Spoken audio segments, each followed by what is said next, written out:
Hello, hello, good afternoon. There's new fucking content. We can play it. It's Lara Croft's Manor. How exciting. It's gonna be a fun time. Let's do it. Let's try our best to see how it fucking goes. I don't know. It's been a minute since I played this game. I'm excited. Oh my god. We got a big fucking job ahead of us, don't we? That's okay. I trust you have everything you need to begin work. I'll be sure to furnish you with tea and biscuits just as soon as I escape a minor predicament.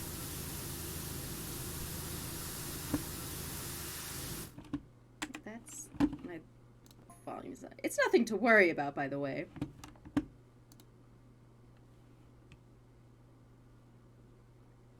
Yeah, let me maybe turn that down a little bit.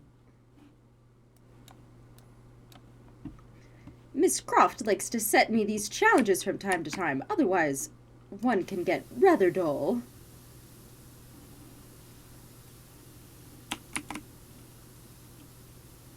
This is coming off nice and easy.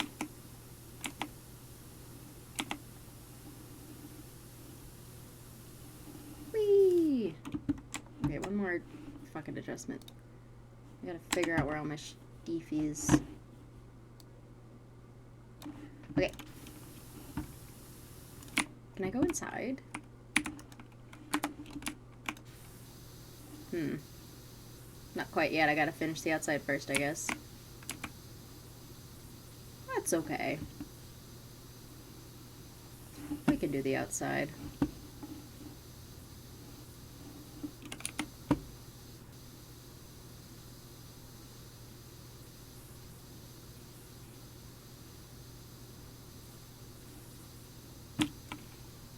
So one of the things that I thought would be fun to talk about while we're just fucking chilling is my job, my day job. I have quite an interesting day job.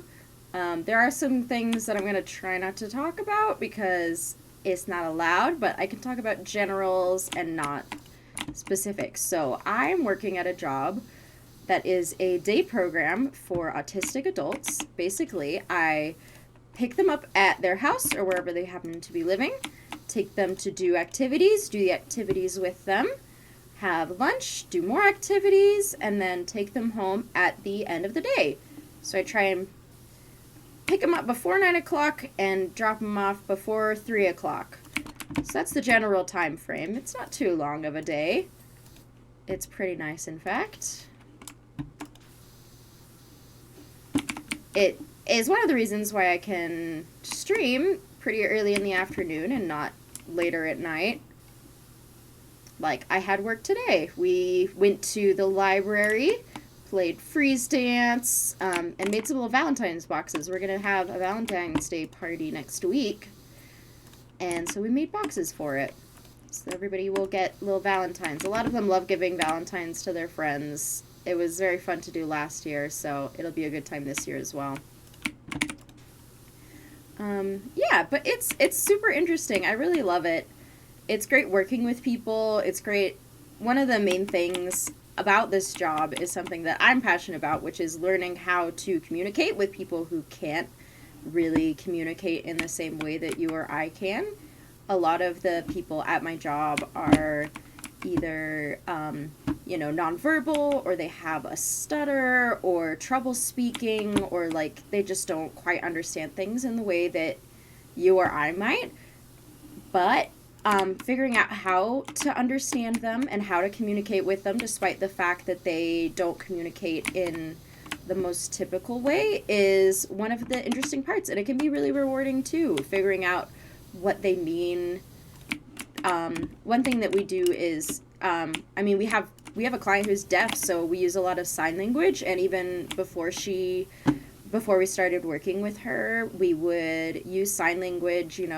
One great thing is the sign for toilet. You put your thumb between your pointer and middle finger and shake it back and forth. The thumb between the middle and pointer finger is the American Sign Language letter T, and so the sign for toilet is shaking it back and forth. There's quite a few things like that. Numbers, if you shake them, then it becomes, like, a good example is, for example, the number 4. You hold up 4 fingers without the thumb, and then when you flick your fingers, that means 14. That flicking indicates that it's not just the number, it's a modified version of the number, and there's quite a few. The teens are all like that. Like 10 is your thumb up, 1 finger, and then you shake it back and forth. And that's 10, because it's 1 finger back and forth, so that implies the 0. So we use signs like toilet or done, which is just 2 hands on top of each other and then thrust them outwards. Say, I'm done with this. And so those were things that we used even before our deaf client came, and now we incorporate sign language even more because we're all trying to use it with her, and there's, useful things like signing toilet. If you need to tell someone, hey, I'm running to the restroom, I'll be right back, and like you're across the room or it's hard to hear them, then you can just, sign toilet at them and they'll be like, oh yeah, restroom, okay, I get what's going on now, I understand. And so that's a good way of nonverbal communication, but there's also things like choices. One thing that we like to do is give 2 hands, and hand option 1 will be like, do you want to go to McDonald's for lunch or do you want to go to Subway for lunch? And so if they point at their hand or if they hold out the hand that corresponds to one of those options, then we say, okay, you want to go to McDonald's for lunch. We'll do that then. And that's another good way of communicating without using verbal means, is just giving choices and allowing them to answer without using their words, because some of them have a harder time with that. We've also done, a bunch of training about conflict resolution and stuff, which is useful in, like, all aspects of your life, really. Like, you're always going to run into conflicts with other people in your life. There's stuff going on, and, you get in arguments with people, and learning how to resolve that peacefully without turning it into a big confrontation is an important part of life in general. And, yeah, we watched a whole training video. It was a little funny because, like, it was talking about the escalation of, like, people are getting verbally upset, and then it moves and escalates to physical violence, except the, like, physical action would be, in 2 cases out of 3, throwing papers off the desk. That's what people do when they're mad, is they just throw papers off the desk. So mad. It just seemed a little silly, but it is useful to have that skill because, whether you're in a situation with, regular people get mad too, if you're like dealing with road rage, trying to figure out how can you de-escalate the situation instead of making them even madder at you for whatever you did or even didn't do. A lot of the times, a lot of it is, we're reminded fairly often, like, don't take it personally. Like, when people are stressed out, sometimes they'll be really mean to you and insult you or whatever, and it's really not about you most of the time. Like, it's just because they're stressed, man, and they just need an outlet, and the only outlet there is you, so they're just gonna say, I hate you, I want to go home. And it's like, well, okay. You could choose to take offense and be like, oh no, they hate me, or you can say, I think this person is stressed and they want to go home, and they think, or maybe not even consciously think, but just in their head they're deciding, like, I want to go home, and the best way to get home is to insult the people so that they don't want to deal with me, so that they'll leave me alone. And so, you don't have to take that personally. It's usually just more about the situation. When people are reacting in a aggressive manner, they're just stressed out, and, obviously keep yourself safe. Some of our training was also, like, minor self-defense skills, which, like, I'm not really using in my day-to-day job. None of the people we're working with are actually violent. But it's still a good skill to have just in case anything does happen.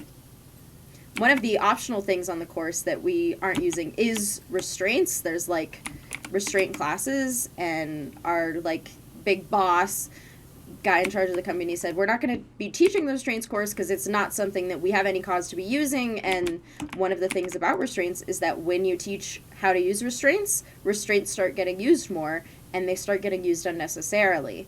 restraints are really like, you don't need to be restraining people. 90% of the time there is a better way to solve the situation than just immediately resorting to like putting them in some kind of hold, and that's going to make them more stressed out. More likely than not is it's just going to make them more stressed out because now they can't move and they can't do whatever they need to do. Even if they were being violent, like, there's probably a way to avoid whatever. But yeah, anyways, I'm not working with violent people. Like, they've all been sort of decided, yes, these people are okay to work around others and with others. So it's great. Yeah, it's also interesting to see there's all sorts of different levels with the people that I'm working with. Like I mentioned, some of them are completely nonverbal, like they don't say anything at all.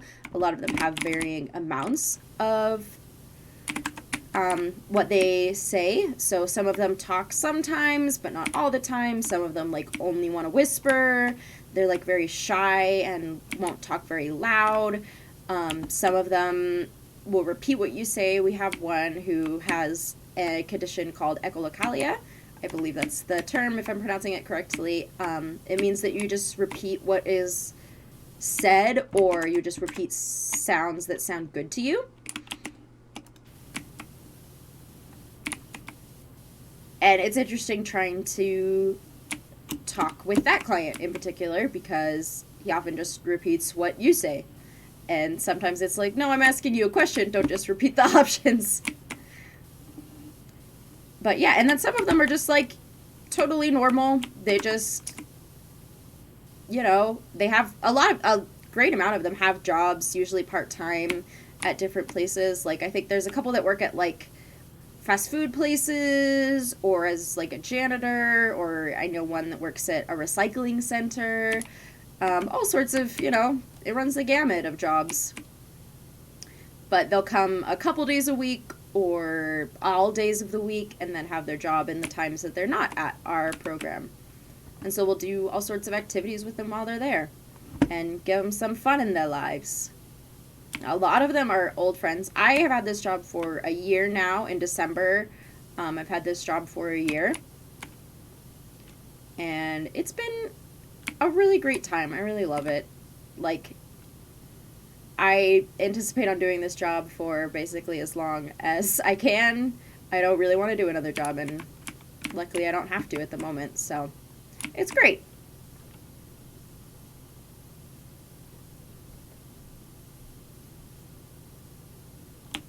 There's actually a bit of a story to the job I had before this. I mean, the last two jobs I had. Oh, God.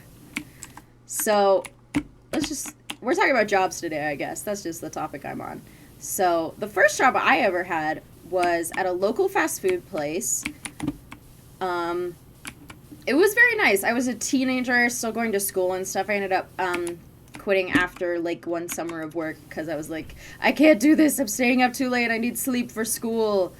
So I ended up quitting that job because, you know, it would close at like 11 at night after you would finish cleaning everything up. And then I had to get up for school the next day, and school starts stupid early in the United States, so it was not working out. I was not getting enough sleep. I was pretty miserable at that point, but it was fun during the summer, and it was a good first job experience. I am now eternally biased against the fucking restaurant that took over for them. My original place that I worked at ended up closing down, and I miss them. I loved going there. I loved, like, you know, I like fish and chips maybe once a month. I don't have it super often because it's just too much. It's too fatty, and it just makes me feel too fat. I can't handle fried food too often. So I'll usually have that, like, about once a month, and their fish and chips in particular was really good to me. And then they sadly closed down and got replaced with a fucking drinks place. There's so many of those opening up around where I live, and I hate all of them because they took over my beloved childhood fast food restaurant. How could you? No. So rude of them. Yeah, I also just don't drink soda, so I never go to those places anyway. Yeah, so that was a good first job experience.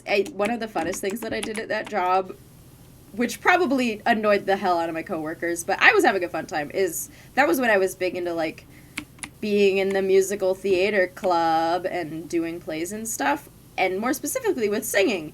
And the way I found to practice singing was to sing all of my like really heavy belting songs that need a lot of air while I was like mopping up at the end of the night. And it's a really good exercise, honestly. It probably helped me be such a strong singer at that point that I was. I've kind of lost it now because I stopped singing for a while. I need to work on my breath control more, but you know, it happens. But I would just sing while I was mopping and be like using high breath songs while doing something that was physically demanding and making me get out of breath. And it, you know, allowed my voice to get really, really strong. So that's a good way to get good vocals and good breath control, is to do something that is physically straining on your breath and try and sing while you're doing it. And it was hard sometimes, but I had a fun fucking time doing it. Just, you know, restaurant is closed and mopping up at the end of the night. Everybody else is cleaning in the kitchen and I'm in the front just belting my little heart out, singing my Broadway dream songs. Not that I really want to be on Broadway, but, you know. At this point in my life, I think it would be a little too much. It is a very intense environment. I am fine with taking it a bit more chill than that. Then, let's see, I think my second job was a phone relay service. So it would put captions on telephones for people who were hearing impaired. So basically, you would pick up the phone, and then there's a little screen that has the text of the conversation printed out, and I was the one facilitating that text being printed out. We were actually using a speech recognition program, but talking in a really monotone voice. So I learned how to talk very monotone and very fast. I would talk like this into the phone and, you know, just keep on going, and, like, it would all print out on the screen, period. You had to put in punctuation, too. So it was very fun correcting whenever people would say the word period, as in like a period of time, and then I'd have to go back and correct it because it would just print as a little dot period, and I'm like, no, that's not what it meant. However, that job fucking crashed and burned. Oh my god, the mess that it turned into. When I was in an entry-level position, that job was great. I was like, I'm helping deaf people, and it makes me feel happy, and it was honestly really chill, because when there's no calls, you can just, like, sit at your desk and watch YouTube, or Netflix, or read a book, or whatever. That was the time when I sewed most of my doll clothes, was then, because when you're on the phone, you, like, need to have eyes on the screen, but it's also sort of a mindless thing. It's like listening to a podcast, kind of, but you're talking along with it. That was actually how I practiced when I was first getting the job and trying to practice how to talk in the way that the job required me to. Is I would talk along to podcasts on my, like, way home from my training, just as extra practice. But yeah, so you don't really need, like, your hands to be doing much, because you're not physically typing. And so I would sew clothes while I was dictating along with these phone calls. So I made a lot of clothes that way. I would just bring in my sewing kit, whatever I could fit in there. That was one reason, like, I like doll clothes better, is because they're more mobile than, like, a human-sized project would be. You can easily just pack up all of the shit you need to make, like, an outfit for a doll in, like, one little bin, and it does not take up that much space, which is really good.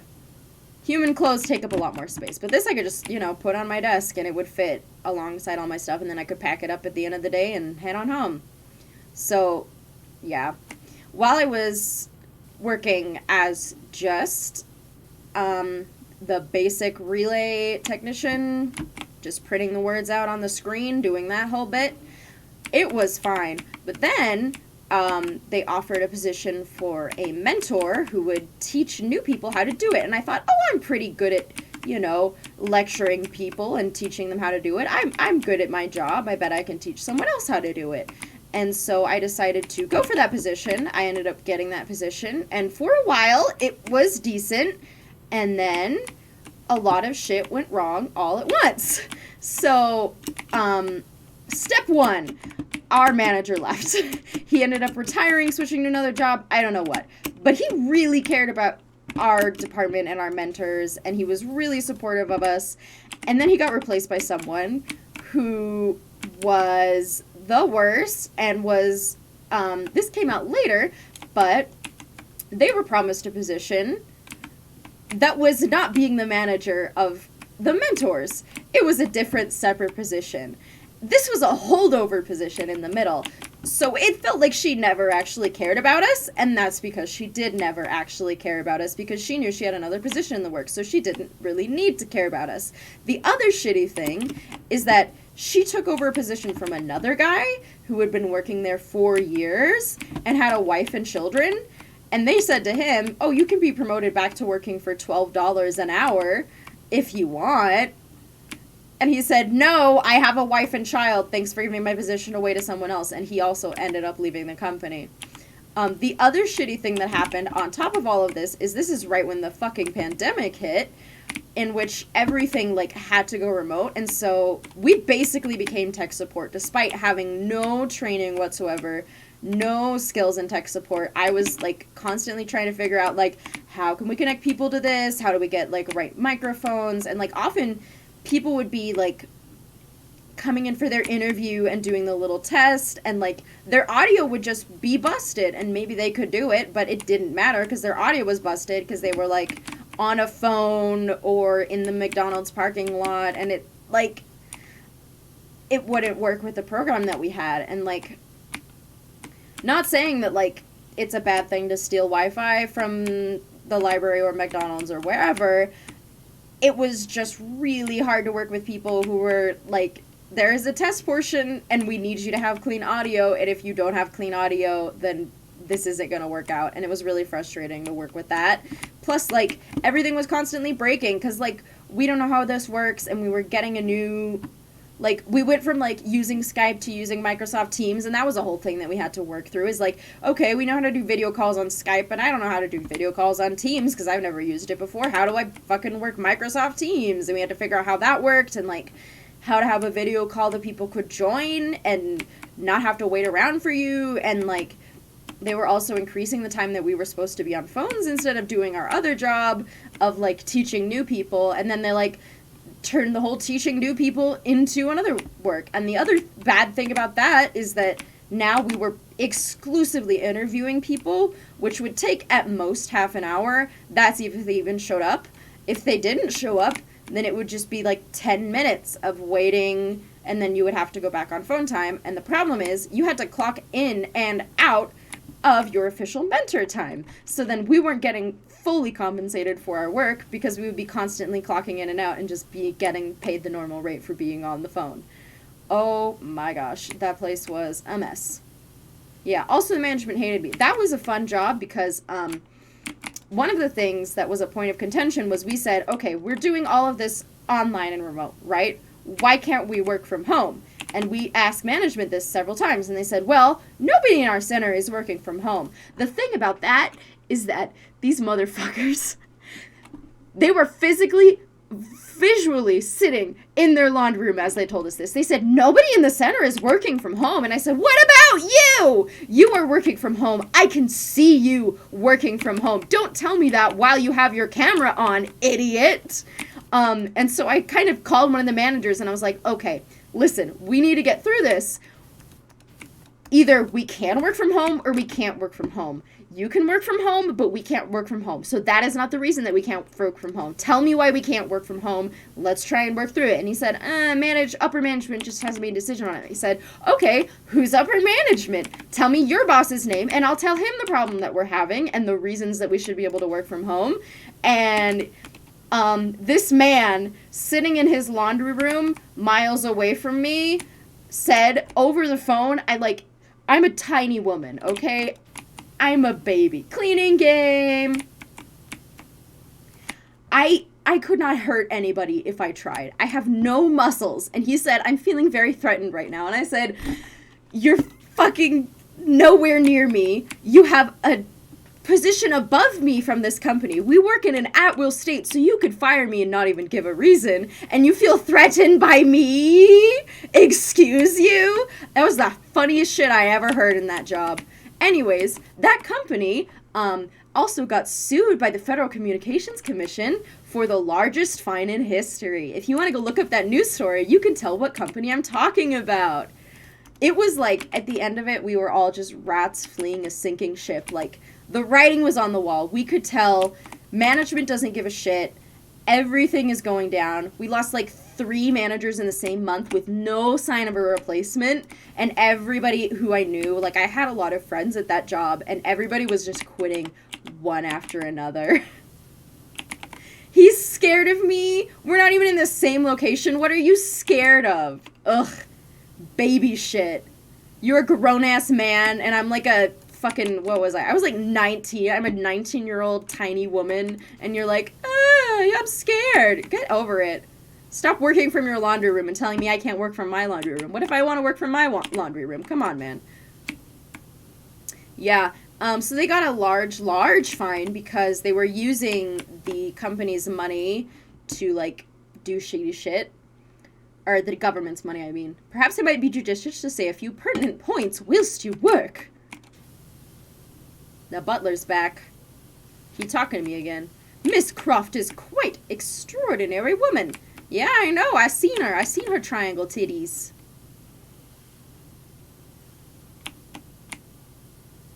Are you just gonna compliment her the whole time? She demands exacting standards, both from herself and from others.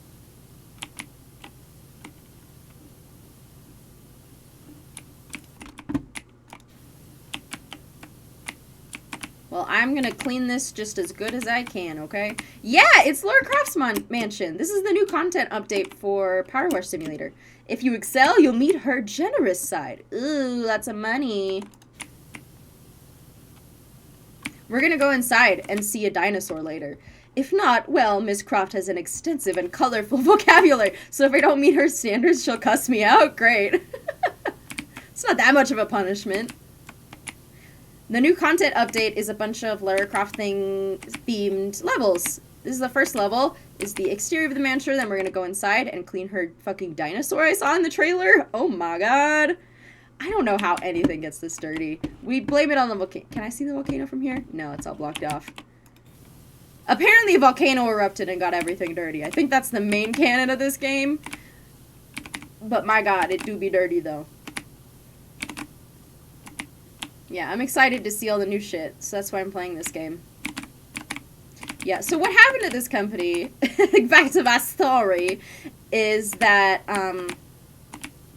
they were using the government's money to throw, like, lavish parties for doctors so that they could convince new people to sign up for the telephone service. So they'd be like, hey, tell your people to use our company. Hey, doctors, we're going to give you shit, so tell people to use your money. Which is something that actually a lot of drug companies do. This isn't technically a drug company, but the government got pissed because they were using their money, because it's through the Americans with Disabilities Act that this money is being provided. Because it was, you know, a way to provide telephone services to deaf people. It would print out the words on the telephone. And they were just like, no, give this to all the old people. You can do it. Do it, convince everybody they need a captioned telephone. Dear doctors, we're going to throw lavish parties for you. And so they got a huge fine from the Federal Communications Commission. Their company got sold to somebody else for a huge deficit. I'm not sure where they're at today, but it was very entertaining to be, like, trying to find a new job after I, like, quit this one because I just could not take it anymore. I, like, was jobless for a minute because I was like, I can't, this is too much. Goodbye.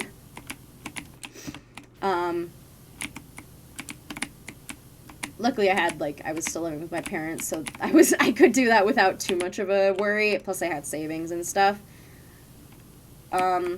Yep. And just watching as, like, couple of months, like, not more than half a year after I left the company, they were just devastated by all the shady stuff they'd been doing. So yeah, fuck them. The next job I had, also fuck them.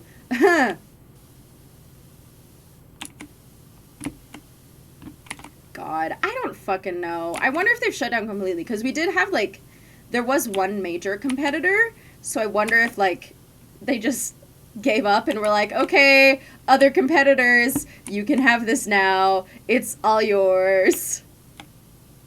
I don't know. If they're still, like, trying to convince doctors to use their service, they're probably not doing the same lavish parties that they once were, because if they tried that again, I think they're under pretty heavy scrutiny. They're not going to try it for a minute at least, unless they think they can get away with it, which they clearly didn't last time. But who knows? I don't know how cocky they are. Oh yeah, Amazon is bad. I've heard too many horror stories about that to ever try going there. Plus, as mentioned, I'm weak, baby. Cannot lift anything. Thank you very much. My sympathies to you.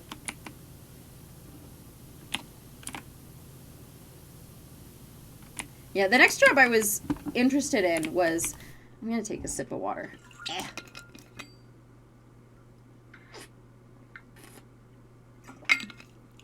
Whew, hydration. The next job I was interested in was, I was like, maybe I can get some sort of sewing job, because I've been doing a bunch of sewing on my own and, like, leveling up my skills a little bit, and I was like, that might be interesting to do, like, being a tailor or altering clothes or something, but I needed some training, obviously, to get to it, so I was looking for, like, entry-level sewing jobs. I found a couple, but the one I ended up settling on for a minute was actually at a warehouse where we were sewing patches onto things. Like, there was one week we made, like, 8, maybe, like, 1,000 or something. It was a lot of, like, little bags with TikTok patches on them. So apparently there's, like, someone selling bags with TikTok little patches on them. It was little, like, leather patches that had the company logo laser printed out of it, or sometimes there were embroidered logos. It just depended on the one. And it was very much like a warehouse job. Like, it was also focused on speed and on efficiency. There was, you know, some people would actually be, like, packaging items and getting them ready for shipping. I was in the sewing section. We also, like, made a bunch of masks that had company logos on them. There was a cool machine that had the, like, this elastic threaded through it so that it would make the mask strap. If you've ever seen masks that have, like, a black border around the whole thing that's part of the straps, that's probably the same sort of one that I was making at that time. And they just print the company logo colors onto the mask and then sew that around the mask. And I did that quite a bit because I had some experience with sewing machines, which was useful. But unfortunately, the only way to sign up for the job was through a temp agency. And I was like, okay, I'll just work on this job and then get hired. And it was going great for a while. And then they decided, out of nowhere, that they didn't want me anymore. What I think happened now, after talking it over with, like, my fucking therapist and, like, my friends and shit, honestly, it was slightly devastating. But, so, here's the whole fucking story, is I go in bright and early Monday morning for Christmas, because there's a lot of stuff going on around the Christmas season. We are working at 6 a.m., until the usual ending time, which was like 6 p.m. or something. So it's an extra long shift. And it's 6 a.m. in the morning. And I'm there. I woke up. I'm being a good employee. And I walk over to my, like, manager, whatever. I don't know the official title. The person in charge of me. And I'm like, hello, what are we doing today? And she says, you're not supposed to be here. You were fired. And I said, what? I did not know this. Excuse me? And she said, oh, man, you were supposed to get an email about it. And I checked my email. Nothing in my email. I was like, okay. Should I, like, work out the rest of the day? I don't know what I'm supposed to do. And she said, oh, man, I don't know. I'll go try and figure it out. You just work on this task for now, and I'll, you know, talk about it with other people. And I was like, what the heck? So then I was kind of just at odd ends the whole day, and at like 8 a.m., so like 2 hours after I've been there, I get an email from the temp agency and not from the job itself telling me, please don't go into work on Monday. And I'm like, you sent me this on Monday after I am already at work. You sent me this now that I'm not supposed to go into work on Monday because they don't want me anymore? Are you kidding me? I was there for like 2 hours, and then like at lunchtime she was like, just go home. We'll make sure you get like paid through the end of your last day, but like just go home. And I was So then I, like, went to my car and was crying because I was like, what the heck is happening? And you want to know the best part of this whole story? Do you want to know the best part of this whole fucking mess? Do you want to know what day it was? Do you want to know what day this happened? That I went into work and they fired me and I didn't even know? It's so fucking funny. It was on my birthday. It was December 6th on my birthday that they fired me. I didn't even realize, because I was, like, not really having, like, I was gonna have, like, a fancy dinner on my birthday. And I was like, I'll just work, and then when I get off, I'll have a nice little birthday dinner. It was my fucking birthday, and I was, like, sitting in the car after I, like, got fired and didn't even know it. And I was like, wait a minute. It's my birthday today. I just got fired on my birthday. Now it's just very funny. But I was like, what did I do wrong? And, like, I was just, like, I was dying of social anxiety, like, at that moment. I was like, what did I do wrong? Everybody hates me. Wah! Yeah. So, like, I'm probably not going to work for temp agency. And then I was just, because this was also, like, right after I had moved into an apartment out of my parents' home for the first time in my life. And I was like, oh, God, I have rent to pay. I can't not have a job. Like, the reason I felt comfortable moving out of my apartment is because I got this job. It was high paying enough that I could afford rent. And I was like, I'll stick with this job. And then maybe if I get another one, it will be okay. But, like, I'm working this job and it's going great and I'm getting extra money from the Christmas season. And then I was like, ah! So then with, like, I had a week or two of just scrambling and, like, signing up for every job I could find. I was just trolling Indeed. And then I found the job I'm at now, which ultimately is probably the best job I've ever had. I enjoy it a lot more than everything else. And I really love it. But, like, oh my God, those, like, 2 weeks were so nerve-wracking. I didn't tell my parents because I was like, I'm going to disappoint them and they're going to hate me because I just got this job and now they fired me and, like, I have an apartment and I can't just, I just moved everything out and I'm going to have to move back in. I, like, didn't tell them. I was like, I'll just get another job and then I'll tell them that I got fired and then I'm working at another job. And so I, like, went to my birthday dinner at, like, a fancy restaurant and I was just, like, trying to hold, I was like, okay, conceal, don't feel, bitch. Don't let them know what happened. Yeah, one of my main coping mechanisms, which is not a good one that you should not employ, was just never telling anyone anything. Yeah, I think what happened is that they had one big job that they wanted extra people for, and then when they didn't have a big job, they were like, we're getting all our work done, and we don't really need this extra pair of hands, so, bye-bye! And then they kicked me out without really giving me much warning. Obviously. I think that's what was really the reason I was fired. I was like, is it something I did? Is it because I was like, I didn't really know what to do and I needed to be, like, more of a self-starter, but I didn't know what I was doing? I'd only been there for, like, a couple weeks or something. So, yeah, don't lie to everybody in your life. I'm getting better about it, but that was one of the main reasons I was so, like, sad all the time in my teenage years, is because I was like, I have feelings and I will not let them out of my body. One of the great reasons for therapy is you can just complain about shit and just word vomit all of the terrible things in your life and someone will, like, sympathize with you. It's great. I think everyone should go to therapy. Back on my bullshit. Back on my everybody get therapy agenda. I don't know. Therapy is really something that has been great for me, so I'm just like, oh, you have problem? Go to therapy. I love therapy. Everybody do therapy. It's obviously not, like, accessible for everybody, but I do think it's genuinely really great. I love it a lot. So, yeah, now I'm working my new job, and it's great, and, like, I've been reassured, like, a couple times that, like, it is very hard to get fired from this job, and I'm like, oh, thank God. Like, I feel like the management really cares about me.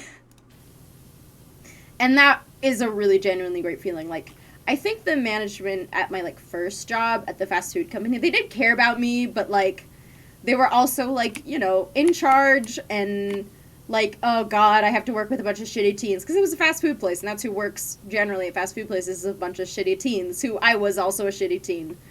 And so, you know, they liked me, but, like, I didn't feel like they were really an advocate for me and in my corner. And, like, at this job, I definitely feel that way. It's really lovely. I'm really glad I found it. I wasn't sure about it at first. I was just like, I mean, fuck it, I need a job, and this sounds decent enough. And I ended up liking it a lot, so it's cool.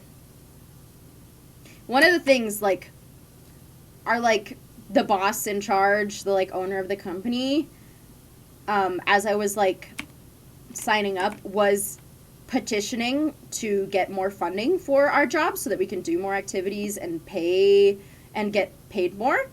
And he managed to, like, get a position for more funding for our work, and it's really great. Like, I don't think many other places would have done that for, you know, their workers. They just, like, yeah, your workers have to work for whatever you can get, and fuck ya. But, like, I think probably because it's, like, sort of a charitable job, and because it's a nonprofit organization that, like, it has a lot of good people at it. Like, everybody there, like, obviously cares about, you know, the clients we work with, and they just care about people in general. You have to be fairly, like, empathetic in order to be like, yeah, I want to work with autistic adults all day. And so everybody is a rad person. They're all cool. Love all my coworkers, love all the clients. Everybody there is A-okay in my book. Yeah, and now I have this job for, like, streaming is sort of a job for, like, fun times. I don't know. My one goal with streaming in general is to just, like, get enough payment that I can improve it. Like, things like getting a camera and better, like, computer systems and better games and things that people want to see me play. Like, that's probably going to be my policy for a while, is once I can get, once I reach affiliate and can get money, like, I'll probably play fucking whatever game you tell me, because I like experiencing shitty media. So, even if it's a bad game, I'll still play it and tell you what I think. I, like, obviously reserve the right to say no about things, but still. Yeah. I'm trying to have a good philosophy about it. My therapist says I have a very good attitude about it. I got a good grade in therapy, which is something that's normal to want and possible to achieve. Yeah, I'm trying to be comfortable with it. Man, the weirdest media that I will do is sometimes I'll just get on a kick where I'll just read a bunch of, not safe for work warning, but I'll just read a bunch of hentai manga, because it's just fascinating and I can't look away from it. And I'm just like, what is going on? And I'm not doing it because I'm turned on by it whatsoever. I'm just like, oh, this is fascinating. Did you know that there's 2 separate yaoi manga where there's little gay boys who get turned into effeminate little magical girls, and they have to get fucked in order to turn back into their normal selves? 2 of them. Were they inspired by each other? Were they thought of independently? Why do 2 of them exist? It's fascinating to me to see all these weird worlds that exist. And, like, a lot of them are objectively really, really bad, but it's still fun to watch. My God, I can't help it. Yeah, that's my weirdest thing I enjoy.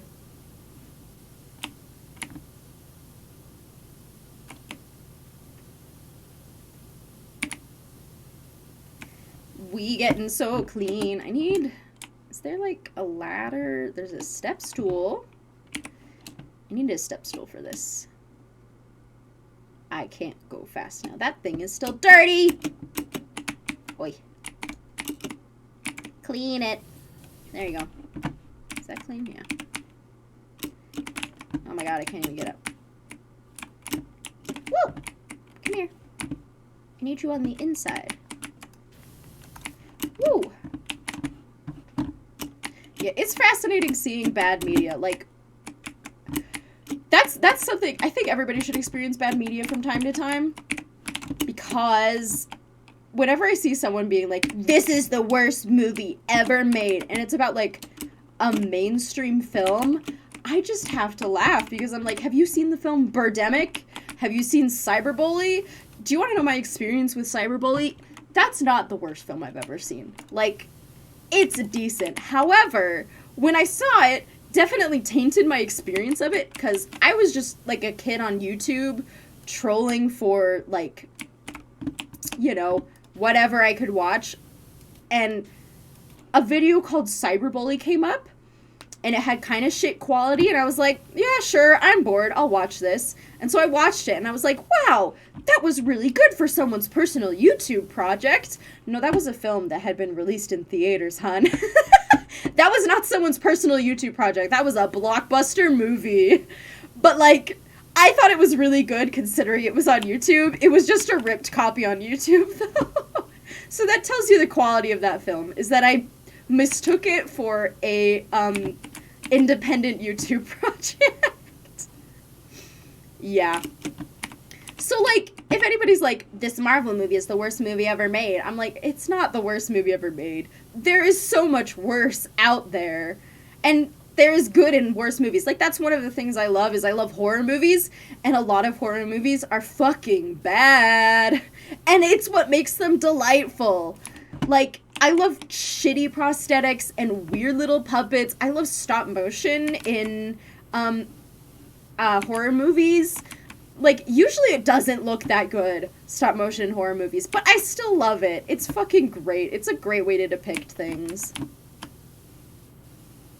And so, you know, if you're talking about the worst horror movie ever made, like, there's so many contenders. People just are a little too hyperbolic sometimes, and I'm like, you need to watch worse media, my guy.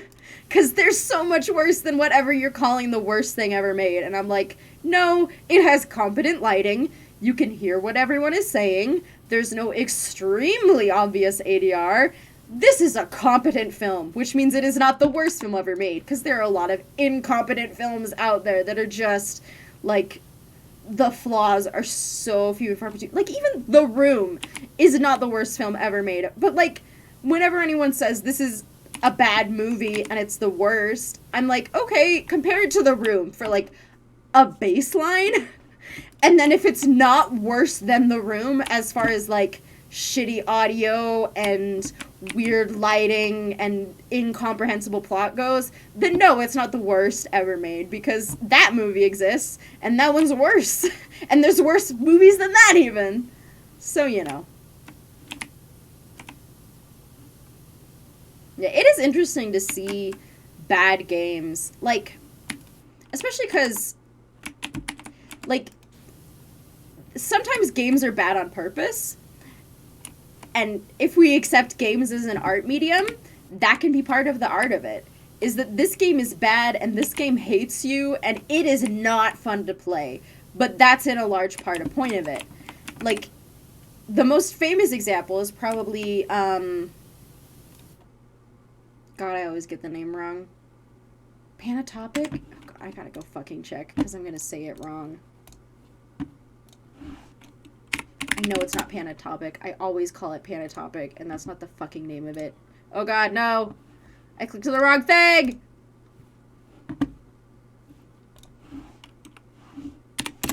What is the name of the movie? What is the name of it? Show it to me! I have to look! Pathologic. That's the game. That's the one. That's the bitch. Pathologic. Sorry. Pathologic. Pathologic is infamous for being not fun to play. It has, like, Paratopic. That is another game, but it is not the one that I was thinking of. I always fucking mix up the names of them, though.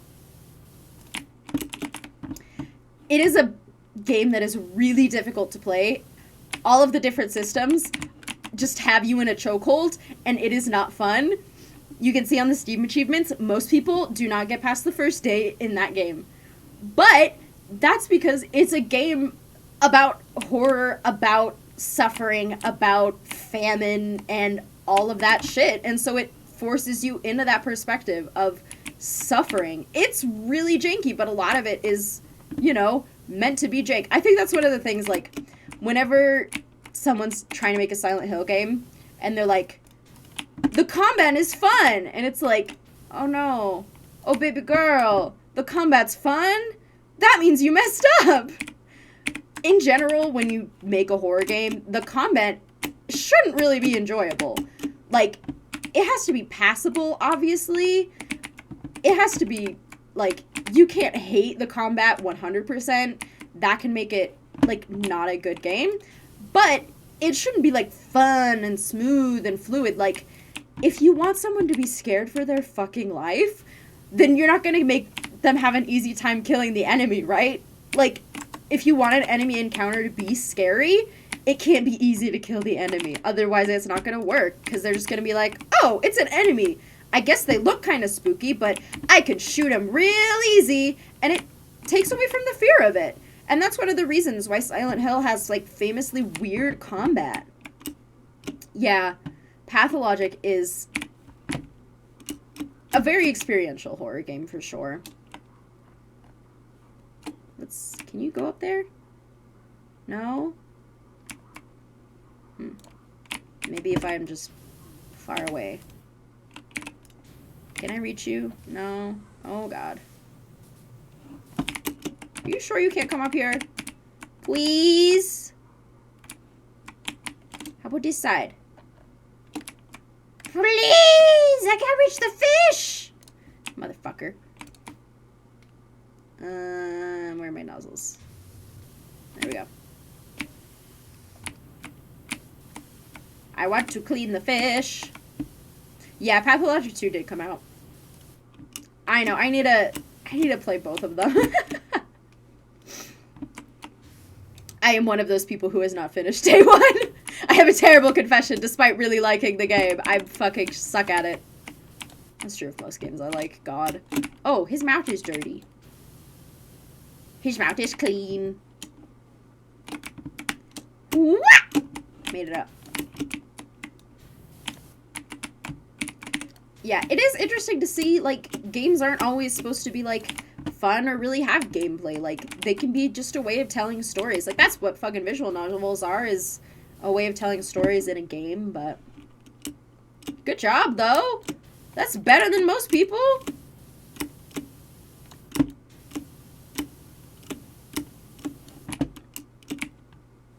God. I can't see the top of your tail, my guy. Also, this is still dirty. Let's just put that as close as I can get it. And then I can try and, like, jump on top, maybe? Whoop, whoop, whoop. Whoop, whoop, whoop. I'm coming for you, fishy bastard. Whoops. Getting caught on the architecture. I can't reach it from here. Gah! I know. It's like, it doesn't cost that much. And then day 2 hits and you're like, oh God, everything is so expensive. God, I still can't reach it. Why can't you go on top of the fountain? Huh? Huh? Because you hate me? I mean, you gotta do shit to survive. And that's one of the themes is you gotta do whatever it takes to survive and get through these scary situations. And that includes stealing and murder. Woohoo! I mean, that's another thing, like, Rain World has some pretty harsh reviews from people, and it is a very hard game, but it also gives, like, a genuine view of what an ecosystem is sort of like because of that hardness. Like, it does not explain shit to you. I fully encourage, you know, I think both of them, Rain World and Pathologic, are both games where I would encourage using a guide. Like, when it's a single-player game, you are allowed to cheat. If you are playing a single-player game, you should be allowed to cheat as much as you want. You can use mods, use hacks. If you're playing Sims, use the money glitch, or the money hacks. If you're playing Minecraft, just pop in creative, fly over to where you died, get your shit back. That's what I always do. Multiplayer games, it's a different question, because, you know, there's other people involved, and it's not very kind to them to just fucking ruin their day by cheating. But if you're playing a single-player game, you should hack as much as you want. You are allowed to cheat in a single-player game. It doesn't matter. It's just you. You can cheat as much as you want. Don't feel bad about it, man. A lot of people are like, no, no cheating in single player games, and I'm like, no, it doesn't matter. Don't make yourself miserable for the sake of being a gamer. It's supposed to be fun, come on. Yeah, Rain Worlds is fascinating. Like, I love that one of the things that they added to the recent Downpour update is Safari mode, where you could just go and watch. You could just watch creatures do their own thing. And that is so fun. That they were like, we know that people like to do this, and we're just gonna add that to the game, is you can just watch creatures do, like, fuck around in the world and have a good time. That's so fun. It shows that they know their audience, and that they know, like, we made an ecosystem and it's cool, let's look at it. Yeah, people always get mad. They're like, you can't summon in Dark Souls? Then why's the button there, bitch? If it's a possibility, then I'm gonna do it. If I could switch into the creative mode in Minecraft all I want, and that's not cheating. And, like, I could summon in Dark Souls all I want. That's not cheating. The button exists. I can use it. I'm gonna use it. Whatever. People just sometimes don't like to make things fun for themselves, and it's a little bit silly, but, you know, do whatever you want, I guess. If you want to not cheat on your single-player game, then you don't have to. But I am going to, and I would encourage others to do so if they want.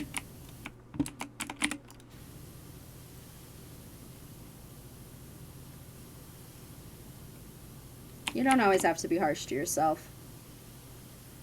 Like, honestly, that's one thing that has helped my mental health in recent, like, months, is trying to find a way to make things that I want to do easier so that I end up doing them. Like, for a while, I was like, I don't have time to watch movies, and I don't want to sit at my computer or sit out on the couch and watch a movie.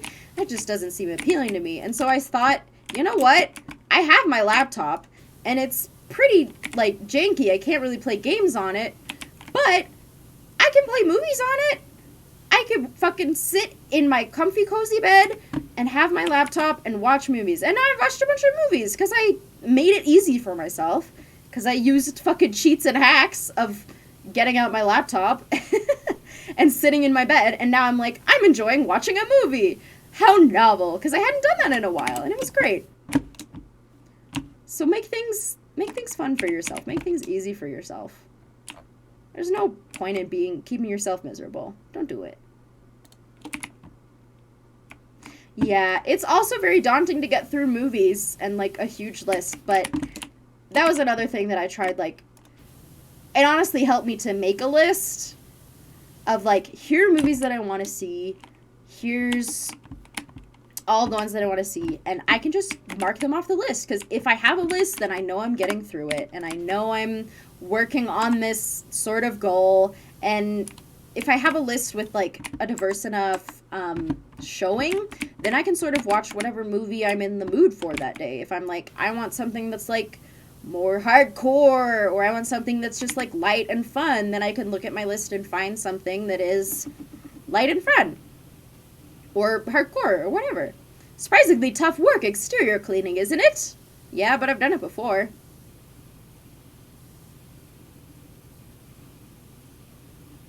I watched that movie with my parents, actually. It was fun. I got through 4 flannels on 1 brick alone.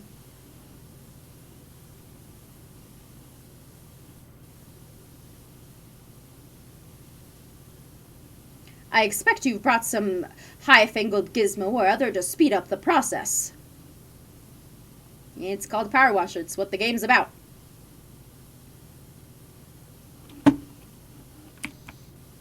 Yeah, I was at my parents' house. I go over there for dinner like twice a week because they are lonely empty nesters and they need me to come over. It's also fun to, like, go over there and hang out with them. Hang out with my kitty cat, sweet baby. I wish I could have taken her to my apartment with me, but, like, we already over the pet limit. Don't tell my landlord. My roommates have a lot of pets. Aw, that's so fun. I love that. I know, that's something I also want to do and haven't. I need to find a way to make it easy for myself so that I actually do it, is watching movies with people on, like, Skype or Discord or something. Because I like watching movies and I like fucking talking through movies. I'm not great at movie theaters because I'm too chatty. I want to chat. I don't want to sit there and watch it in silence. I want to talk about all the cool stuff on screen and like pause and go to the bathroom and shit. Movie theaters are not the best. I don't love them. I like home movies better. Sue me. Yeah, but I was just with my parents and they were like, we saw this really fun movie. We should totally watch it.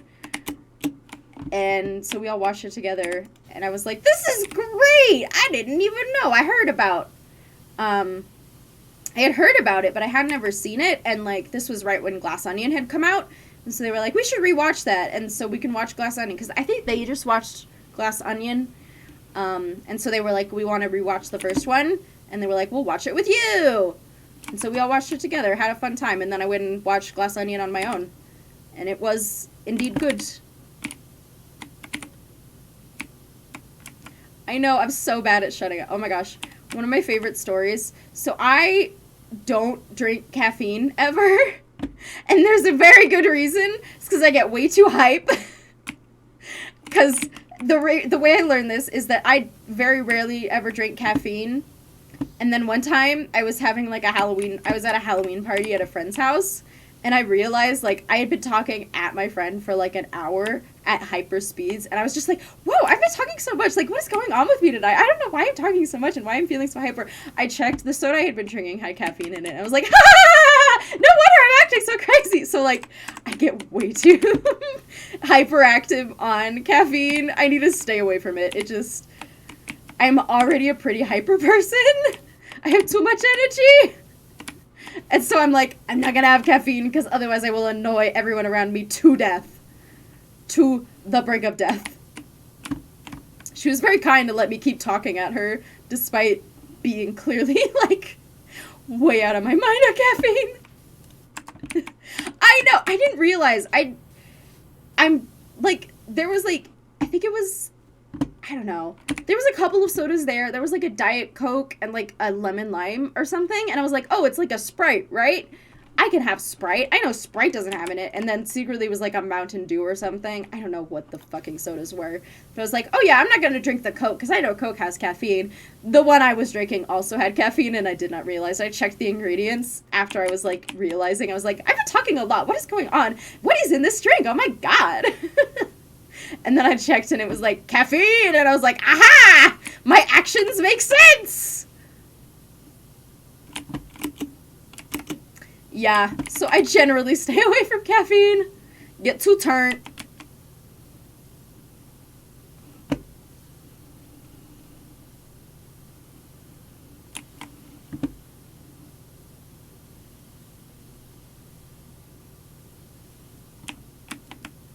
Yeah, I've been trying to think, like, also just, like, have watching movies on my, like, activities list as if I'm, like, okay, there's nothing happening tonight, and I've got a few hours before bedtime, maybe I can watch a movie. Trying to think of that as, like, an option and just have it in my head has been useful for remembering to use that option.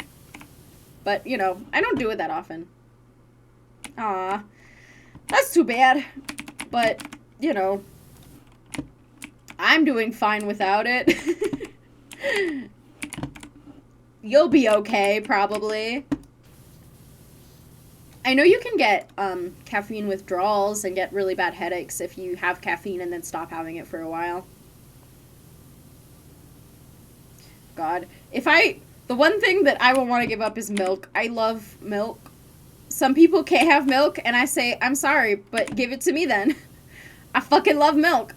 Every morning, pretty much, my breakfast is an instant breakfast, which is chocolate milk mix in a big old tall glass of milk, and that's what I have for my breakfast. It's great. Oh, good. You recovered from the stoppage of the caffeine. Wow! Clean, clean, clean.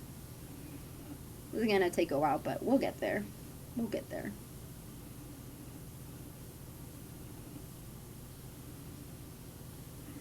Yeah, I feel bad for people who can't drink milk, but I love it. That's my one addiction. I'm not actually addicted to milk.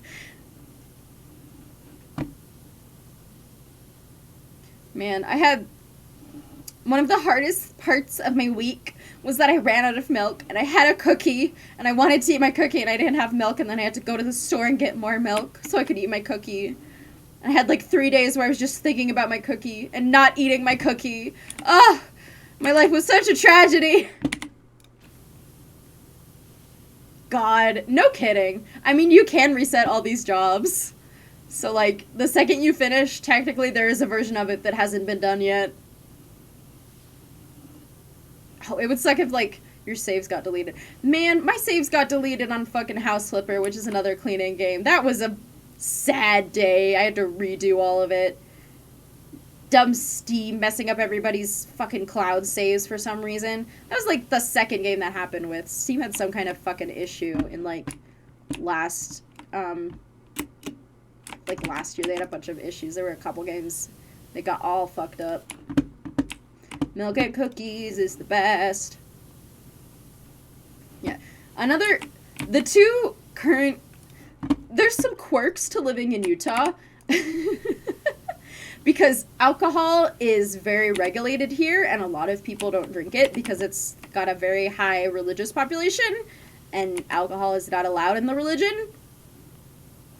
So one of the funny things about where I live is that there are several weird businesses that have come up to sort of compensate for the lack of, like, bars with alcohol. There are still alcohol-based bars, but there are also now cereal bars, shops that sell exclusively soda, and shops that sell exclusively cookies, and sometimes also soda. Oh, God, no! Fucking Steam Cloud Sync messing up our lives. God, that sucks. So annoying. Yeah, no kidding. Like, my House Flipper save has to be, like, somewhere around that, because I had, like, finished the game. I had done everything except for, like, the latest content update, and then it was like, goodbye! So fucking annoying. Steam, fix your shit. Yeah, so there's a couple of different stores that sell cookies, and they sell cookies that are, like, the size of your hand, like, all spread out. They'll fit on your hand, and they sell them, like, all nice and warm from the oven, deluxe cookies. And so I had one of those sitting in the fridge, and I was like, I'm gonna warm it up in the microwave and drink it with a nice glass of milk, and then had to wait, because I fucking looked, and I was like, I'm gonna eat my cookie, and then I had no milk, and I was like, I can't go to the store right now, it's 10 p.m. I probably could have gone to the store, but I was like, I've already gotten in my pajamas. So yeah, I had to wait for like 3 days. So sad. I know. It's like, it's kind of fun to replay it, but it's still really annoying. I know. There was a game, Atomic Crops, that deleted all my progress, and I was really sad about it, and I don't think I've played that game since. It deleted my progress, because I was like, I had saved up, and I was so bad at this game, and I was just starting to get good at it, and now you deleted my progress. Goodbye! I like both. I really love, like, crunchy textures, so I think, like, I mean, warm and, like, chewy cookies are good, but I also do love, like, just a crunchy cookie. There's a good cookie at, like, Trader Joe's. It's, like, the butter almond cookie, and it's basically, like, the thinnest little layer of, like, brown, very buttery, like, I think it's literally just made with flour and butter, and then almonds mixed in. And it's very, like, small and crispy and crunchy, and I like it, because I like crunchy things. But I do also like, you know, warm, soft cookies. The best of both worlds. The only food I don't really love is fucking Jell-O and pudding, which are also very prevalent where I live for some fucking reason, but they're nasty. I put a spoonful in my mouth, and it fucking makes me gag. I hate the texture of it. I do not understand people who like it. It just makes me gag. I do not like Jell-O or pudding. Ugh.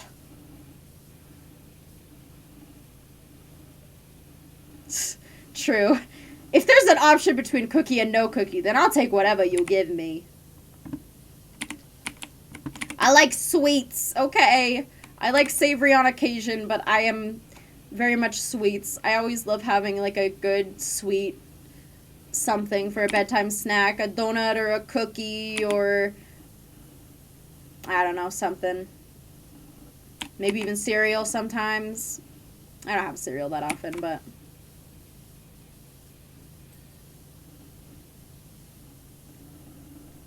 We're getting there. We're getting these windows, mostly.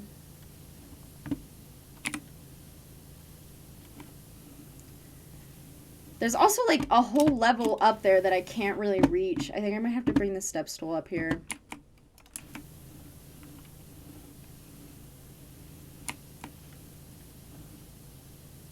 But I'm just doing what I can reach for now.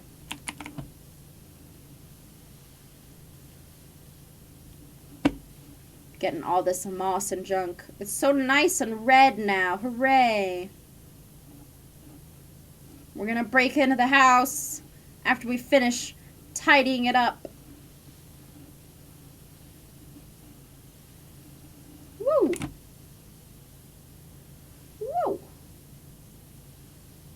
This is a very relaxing sort of game. And I was like, it's gonna be a Friday. I'm gonna have a long day. I'm just gonna play something relaxing. I love Visceral Cleanup! I love Visceral Cleanup Duty. Hell yeah! I've played that game. I think I finished all the levels at least once on that game. Or at least, like... I finished the levels with, like, cleaning everything and then, like, not carrying all the fucking boxes. Because that part is kind of the worst. I love that game. It's very fun. It's very entertaining. It's also so fun, like, all the different things they thought of, like, all the different levels are so unique. It's such a fun premise of, like, here's the, like, cryotube, and here's the hydroponics level, and here's the fucking Mars level, or whatever. It's so fun. All the different horror movies in that game. Yeah, it happens. I think cleanup games aren't for everybody. Like, some people really like them. I really like them. I like cleaning a lot. I like cleaning specifically really dirty shit. Like, oh yeah, I forgot. When I was mentioning jobs earlier, I had a Subway job for like a month, and then I got too stressed out and anxious because I was still like kind of in my like bad mental health times and quit that job. Like, I basically begged them to fire me because I kept like showing up late. But it's also because they kept giving me like a night shift and then a day shift the next morning. What the fuck? I can't, like, stay up until 11 and then come in at 6 a.m. the next morning. Are you kidding me? I can't do that. And also, like, just the inconsistency of when my shifts were happening. I need a routine. I couldn't take it. Yeah. I had a Subway job very briefly. I also cut myself open twice. I'm bad at knives, apparently. Don't give me a knife. I'll cut myself on it. One of them... I was fine. The other one, I did have to go to the emergency room. Oh my god, what a mess. It was like, rush hour was just starting, and then I fucking sliced my finger up it. And, like, I had to have someone drive me, because I was like, I don't think I can drive. I'm having blood loss. Like, I'm a little bit dizzy, because I've fucking lost blood through my finger. I had to get, like, 4 stitches or something. It wasn't a big cut, but, yeah, it was bad. I did not like that job very much. I never mention it because I'm basically like, in my head, I'm like, I'm going to pretend I never had that job because it was just such a mess. I know. I was like, oh god, I've just ruined this person's sandwich with my bodily fluids. It's very sanitary. Ugh. I don't think Subway's a bad place to work. It just was not working for me at that time.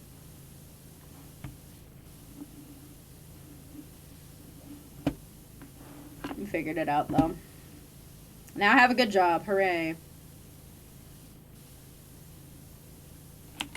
Yeah, but what the reason I started that story is because one of the things that I did at Subway is I noticed there was, like, a side of the oven that was, like, there were, like, 2 ovens up against each other, but they could be moved, And so I moved the ovens, and the places where they were touching each other was really dirty. It was orange. It was straight up orange, and it was like silver metal that had turned orange just because no one had ever cleaned it. And I was like, all right. And there was, usually people would not come in during the morning. And so during the morning when no one was there, I just took it upon myself to clean the side of the oven. And I was fucking having the time of my life just cleaning this dirty ass oven. Like, I love cleaning especially dirty shit. Like, if it's mostly clean, I am not that entertained. If it's never been cleaned before in its life, I'm like, hell yeah, let me get into it. Ah, yeah, let's go. So that's why I love games like Viscera Cleanup Duty or this game or like other games like House Flipper. Because I'm like, oh, so satisfying. Like, look at that. You saw how dirty that was before? Look at it now. Ah, hell yeah, I feel great. I love it. Love that shit.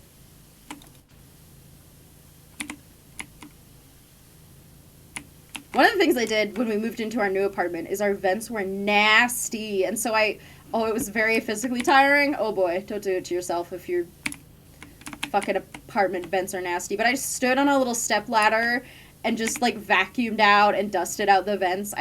I took all of the vent covers off and tried my best to like clean inside of there and get all the dust out because they were bad. I don't think I really got it all out, but it was just coated in dust, like gray, really bad, really sad.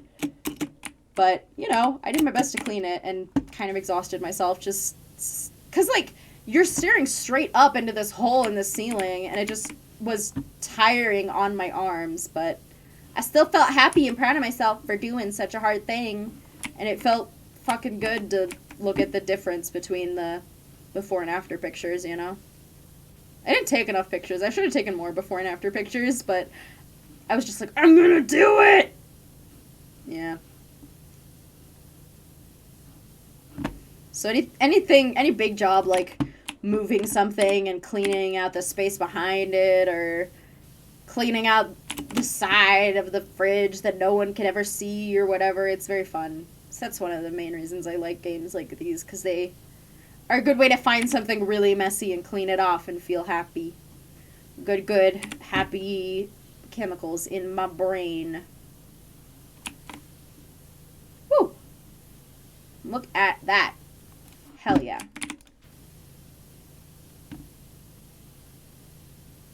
I'll probably climb up again after I finish this part. Maybe I should bring the step stool, actually. Probably a good idea. Yeah, so that's all the jobs I've ever had. That's 1, 2, 3, 4, 5 jobs. Not too many. But, I'm also a child. I'm not a baby, but I'm not that old either.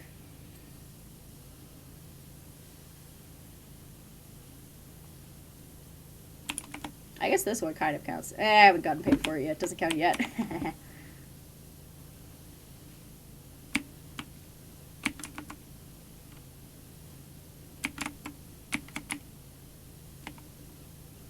I also think I read a news story that, like, Subway can't legally classify their bread as bread, probably because it has no yeast. That's the sad thing. I love yeast in my bread, and nobody uses yeast anymore. They use, like, fucking baking soda or whatever to make it rise. And true bread is made with yeast, bitches!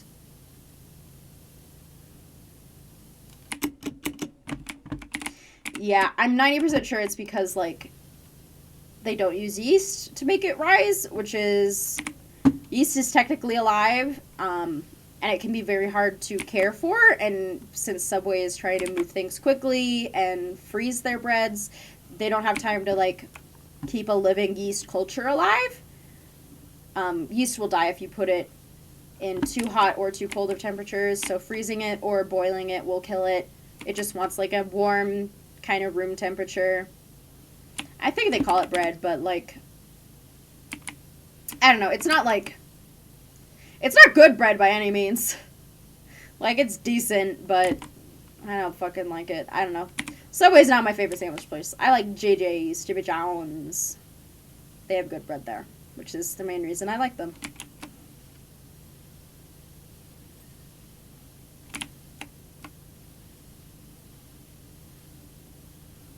No, not when you store bread, specifically when you store like dough. And often, like, the fridge is probably fine for yeast. Just the freezer will freeze yeast. Like, when you have bread, you can add yeast to it. You can find it in the store pretty easily. But you want to put it in there, give it some sugar to eat. It's a bacteria, but, you know, humans have bacteria in them,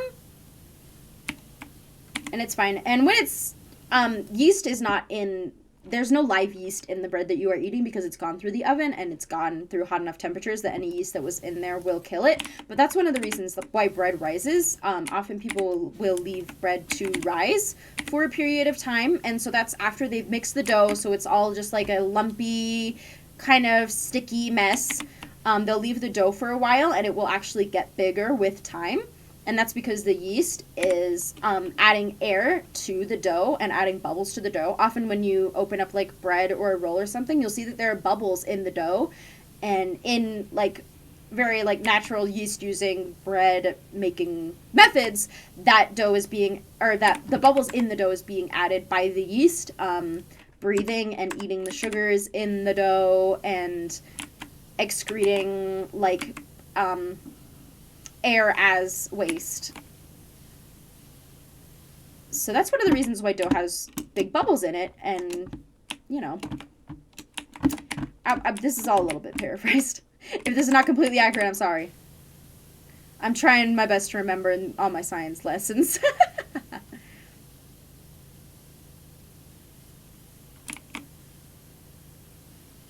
I try to be smart. I try to learn things, but, you know, sometimes I forget. Yeah, I've made bread a couple times, not on my own. I made it with my mom and grandma's and stuff. Oh no, I fell! Fine, I'll go get the step stool. Step stool, where are you? Are you over there still? Yes, you are. Hello, little step stool. Man, this thing is still dirty. Oh! Hello, I trust Winston has extricated himself from the freezer in time to make you tea.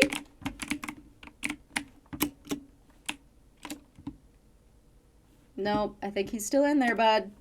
Haven't seen him. There are two things that always find their way out. The truth and Winston.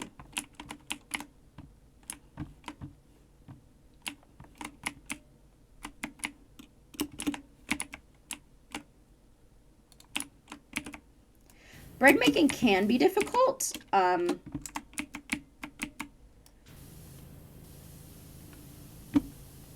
Like, most baking is difficult because it deals with very precise measurements. So it is, in a way, harder than cooking. Because if you don't have precise measurements, then you will get something else other than what is on the recipe. You have to be very precise. That's why a lot of, like, professional bakers will use weight instead of, like, measuring cups. Because that's a more accurate way to tell the measurement. Because if you think about it, like, if you're just filling up a measuring cup, maybe there's a little bit on the top, or it's like you squished it a little bit, so there's actually more in there than you thought there was. But if you measure by weight, then you know you're getting a more exact amount. I'm living dangerously! I still can't fucking reach. Just jumping, hoping I don't fall to my death.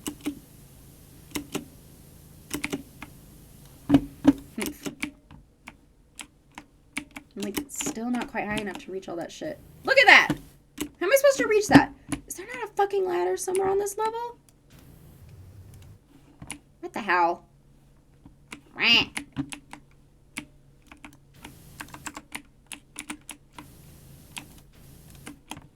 Yeah, so things have to be exact, like adding a different amount of butter or egg or flour will change what you are making. Like, there's some really interesting and cool infographics of, like, people experimenting with, like, making cookies, for example, and they'll add different amounts of flour or baking soda or egg, and you can see the visual difference of, like, I think if there's extra baking soda, then the cookie will be bigger. It will be more fluffy.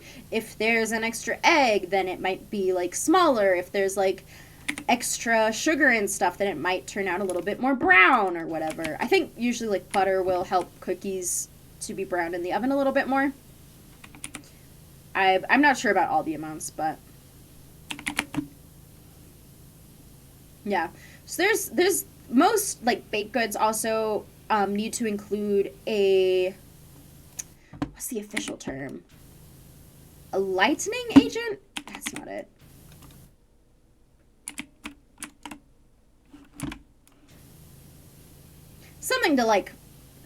Something to puff them up and add air into the dough.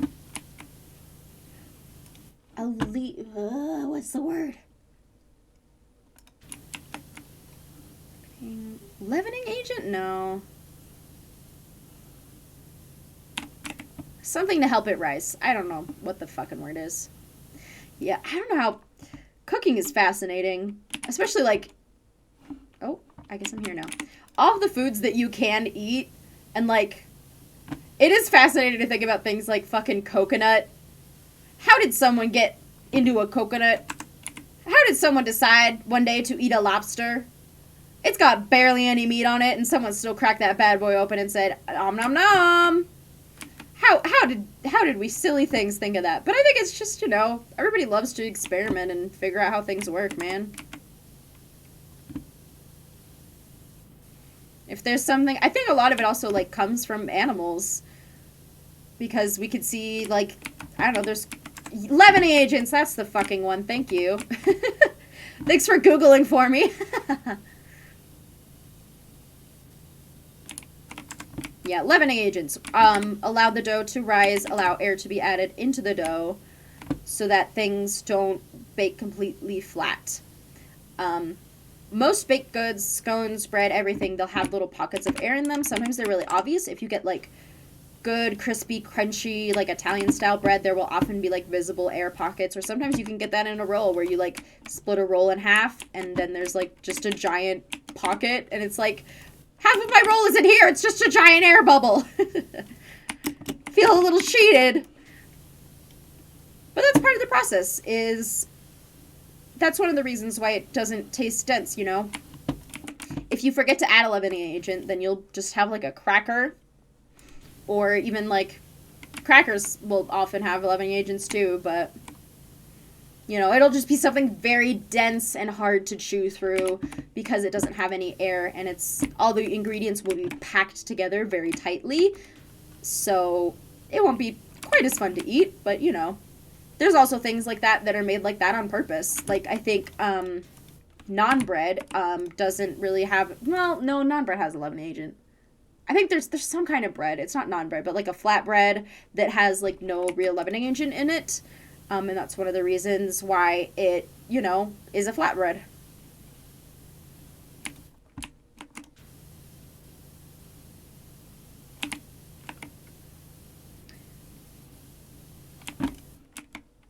Yeah, it can be difficult to figure out yeast. I think it's pretty easy. It just, like, kind of takes some prep work. Like, it's not the most self-explanatory, but you have to realize, like, this is like a little biological experiment.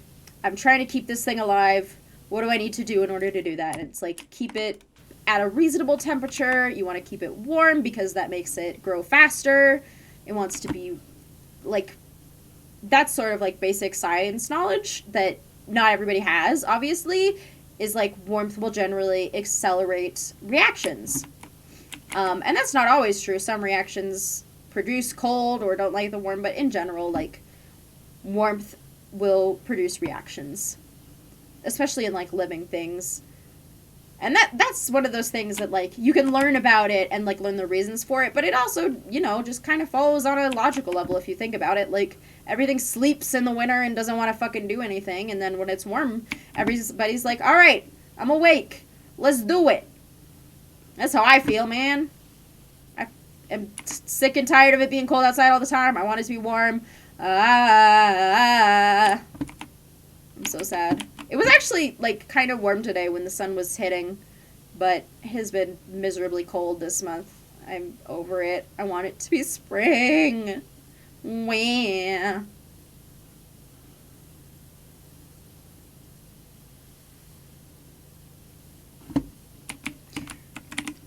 Yeah, often people will also have what's called a starter. you've probably heard of it in the terms of a sourdough starter. And that is a little bit of the dough that you pinch off and keep in order to have a base for your next loaf of bread. And that will keep the same yeast culture alive. So you'll take that, start a new loaf, add flour and all the other ingredients to it over time. Yeah, Scotland is a pretty cold place. My parents are actually having a boarder from Scotland right now. They've sold my old room to some lady I don't know. Just kidding. Yeah, my old room is now being occupied by a boarder who's here for the ski season because we have good snow and mountains. I think Scotland probably doesn't have as good mountains as we have. Even if it does have mountains, ours is like on the fucking license plate. But yeah, she's here to teach ski instruction, and she plays bagpipes occasionally. She very kindly played for it when we had our family over for Christmas dinner. She played the bagpipes for everybody, just like downstairs, and you could hear them all the way upstairs. Bagpipes are fucking loud, and she just plays them in my dad's workshop because it's, you know, fairly isolated from the house, but you can still hear them if you listen close. She seems cool. I haven't talked to her that much because I don't live there, obviously, if she's living in my room. Yeah, the other fun thing that made me move out so fast, and by fun I mean fucking annoying, was that right when I was like sort of planning on moving out and like negotiating with my roommates about when we wanted to get into an apartment, my fucking room flooded. Yeah, we've got high mountains where I'm at, so we got good skiing. Yeah, right as I was like, okay, I need to start like packing because I'm gonna move in about a month, and then my fucking room flooded. So we had to like rush to get everything out of my room because it was all soaking wet, and we had to like clear out the whole room and tear out the carpet and all of that shit. My room has had like flooding problems for years because it was a basement room in my parents' house, and basement rooms, like, they like to flood. That's what they do. And so everything was flooded. Like, I was coming home from like my job or whatever, and I like took off my shoes and stepped on the floor next to my bed, and it just went squish, and I was like, oh god. And like the whole carpet was just soaked in that corner. It all came in through the window, where the window above my bed. And so I had to move everything, and so I had all my stuff packed up really fast. No, I didn't lose anything. All of the like as I said, it had flooded before, so I knew not to keep things that I really cared about on the ground. Things were up on desks and chairs and shit.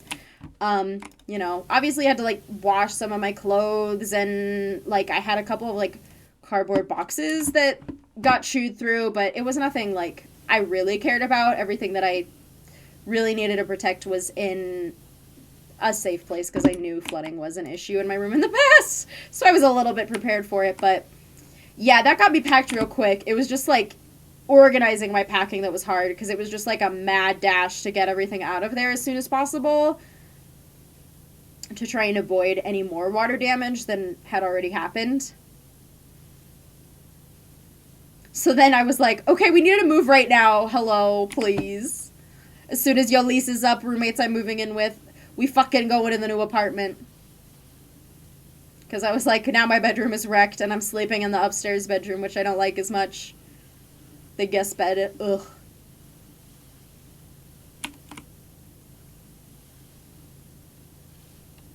Unfortunate, yeah. God, then, like, my parents fixed up the whole basement room. They, like, redid it and everything. And, like, they had gotten a fucking consultant and were like, okay, how do we get this room to stop flooding? And they like put in new windows and new draining systems and everything. And then like a week after they just finished it and just put on like the baseboards and new carpet and new paint on the walls and everything, it fucking flooded again because they like the contractors busted a sprinkler pipe, and so the first time they ran the sprinklers, it started flooding the room again because the sprinkler pipe was just like filling up the window well and, you know, fucking ruining all of the hard work that they had just done. Oh my god, my mom was like crying about it. It was so frustrating. But now supposedly the room isn't gonna flood anymore, and it hasn't so far. And now there's another person living there, so hopefully she doesn't have to deal with what I dealt with. Because it is very frustrating to have your room flood. But I'm sure my parents also, like, warned her. They're like, this room has a history of flooding. Don't put your shit on the floor. Yeah, everything was just up on tables or cupboards or whatever, so nothing too bad was lost. I didn't have my radio on the floor or anything because I knew it would get wrecked. It's mostly just, like, the carpet. I'm sure it was, like, an expensive fix, but I wasn't really in charge of it because it's not my house. My parents fixed it all up. Hooray.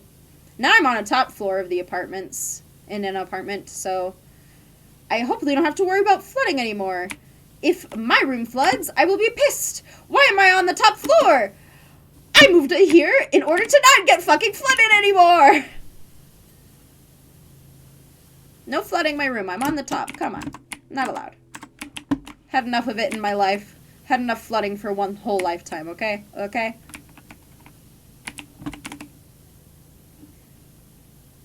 We getting there, baby. Getting there. I think I've got most of the windows. Is this the last one or is there one more? Yeah. Second to last window. And then I think I'll have finished them all. If I did all the ones on the bottom floor anyway. Yeah, now if the fucking roof caves in and then I get flooded, that would be just my luck, huh?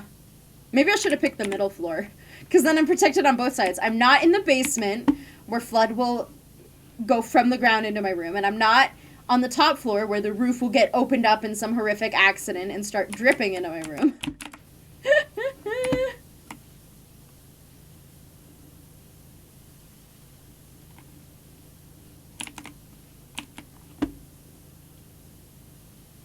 Woo! Woo! Woo, woo, woo, woo, woo!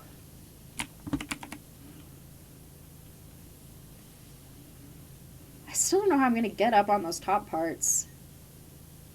I wish they had included a ladder. I don't think there is one, though.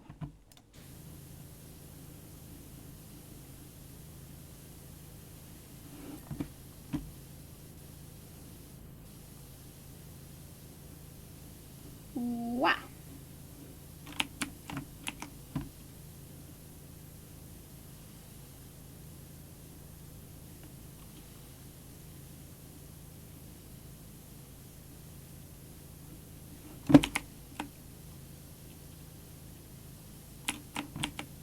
Trying to think of what else is going on in my life lately. I'm mostly just thinking about Rain World all of the time. I keep just, like, trolling around the wiki, finding all the entries. I'm very excited to play it tomorrow, but I don't know. I thought I might get, like, mad and I wanted to just chill today, so I'm playing this instead. Give me the good endorphins or whatever the fuck. I know she would. She's gonna inspect it with an iron fist and be like, sorry, gotta tie you up now. Is she gonna lock me in the freezer too, or does she just do that to the butler, eh?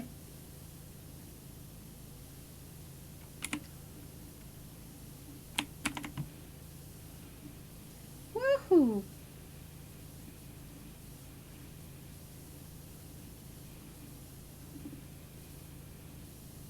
I have not actually played the Tomb Raider games, but I do, of course, know about them. I think I've watched a playthrough of one of the newer ones, but it would be a fun one to maybe check out sometime. I know, Spearmaster is hard. Yeah, no, I think I might. I have now watched, like, a playthrough of all of the Slugcats. Now I know all the stories. Because I was like, I'm probably not going to beat these, and if I do, it's not going to be anytime soon, so I just said fuck it and went on YouTube for a while. Woo! Oh! Ah! Oh! Almost made it. Is this as close as I can get? Kinda. Actually, do I have... Where's my equipment button? Use my extension, maybe. Will that help? Yeah, that helps. Alright, that'll do it.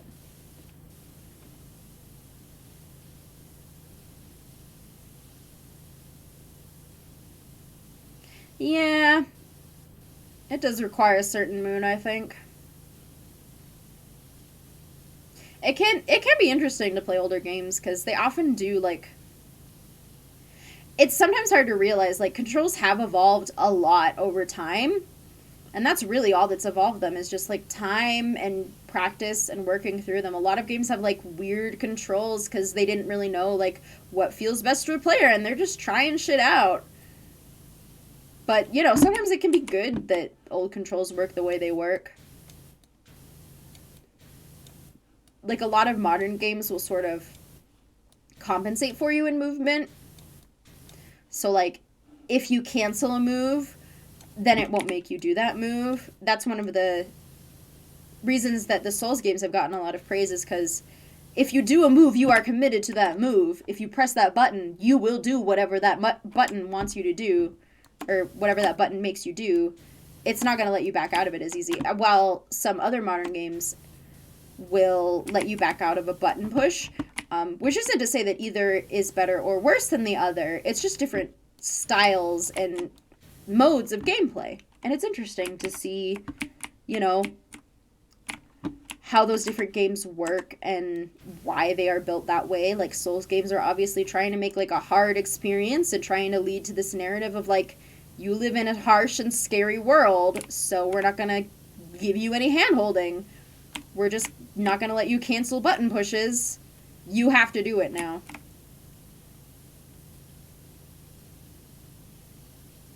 Man, one game that I played recently is Arcade Paradise, which just has a lot of, non-IP stealing versions of really old arcade games. And it's been really fun to look back and play on, some of these old arcade games that, like, I remember seeing copies of. One of the great things, it's also cool because my dad really loved arcades. He went to arcades a lot when he was young because that's, his era is arcade games were big in fashion and stuff. God, that's so high up. And so he loves arcade games, and one of the things that he had is a system that had a bunch of arcade games on it. And so he would play, like, he just opened up a file on his computer and there were a bunch of arcade games on there. It was really cool. Like, one of his favorites is Galaga, and he let me and my brother play, like, old, like, the arcade version of Mario, or, like, Pac-Man, or even, like, a lot of really obscure ones, because it was just, like, over 1,000 games in this huge library of games that you could try out. I would recommend it. It can be a little bit, like, if you just want to try playing old arcade games and you think that would be fun, then do it. If you want to, like, have a perfect arcade right away, then don't. It is similar. If you like this game, then you'll probably like Arcade Paradise a decent amount. It is, like, it has cleaning and management elements, which I think not everybody loves. Obviously, I've mentioned that before. But, yeah.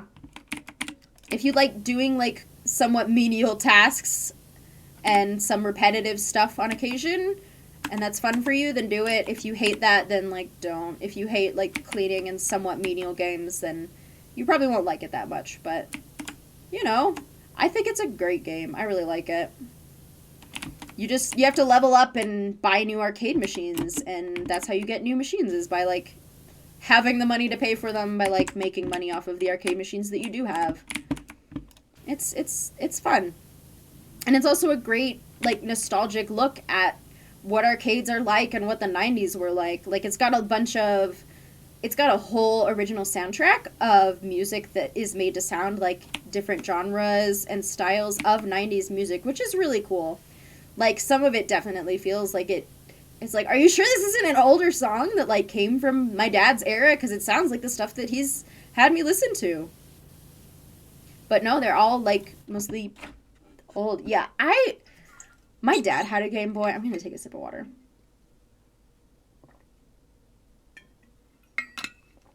Thirsty. My dad had a Game Boy. The only game I ever played on it was Tetris. And, like, the only game he ever played on it was Tetris. That was our Tetris Game Boy. He had, like, a couple other game cartridges. I think he had, like, a Mario game or something. But it was pretty much just a Tetris machine.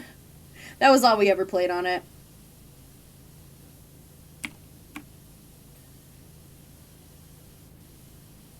It was fun. I would hear, like, every once in a while him playing it in the other room. I would just be hear, like, do do do do do do do do do, and I'd be like, oh, Dad's playing again. Yeah, he was really good. Like, he could get to the final levels of Tetris because he obviously played it quite a bit. I was a child and didn't have any particular Tetris skills, but, you know, I wasn't seeking to become a world champion or anything.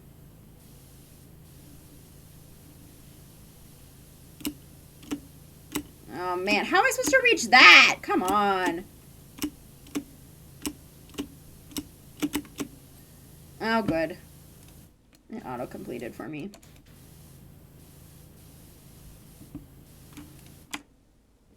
There's some spots here. Find all the dirt. Remove all the dirt. Nice. Battlement. There you go. That one still has some apparently. Oh god. Oh wait, there's one.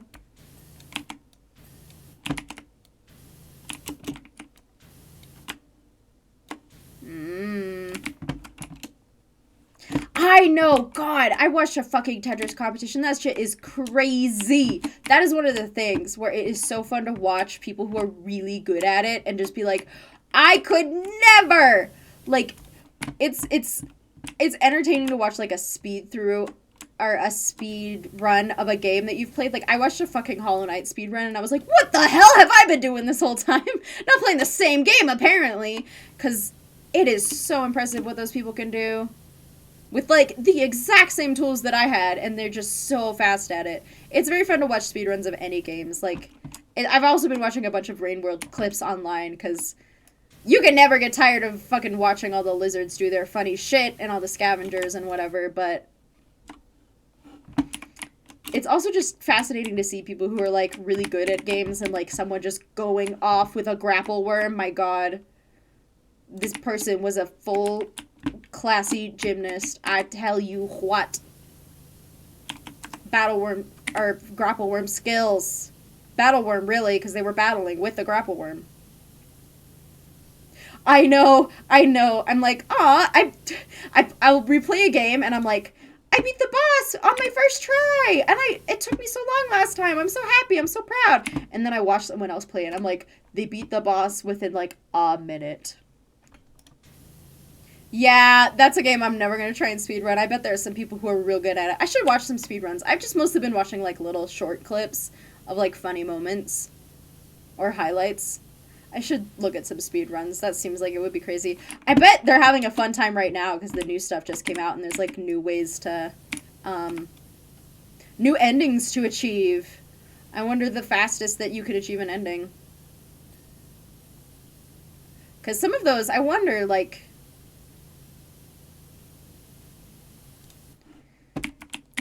what is skippable is always the sort of question with speedruns, and some of those seem like, yeah, there'd probably be some big steps you could skip, because I know, like, I skipped some, like, I never went to Sky Islands on several of my playthroughs, because I don't like Sky Islands that much. It makes me dead, but it would be interesting to see people, like, all the different categories and shit. Yeah, I bet they're trying out a bunch of paths and stuff right now. It'll be cool. Sky Islands, my beloved. Oh, you can see the big Croft sea. Cool. I'm gonna move my thing. Oh, there's a patch. You nasty! Clean yourself!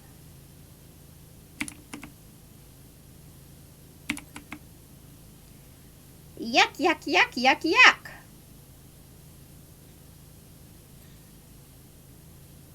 Speedruns are so fun. I love watching them. I'll probably never do any, but it is fun to watch. I am very much an amateur at gaming in general. I don't really seek to be a professional or be terribly good at it, but that's okay. I'm doing it for fun.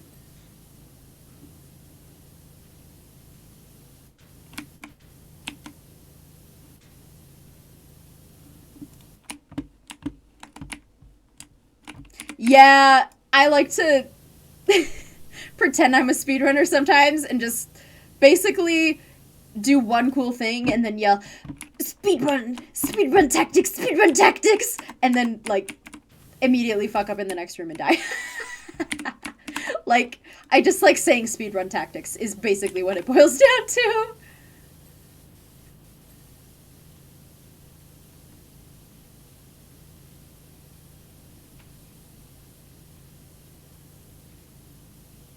I'm on a world record, oh my god!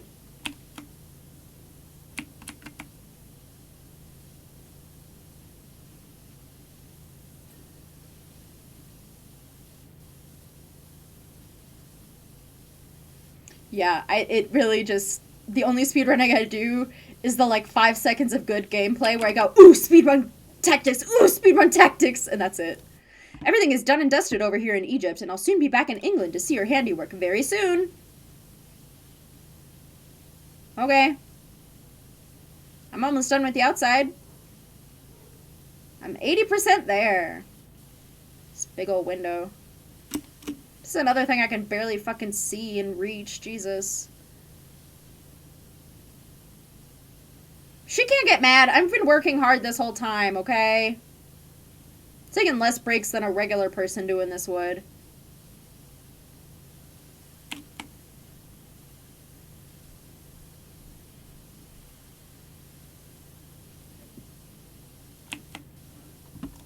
Ugh.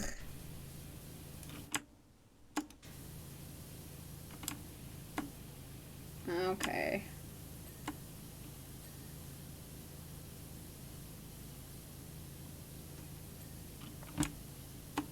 There's spots. There's spots.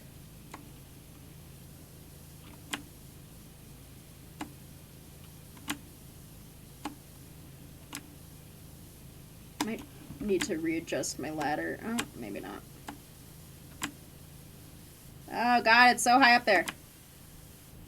Am I even hitting it? I think so.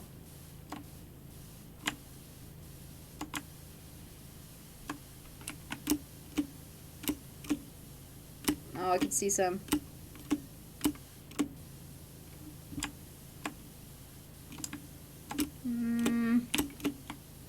Oh, there we go. Yeah. Okay, let's go right there. So are you still dirty? Yes, you are.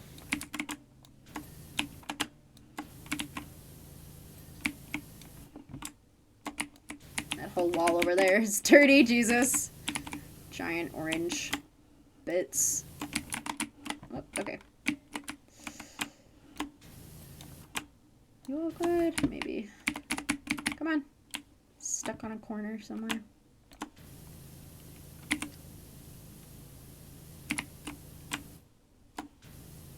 Entrance topper. There it is. This is all fairly clean. Oh god.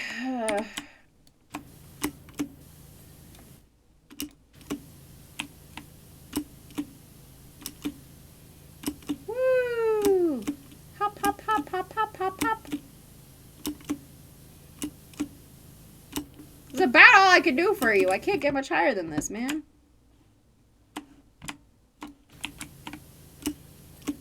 There we go. Are you done yet? No.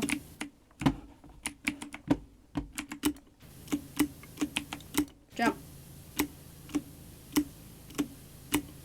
If there's a dirty spot, I can't even reach it. You didn't give me good enough tools. God damn you. There we go. Okay, now we can move on. Is the ledge dirty? Are you sure about that? There's a dirty spot. I probably need to just bring my thing over, don't I? Woo! Down we go. No, other way. I guess that's probably good. Woo! And this. Let me... Let's finish off this real quick.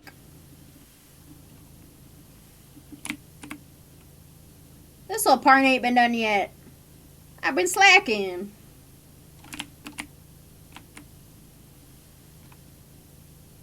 No, it doesn't make you get every pixel of dirt. Once you've cleaned a large enough section, I'm not sure how it's determined, it will just automatically clean off the rest.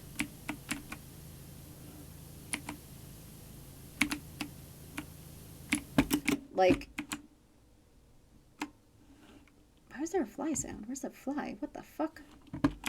So you can see, like, there's a bunch of little pixels on here, and I'm probably not going to get each one of them. Like, there's a bunch over here, and there's some behind me.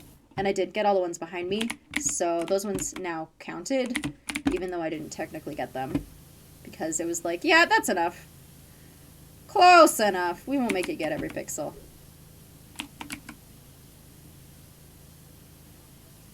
Just like a big enough amount of them that it counts.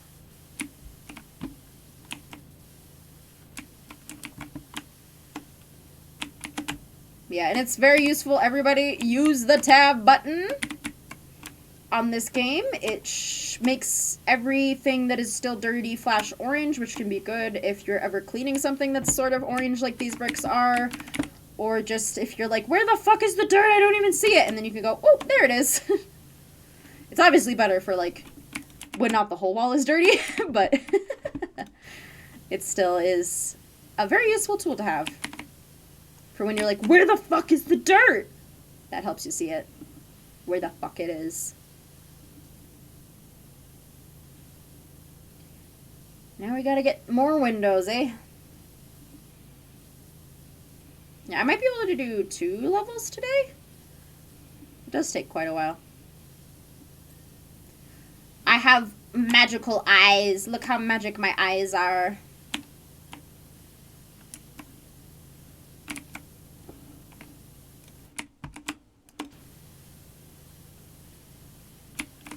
God, if you want to hear me rant, I could also just talk about animation. Because I recently saw Puss in Boots: The Last Wish, which is a fucking good movie. Go see it. I love it. But it also represents a somewhat recent trend in 3D animation that makes me very happy and very excited. Because it's just fascinating. In my estimation, 3D animation was a little bit at a standstill because it is good. I love it. It's gorgeous and doing really cool and unique things with animation, which I'm really, really glad about. So one thing about there are some key differences between 3D animation and 2D animation. And for a while, the focus with 3D animation has sort of been realism, which I don't think is the end-all, be-all, because there are some things from 2D animation that were lost in 3D animation. And one of those main things was the concept of squash and stretch. So one of the most basic animation exercises that you do when you're learning to animate is to draw a ball bouncing. And what will happen is that as you draw the ball, the shape of it will move. It will get squashed and stretched. So when the ball is hitting the ground, you'll draw more of an oval shape. And when it's going up into the air, you'll draw it longer. And that makes it look better in the final cut of the animation. However, when people are making 3D animation, they're working with these 3D models and 3D sort of objects, which have a more static shape. Just by the very nature of them. Like, this has a static shape. You can't really bend it in the same way that you can with a pencil drawing. It sort of breaks the physics engine. So a lot of that squash and stretch animation was being done away with. It's really cool. I don't do art really myself. Like, I can't do digital art. I do occasional pencil art, and it's, very mid, but I have fun and try my best. And I am fascinated by the subject, and I love art history and learning about art in general.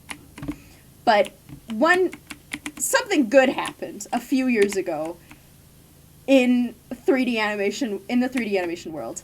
And that is that Into the Spider-Verse fucking came out and blew everybody's minds. That movie used so many fascinating and new techniques that hadn't been seen in 3D animation. Yeah, framing and lighting and stuff. So fun. Honestly, I love... That's another thing. This is an interesting thing. Hey, another not safe for work topic.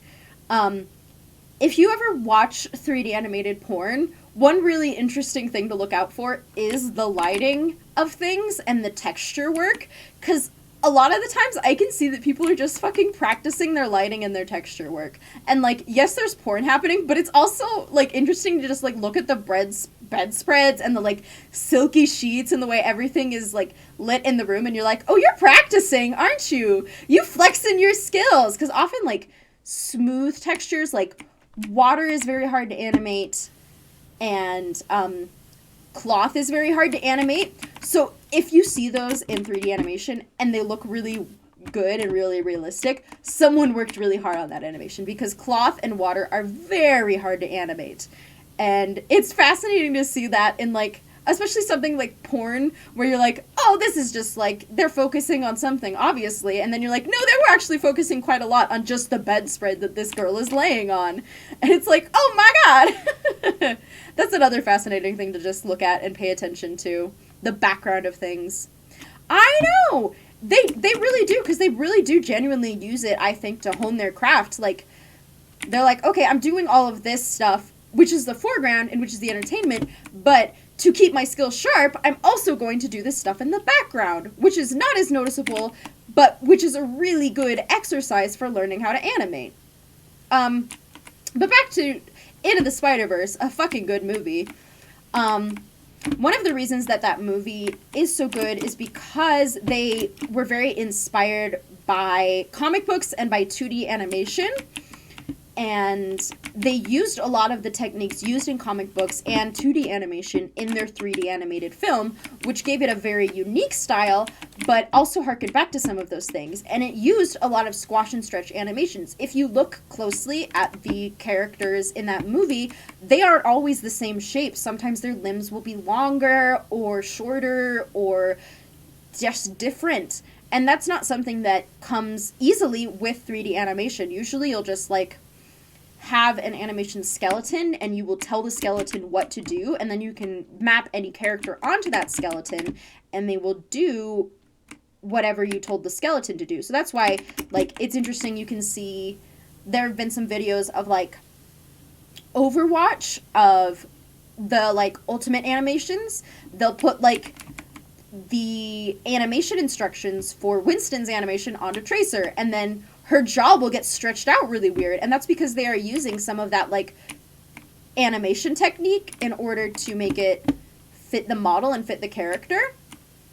But, like, Spider-Verse took it even farther, and they also did interesting things with, like, using more painted backgrounds, and on the characters themselves, they would use drawing techniques. Often 3D animated projects it would not be obvious that they had been drawn, and Into the Spider-Verse made it obvious that they had been drawn. They would put lines, and yep, they do things like lower frame rates. That's one thing that Puss in Boots does really well, is that when they switch to an action scene, you can see that the frame rate is switching and that it's not as fast, and so it looks like it gives it a different feeling, which makes it very interesting. And, like, makes you perk up and pay attention, because you're like, oh, this looks different. Something exciting is happening. And, yeah, it's the action scene. You need to, like, look at the exciting action scene. But, like, if you look at the character models of Into the Spider-Verse, you can see, like, black lines as if they've been outlined. And you can also see stippling, which is, in the way that comic books were printed, it was often on matrices of colored dots. So it's a bunch of dots in a grid, and if you look closely at the characters of Into the Spider-Verse, you can see dots on their faces as if they are in a comic book, because that's the style that they're going for.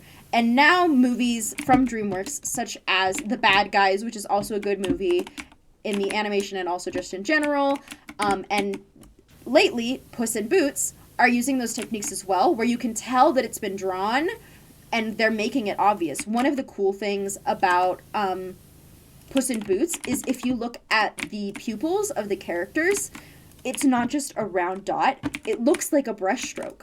Like, the edge of the pupils is ragged and has a bunch of little lines. Like, it was made with a brushstroke, which is so cool. Like, they thought they put in the time and effort to, like, make it a brushstroke instead of just making it a little round dot, which would have been the easier route, but they wanted to make it pretty like that, and so they used that technique in order to make it look like everybody's eyeballs have a little brushstroke inside them, because it is, like, being made and being drawn and being cared and loved for, and so that little brushstroke just puts that into perspective. They also have a lot of cool transition shots in the movie, which is something that I loved, which is just, like, something that I think, like, this movie pulls a lot from Westerns, and it pulls a lot from, like, from different films. It's very much like they know film language and are using it and utilizing it in a very good way. But, you know, remixing it into their own style. And I really love the most recent, like, 3D animated films are being willing to push those boundaries and being willing to, like, not just go for realism. They are making it obvious that this is not real, that this is animated. They're putting brushstrokes into the eyes of their characters, or they're putting dots on their faces like they were printed in the pages of a comic book. They're using these techniques in order to make it more obvious that this was created, and I think it gives it a very cool visual style and a very unique visual style, and it makes you appreciate the artistry of it, man. It makes you, I think it, for me, it makes me realize, like, oh yeah, someone made this. Someone, like, sat and drew these and fucking worked them up and all of that. And I think that's, like, oh yeah, Claus was also really cool. That one has a similar style where it uses some of those techniques to make it look almost like a painting. That movie is also really good.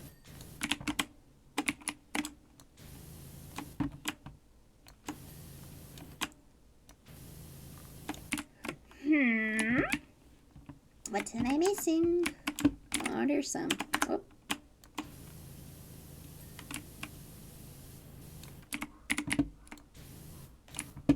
Nope, spray the ball. Come on.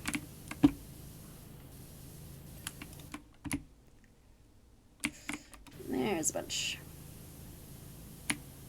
Yeah, I really love what 3D animation has been doing, and I obviously don't know what everybody is getting their ideas from, but I think a lot of it is honestly due to Into the Spider-Verse just committing to that comic book style and committing to the styles of graffiti and of paint and of different sorts of art, because they said, we like this kind of art, we want to represent it in our movie, we're going to put it in there, we're going to figure out a way to work it in, and they managed to do that in a very cool way that so many people have used.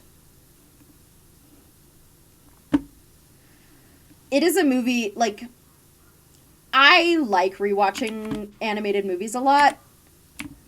It's, one of the funny parts of my job is, a lot of clients like watching the same movie over and over again, because they find it comforting, and they're like, you know, a lot of them like routines, because that's a big part of autism, is they like having a routine, and, you know, doing the same thing every day, and it helps them feel comforted, and then if, like, the routine changes, then they can get sort of thrown out of whack and get a little nervous about it, which I fucking get. I like having a routine. I like, my workday starts at 8 and ends at 3 every day. That's fucking great. I love not having to change when my workday starts and ends. Otherwise, I get fucking thrown out of whack, too. I like having a schedule of, like, I'm going to eat lunch at about this time every day. And, you know, I'm probably a little more receptive to change than some people that I know. But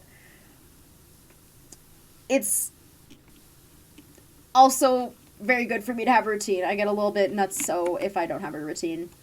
And so there are quite a lot of movies that I've seen several times. But honestly, like, animated movies, I don't get sick of seeing them multiple times because, you know, it's fun for me to watch them, and then it's fun for me to analyze them and see, like, all of the little things that you might not see the first time. Like, I like watching movies to just see things in the background. With live action movies, there's less for me to notice, and with animated movies, I'm like, I could watch this a million times and notice something new every time.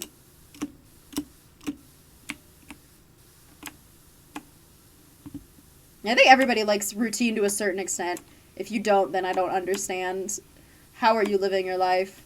You are probably having a much more fun time with it than I am, because I get stressed. But, you know. Come on, window. Get clean. I'm giving you all my attention and love and water. Oh god, I'm falling. That's what I'm doing. Window, it's all your fault.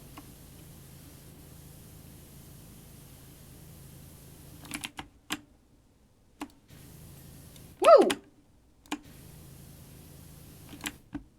One of the movies that I watched several times and got quite a bit sick of was the movie Dog, which is the grand return of Channing Tatum as a sex symbol. My god. Not that he hasn't been, like, for all of the movies he's in, but it was very in force in that movie. There was a great scene where it was raining and he took off his shirt. Oh my god. He was all wet and rained on. I did not care. He also drooled an uncomfortable amount of time in that movie. There were like 2 separate extended drool scenes. And I was like, why do I have to watch this man drool again? But you know what? Whatever. If it makes you happy, I'll go with you. If that's what you want to do, we can do it. I don't really care at the end of the day. I'll get over it. God, what am I missing? Did I get... No, the window still has some. Yeah. There's some movies that you're just like, oh, this one's going on the rewatch list. That's my other fucking dissertation, is that spoilers don't exist and don't matter. My controversial opinion of the day, of every day, man. I belabor this point quite often, to be honest, but in my opinion, spoilers don't technically exist. Like, if you are looking at a piece of art and you are saying, oh no, someone spoiled this for me, it is ruined, you are not giving that piece of art enough credit, because there are parts of art that you will not experience without fully experiencing the art itself. And what I mean by that is that there might be particular lines or scenes or lighting choices that will not stand out to you when you are getting that spoiler. And you will not experience those unless you watch the fucking thing and experience the art. You're not going to get that part because you were, like, spoiled, sure, for the ending, but what about that funny line, like, halfway through the movie that they didn't mention when they spoiled the movie for you? You didn't get that part, did you? It wasn't spoiled. There was, like, if art is dense enough and unique enough, then it cannot truly be spoiled, because there is something of worth in there. And if you believe that your art will be completely ruined because of a spoiler, then your art was probably pretty lame to begin with. Because spoilers are not the end of the fucking art. There's lots more within art than just the spoilers about it. There's funny lines, there's funny moments, there's interesting lighting decisions, there's, you know, I've spoiled the fact that there's, you know, brushstrokes in the eyeballs of the Puss in Boots characters, but what other cool things are there about the designs of the Puss in Boots characters? There's more stuff than that. I guarantee it, as someone who watched the film, but with that little spoiler, is that going to turn you off from it, or are you going to go see what else cool things might happen in this movie? I really do not mind getting spoiled for anything because of that, because I think, like, you know, there's still something to be found within this piece of art despite the fact that I know the ending. The ending is a small part of the story, really. It's just a part of it, and there's other parts that I will miss if I don't see it, because they can't be covered by spoilers. Because unless someone, like, verbatim reads the book to me, that's the only way to spoil the book, bitch! Definitely. Definitely.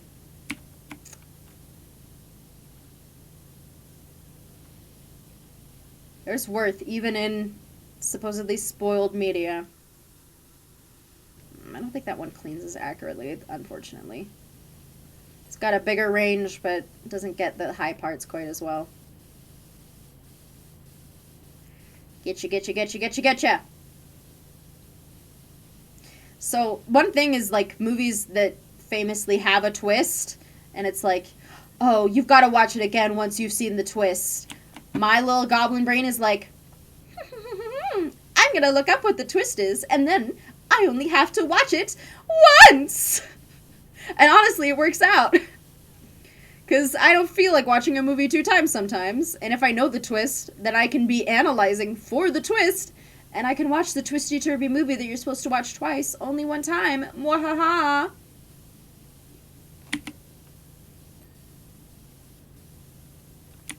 Yeah. Like, if I know... There is some stuff that I'm like, I would prefer not to be spoiled, because I think it would be interesting to see it on my own. But, like, I'm also not upset when I get spoilers, and with a lot of things, I'm like, yeah, just give me the spoilers. Like, there's a lot of things where I do not care about spoilers, where it is not a big deal to me, because I'm like, there's, you know, there's a whole movie here, and I'm gonna miss shit, even if you spoil it.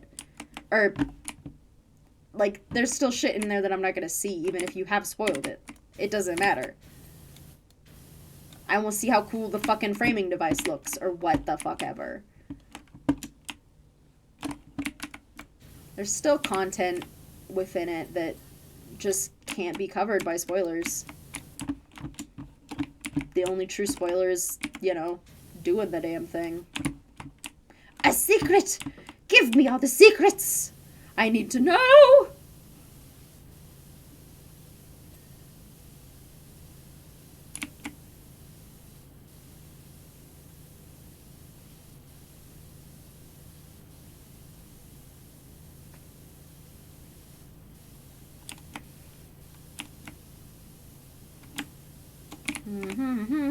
We're getting close. 96%. Not too bad, not too bad. Alrighty. I'll get you all cleaned up. Just you watch. Just you wait. It's looking lovely, ain't it? Anything over there I missed? No, I think it's just this section. Woohoo! Get you.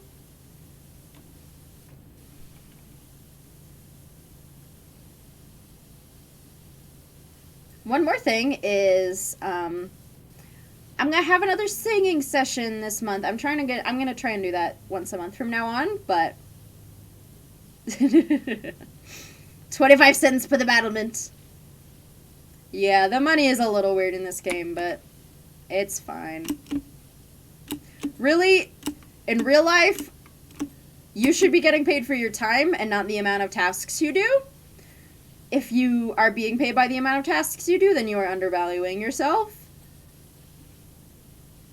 And if, like, it's an art commission or something, then try and calculate how long will this take me to finish, then charge according to the amount of time and not the amount of tasks, because otherwise you are kind of selling yourself short.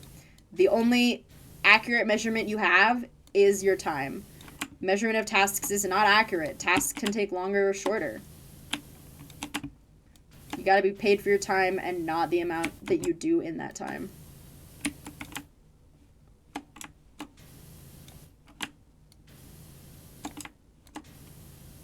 There you go. She's watching me. She's got her fucking binoculars. She's over hiding in the hedges, and she's just like, yes, that is clean. I shall tick it off the list and pay you 25 cents immediately.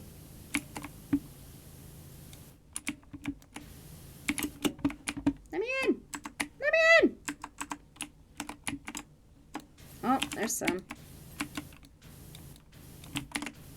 She's fucking watching me, bitch.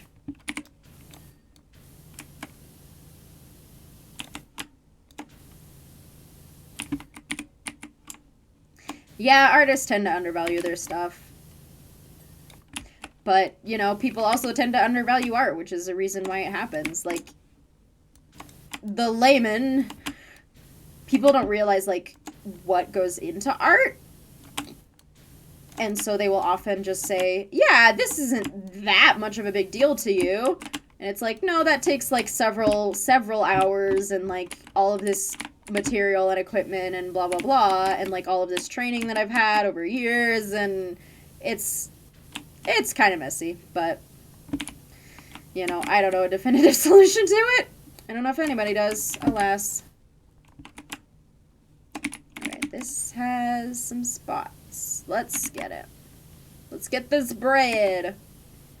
I have 6,000 whole dollarinos, not with really anything to spend them on. I think I have access to outfits to spend them on. I don't think I've bought all the outfits in the game, but I also don't really care. Because, like, I can see the gloves and that's it. I mean, I guess you can see them in the end screen. It does do them.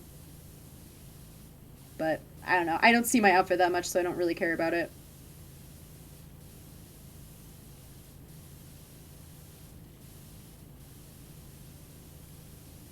Some games I like having a cute outfit, but this is one where it does not matter that much. Whee!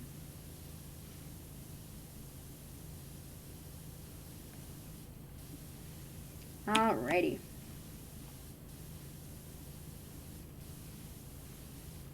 %. Oh, baby. We gonna get it soon. And then we can try and do one of the indoor levels, I think, is the next one. Or maybe the vehicles? I don't know. There's like 3 or 4 new levels to this little pack. God, yeah. I mean, that's one of the parts of, like, people don't know what it takes to do art, and so they're like, this doesn't take that long, give it to me now. And it's like, no, this takes several hours, come on. Or, like, several days, really. And people are like, it doesn't take that long, does it? Yes, it does. Shut up and wait.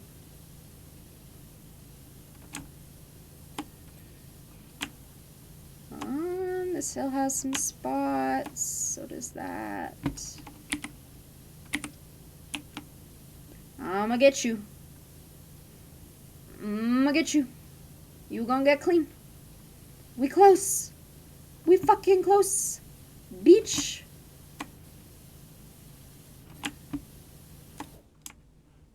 Wall still has spots. I know, I'm so close. 99%, baby. This is where it's hard to see because it's all in the brick, which is kind of the same color as my tab show dirt option.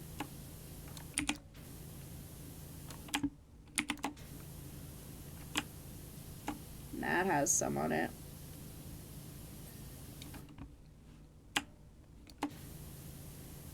Woo!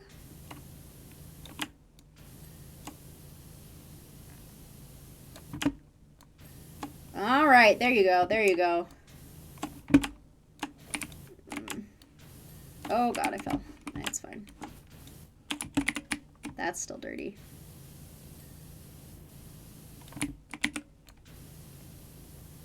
Coin.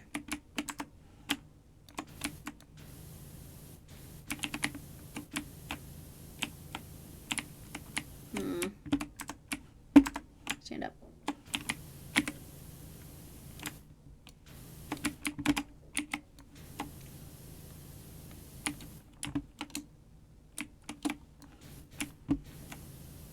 Gotta finish off the last bits of everything. That's kind of the hard part, finding all the spots.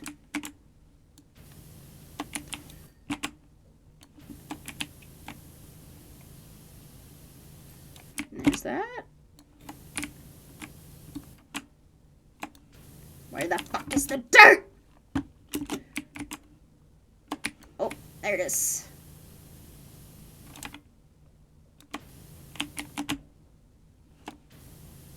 Come on, just do it already. Just let me be done.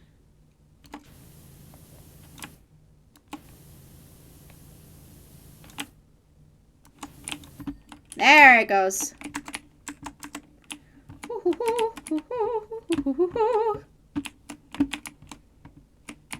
think I need to head back up. Don't get stuck. Hello?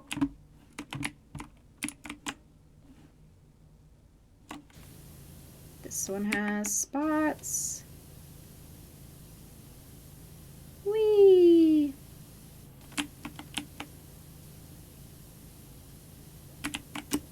Is it dirty on the top? Oh, a little bit.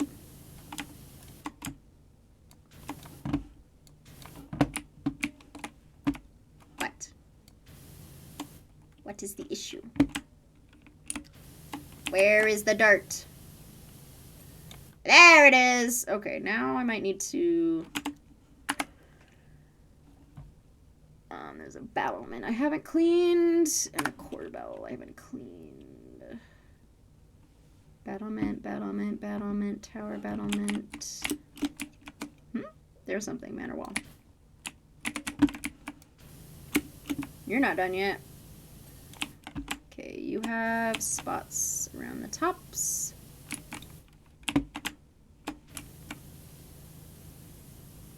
I know! I don't know what any of these things are either. It's very interesting. This is a corbel? Yeah, the list is invaluable, man. Okay, and then there was another battlement I didn't get yet. Not there. Battlement. Battlement. No. Battlement. Can you see it? That one's done. Battlement. That one's done. Battlement. Battlement. Must be over here. That one needs doing? Okay.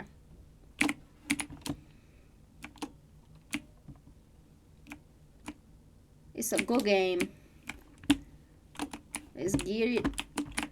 Almost done.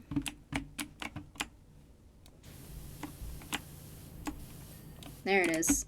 Okay, what else did I need? What are the corbels? And... gable turrets? The fuck? Large tower roofs? Manor walls?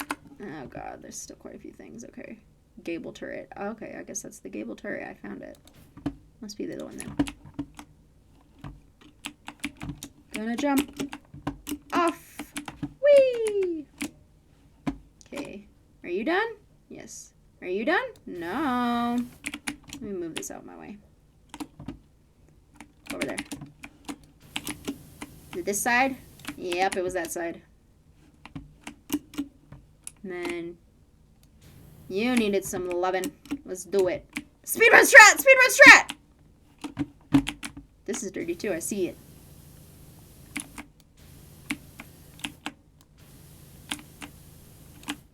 I have found dirt. I don't want to disappoint Miss Lara. Miss Laura. Miss Croft. Miss Kraft mac and cheese. Where's the dirt? There it goes. Okay, you were okay. You were okay now. Okay. Oh, fuck. Speedrun strat. Fall off the ladder. 10 times consecutively.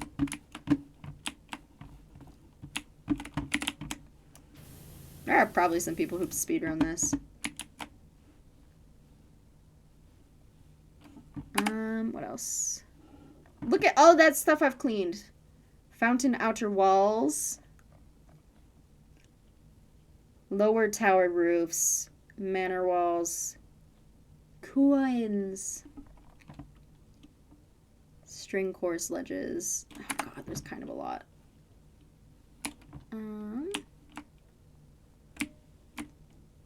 You good? This is good.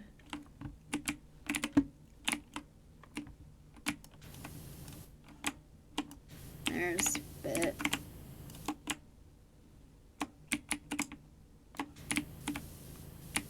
Maybe I should just run along the ground. that thing in the way. Yeah, that's, I think, where the dirt is collected. Oh, under there. That's it. Yeah, that's the spot. There you go. Is this one good? Yes.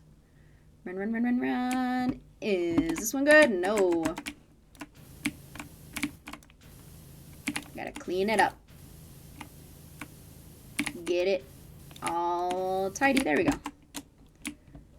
How about you? Not done yet. Perfect. Fountain top is done.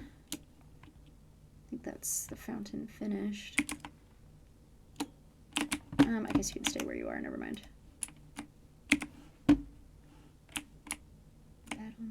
Battlement, battlement. Great. Tower walls, battlement.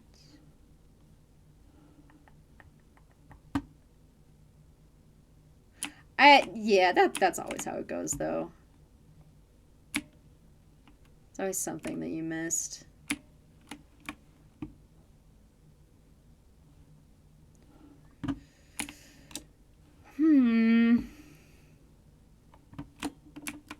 Oh, this one.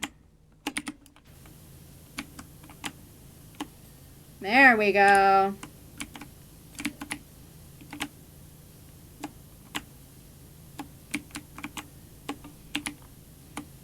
You're not done either, are you?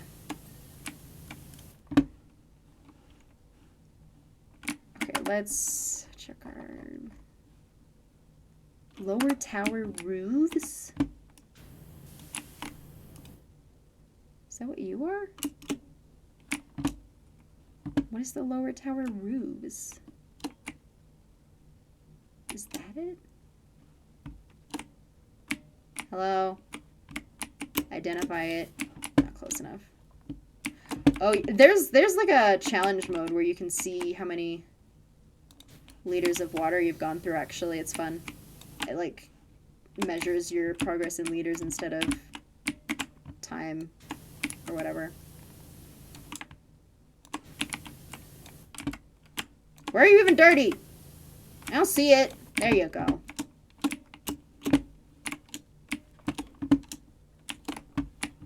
Okay, gotta hunt down the last little slippery bitches. You good? Balconette. Cable turret.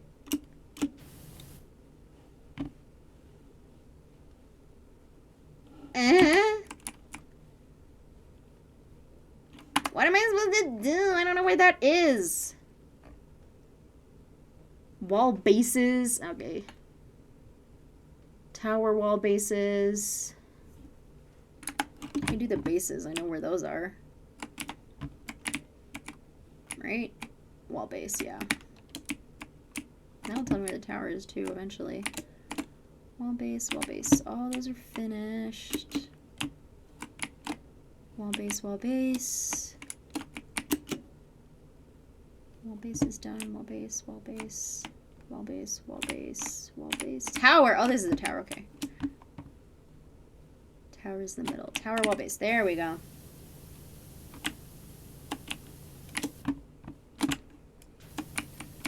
Nice. Oh, now it's got those. Wall base. This one. Perfect. Lower tower roof. I guess this is the tower. Let's see, let's see.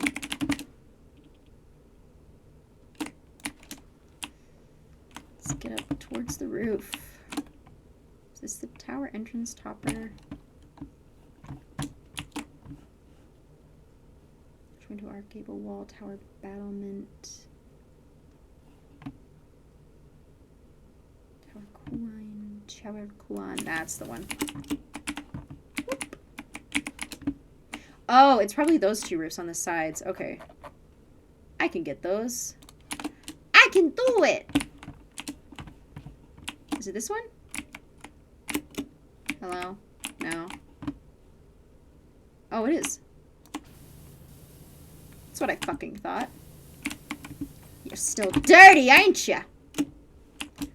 Got you now, though. Can't escape me for long. Woo! I did it. Oh, yeah, look at it. Hooray! Oh, fuck yeah. Oh, isn't that tasty looking? Winston had been gushing about what a tremendous job you've done finishing his cleaning on the exterior, and I'm excited to see it for myself. You have my deepest gratitude. In fact, based on this solid intel, I think I have something else for you. Obstacle course and quad bike. Your work on the house was impressive, and I'm not easily impressed. I can almost see dear old Rose taking her elevensies out on the western lawn. Winston was the butler way back then, apparently. Anyways, to the back of the manor, you'll find my obstacle course, an invaluable training aid in periods of convalescence, and beyond it, my trusty quad bike. They both suffered terribly over the years. My obstacle course at the hands of the British weather, the quad bike at the hands of yours truly. I trust you like a challenge as much as I do. Yeah, it's a fun little video. It's fun to watch. Although it always makes me feel guilty about the things I abandoned, like the fountain. Oh my god, I gotta do an obstacle course, babes! Let me switch my nozzle back to normal-ish. An obstacle course may seem an eccentric choice for the grounds of an archaeologist. Not really. Archaeologists seem to get up to all sorts of crazy shit if you in Indiana are anything to go off of. But not all archaeologists like to sit around and dust off artifacts in a museum.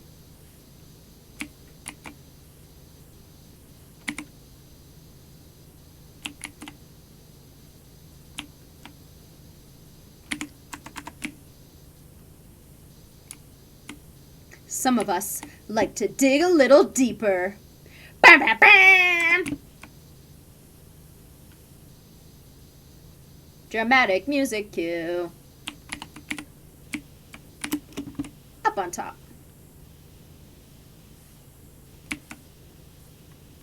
Oh, there's a ladder this time. That's nice. Just spotted it out of the corner of my eye.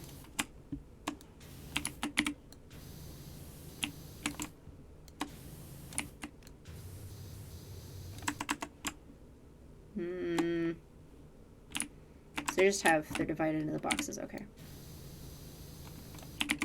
It's sometimes important to know what counts as an object, because it helps you finish them off a little quicker if you're not, like, focusing on all of the individual stuff. I'm just focusing on the object, because then it will just be like, okay, that's enough of that object. Done. Bye.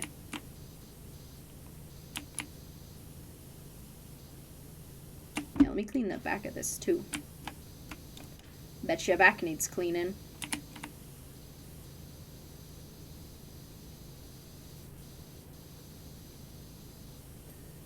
Nice. Nice! I love that ding. I live every day of my life for that ding.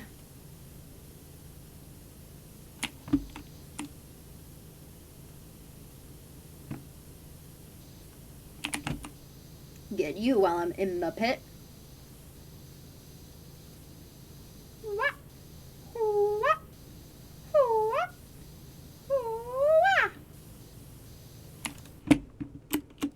Alright, where else are you dirty? Just... all these fucking strats are gonna be hard.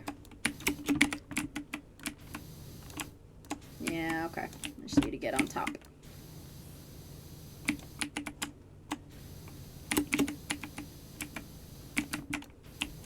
Maybe this would be a good angle from on top of the box, eh? You getting there? Kinda. Slowly, but surely.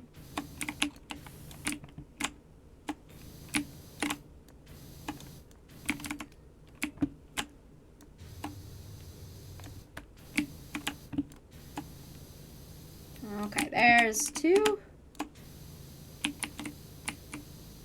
There's 3.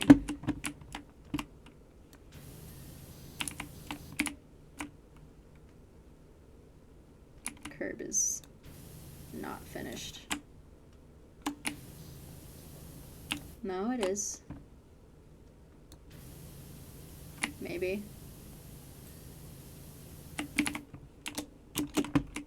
Okay, I think that's all obstacle 1. On to obstacle 2. Hooray.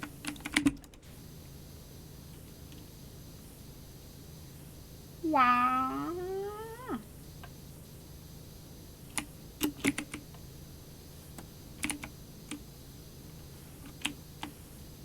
What else has been going on with me lately? I don't know. I keep falling off this box is what's going on, Jesus.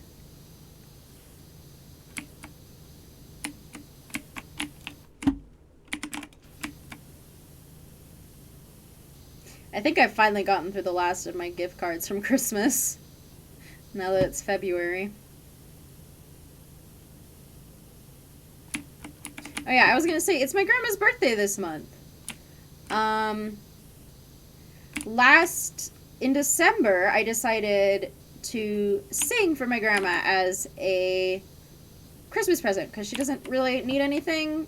She got moved into a retirement home this year. We were worried about her adjusting for a while, but she seems to be doing okay now. And I decided to go and sing at the retirement home as a Christmas present, because I obviously, like, she's got all her needs met. She doesn't really need anything. I don't know what she would want as, like, a physical objects. And I know she'll, like, appreciate me singing more than anything I could physically get her. So I went and sang a bunch of Christmas songs for her, and it was really fun. So my parents suggested, and I was like, yeah, that's a great idea. I'm going to go back this month on her birthday and do some more singing. So we picked out a bunch of songs from, like, musicals that she likes, old musicals, and tried to get some suggestions from her as well. And I'm going to go sing a bunch of songs for them, and then the following Saturday, I will sing all those songs I've been practicing for you. It's going to be super fun. Just a bunch of oldies, old musicals, and, you know, songs of my grandma's era. Ding, ding, ding! So yeah, I'm practicing all of those, trying to memorize lyrics and get them down and stuff. I'll probably have to have a little lyric cheat sheet, but that's okay.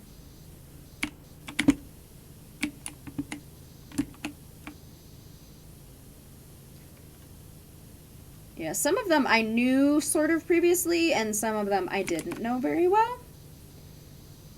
Like, one of her favorites is South Pacific, the musical, which I hadn't seen before. I took the time to, like, watch it because I was like, what the fuck is going on? And pick some songs out from it. And then The Sound of Music, which I have seen before. And then just some other, like, more generic, not from any particular place songs that we think she'll recognize and enjoy. And also, like, trying to make it for the rest of the audience who is also old people.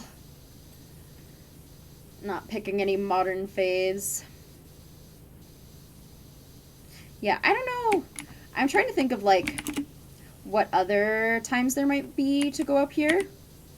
Yeah, I also saw it way, way long ago. I haven't seen it recently by any means.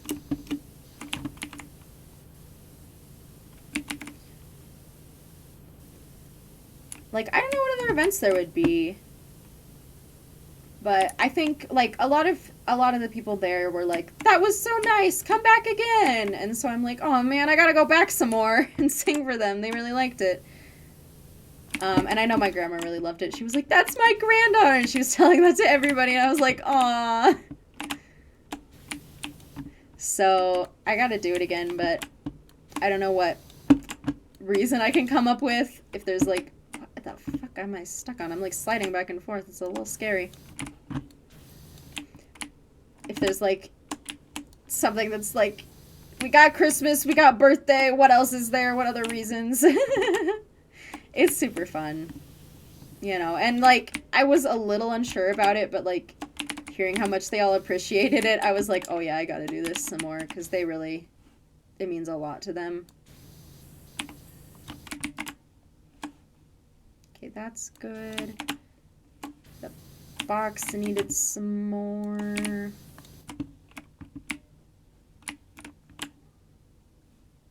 Slanted box, slanted box. Just the wide box. All the grips. I got the grips, yes.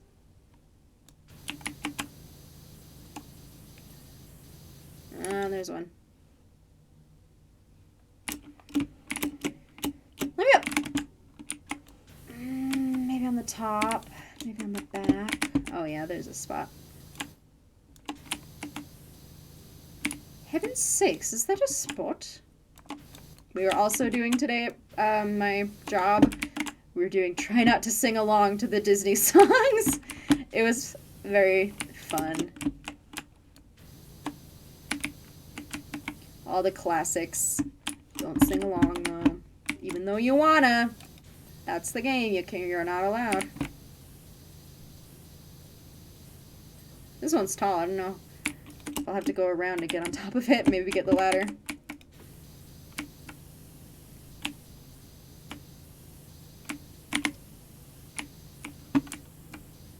Yeah.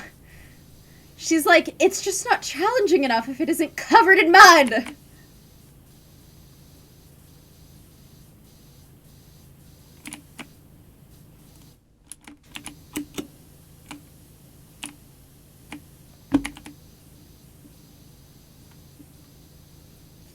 Woohoo!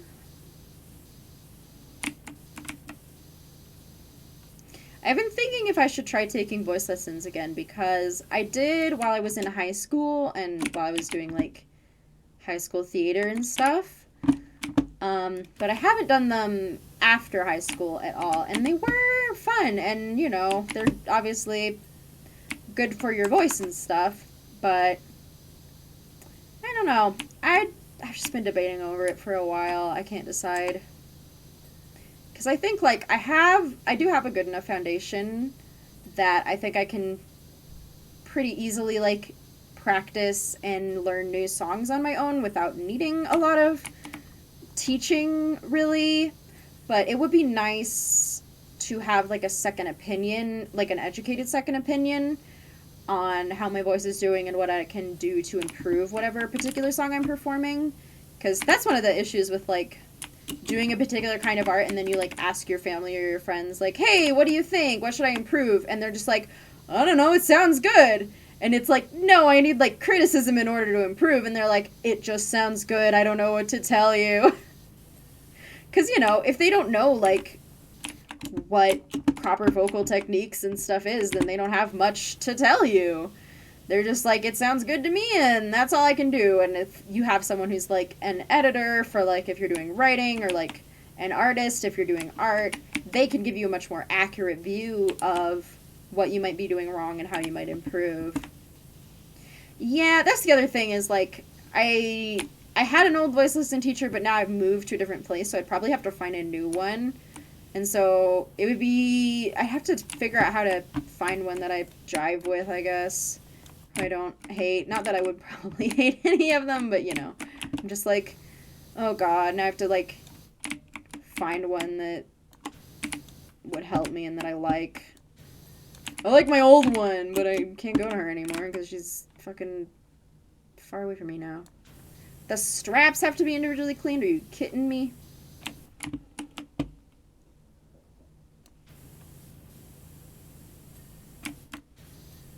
Okay, that's that one. That's that one.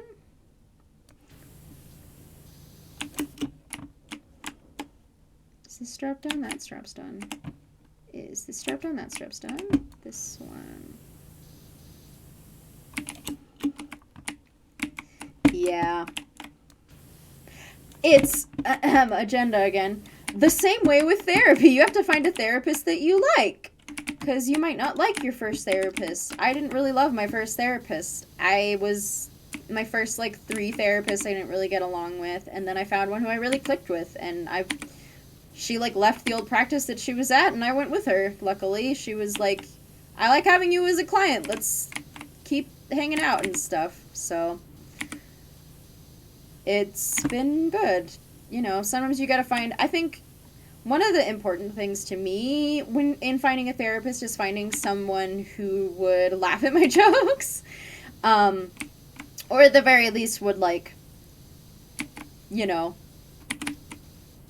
understand that I was joking, because, one of the ways to deal with when you're feeling bad is to laugh about it and to joke about it. And, like, one of the things about depression is that it is kind of objectively ridiculous. Like, one of my favorite little stories to tell is, so I'm 17. We go on a family vacation. And I want some fucking ice cream. And I say, Mom, Dad, look, they have ice cream in there. I really want it. Can I have some? And they say, no, we're going to go get gelato later. You can't have that ice cream. That ice cream is bad. And I don't even know if this shop is open. And I started crying.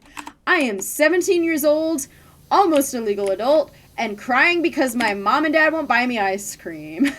Isn't that pathetic? And, like, what the hell? That is ridiculous. You're crying because your parents won't buy you ice cream. You have a job and a paycheck. Come on.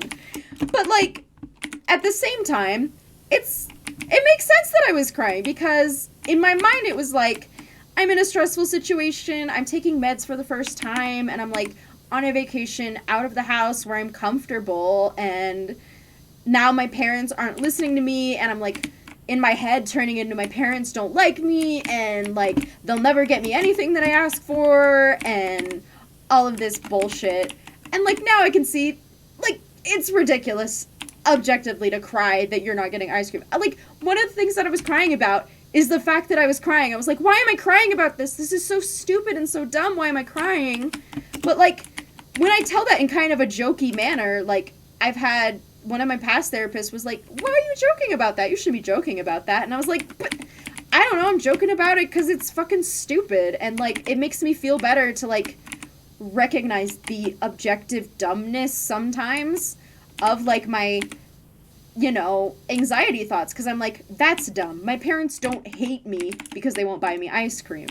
It is better to laugh about the part of me that thinks that, because that, like, takes away the power of not taking it seriously. It is not accurate that my parents hate me just because they won't get me ice cream for this, like, one time, because it's objectively shitty ice cream that you can, like, see is, like, kind of gross. And so that's one of the things that I liked about my therapist, is that she would laugh at my jokes, and then we could, like, be like, okay, so haha, that was a funny joke. But now we can overcome it and, like, talk about, okay, but what was actually, like, so upsetting about the ice cream? And it's great to have that kind of rapport. Running, jumping, swinging, climbing, the essential repertoire for an adventurer. Constantly honing my skills is the difference between finding... Oh, man. Is the difference between finding a relic and becoming one myself. Okay. She's great, and I like her a lot. Hell yeah, shout out to you, therapist.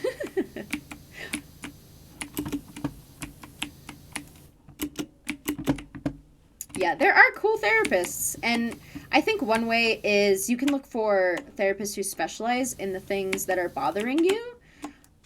Like, I know mine specialized in, like, young women, like, she specialized in my age group at the time, which was helpful, because, like, teenage girls go through a lot of shit, and she was helpful with that. Like, she had clients who were also teenage girls at the time. And it was helpful to me to be able to have someone who could, have experience with that and relate to that.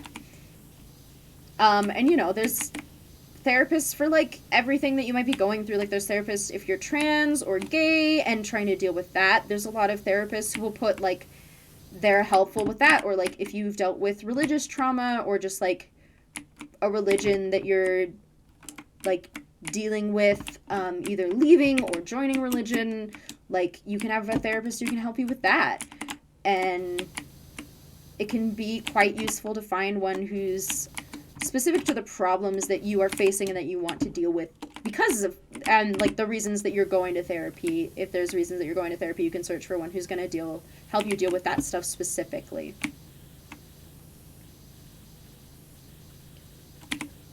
And, it's don't feel bad about, like, going to a therapy session and then deciding, you know what, I don't think this is the therapist for me, and going somewhere else. They're not going to be offended. And if they are, then it's a them problem. That's something that you learn in therapy, is that people being mad at you is not your fault, and it's nothing that you did. Sometimes people are just mad at you, and, like, everybody fucks up and makes mistakes, and you don't have to, like, kill yourself about it.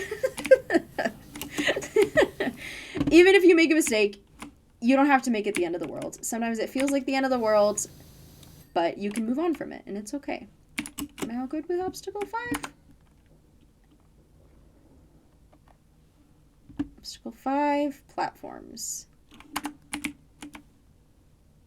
Platform, this one.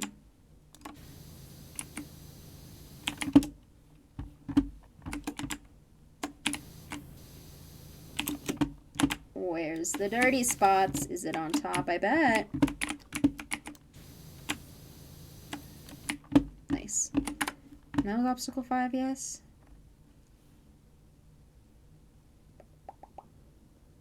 Okay, now we just gotta do obstacle 6.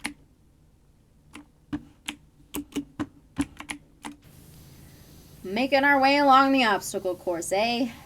Fun, fun, fun.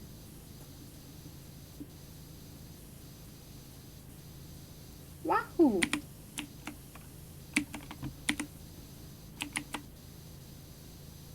It's getting taller and taller.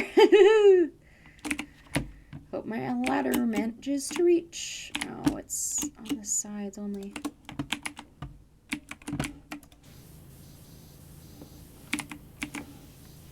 Woo! Some of my favorite levels in this game are the ones that have little cat paw prints. And then you're like, oh, there was a kitty here. I love cats. I'm very lucky. My roommates have 3 cats, and so I get 3 cats in my house. They're very funny. There's one that's old, one that's young, and one that's middle. One that's very fluffy, one that has not a lot of fur at all, and one that has medium fur. They're very good. We got all flavors of cats represented. And, like, we each kind of have a favorite pet. I mean, technically one of the cats doesn't have a favorite because we have 4 animals total. There's 3 cats and a dog. I know! It's like, this is fine, that's fine. These are so nasty. So, I have a favorite kitty. Roommate 1 has a favorite kitty. Roommate 2 has a favorite dog. And then we all kind of dote on... We dote on all the cats, but... The poor third leftover kitty. I've never had a dog. This is my first time living with a dog for a long period of time. It's been interesting. I think it's like a little bit of a learning curve to, like, live with a pet. Probably also to live with people, but, like, just learning what, like, the body language and stuff means. And I don't know. This dog in particular is a rather silly boy. Whenever my roommates are gone and he's all alone, he will get sad and he will start fucking howling and crying because he's like, I'm all alone. Oh no. Like one of my roommates says his hobby is crying, and it's very accurate. He loves to be very sad all the time. And it's like, shut the fuck up. You don't need to cry just because no one's here. Especially because I'm usually in the house while he's crying. And he's like, I'm so sad. And I'm like, I'm literally over here. One time I was sitting at the kitchen table, and there was like a box in between us, and he started crying. And so I stood up so he could see me over the box. And I was like, shut up.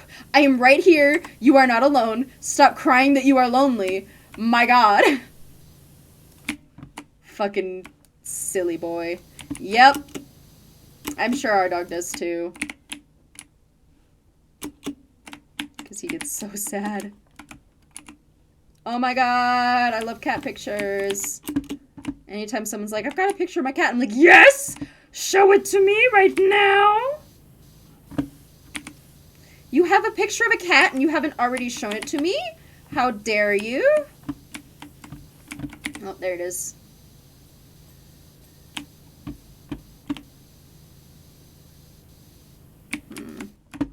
That one's done, that one's done. That one's done. The box.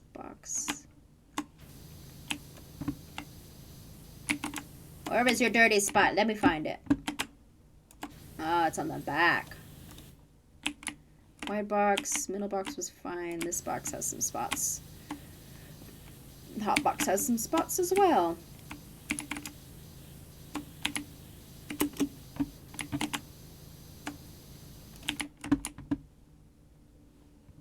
Uh-oh. That's not good. I'll help you figure it out. Poor bud.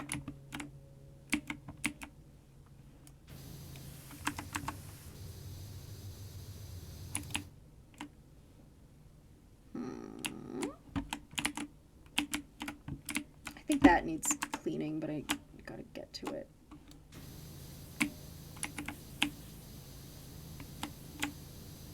Ah, there's a spot.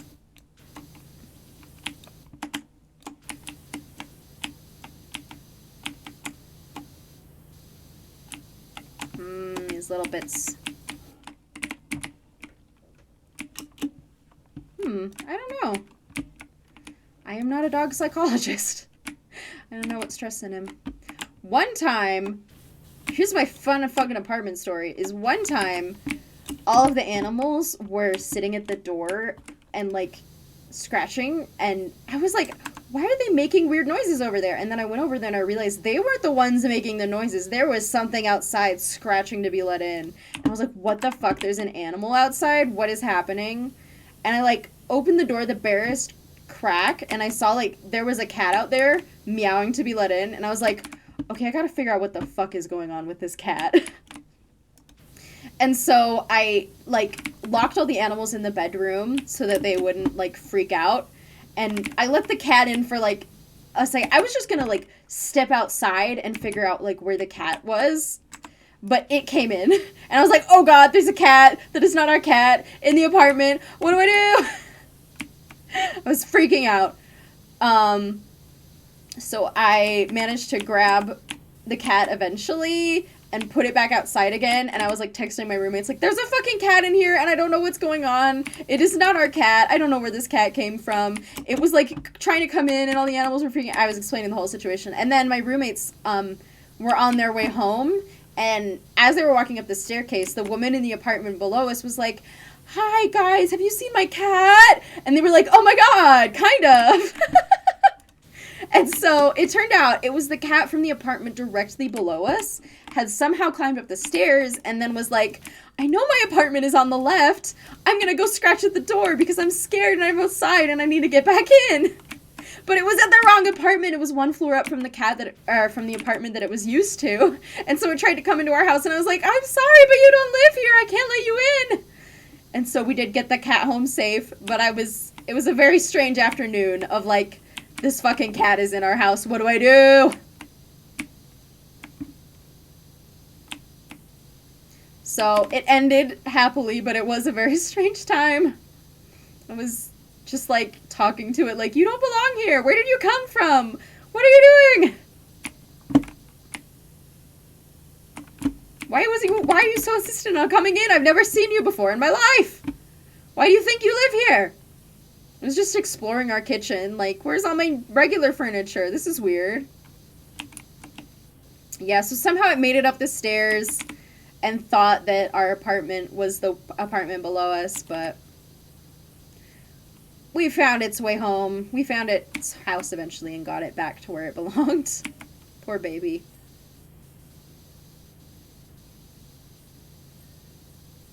Alrighty. Obstacle 7, eh? This one's gonna be fun to climb on. It's pretty tall.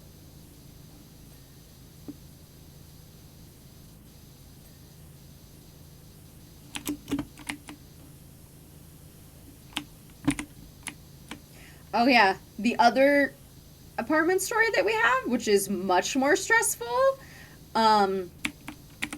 so there's an apartment right next door to us. Like, their door is, there's like a, like 3 feet of wall and then their door. We share a wall within the apartments as well. And one day I came home and I noticed that there was a like bright orange notice on their door, and I looked at it and it said unlawful to enter, hazardous substances inside, or something to that effect. And I was like, what the fuck have the people in the apartment next to us been doing? As far as I can tell, it was probably meth that they were doing, and it was like in the ventilation system. And yeah, it was unlawful to enter the apartment because it was like hazardous fucking materials in there that they were apparently like either cooking or like just doing so much of drugs that it like made the whole place fucking nasty. And I was like, oh god! Like, I looked up the notice online, and that was like, why is this notice put on apartments? What are the reasons behind it? And that was like, one of the main reasons was like methamphetamines. And I was like, okay, that is probably it, because I don't know what else the fuck it could be. Because if it was like mold or something, then it probably would have affected our apartment too.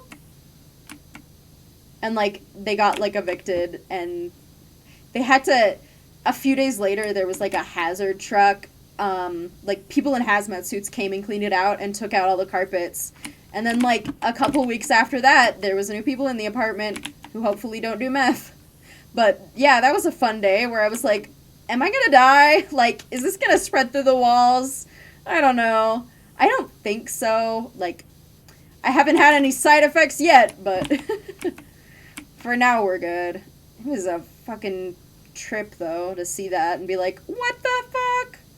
And thanks to our fucking apartment managers for, like, not giving us any info on it. They were just like, it's fine. It doesn't affect you. And I was like, I don't know. It's right next door. I feel like it might affect me, but thanks. The trials and tribulations of living in apartments, eh? Who knows what your neighbors are up to?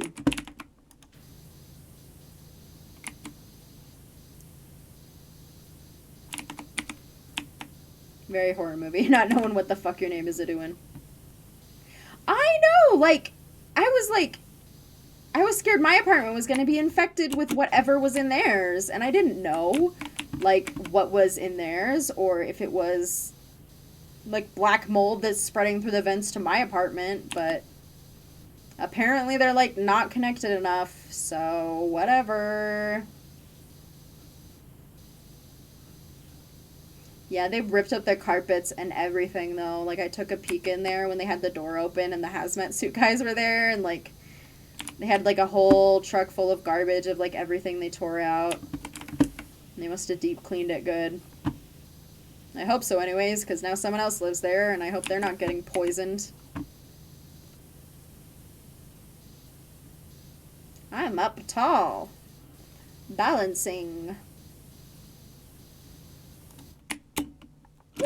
Ha ha! Parkour!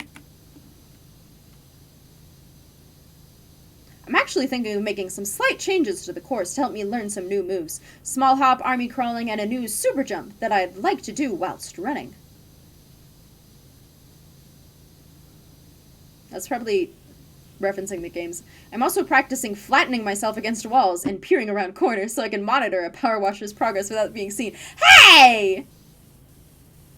Get out of here! Oh my god. What is that? Is that the volcano? I don't know.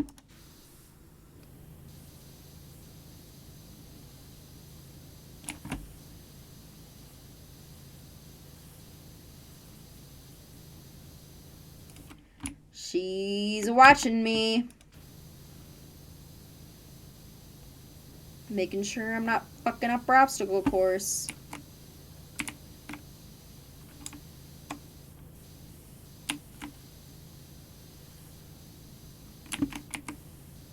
It looks really janky.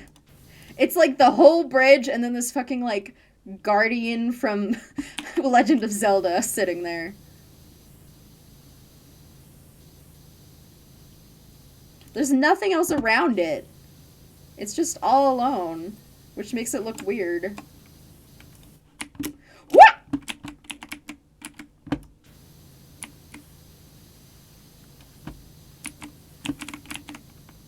Okay. We ballin'. We jumping.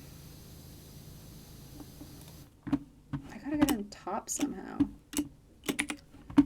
And there's a step stool there and here. Oh, there's another ladder. Okay, that works. Oh, this is long. Can I place it on top? We'll see. Yep, I can.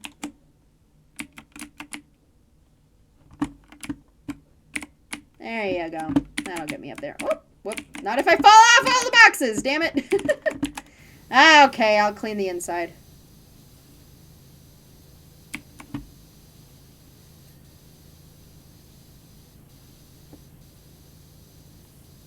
I also haven't played Zelda games, really. I haven't played many console games. I never had any consoles as a kid. Like, all of the games that I played were PC games. Girls Go Games, My Beloved, My Paradise as a child. All those, like, dress-up games. I fucking love dress-up games. Like, still to this day, man. They're fun. Yeah, that was all I did. Oh my god. And the humiliation of playing, like, a fun, kid-friendly game, and then there's a fucking porn ad, and you're like, I promise, Mom, I'm not looking at porn, I'm just trying to play a game. Yeah, I've never had any consoles throughout my childhood, so a lot of people are like, my early childhood games, and I'm like, ha ha ha, what childhood games?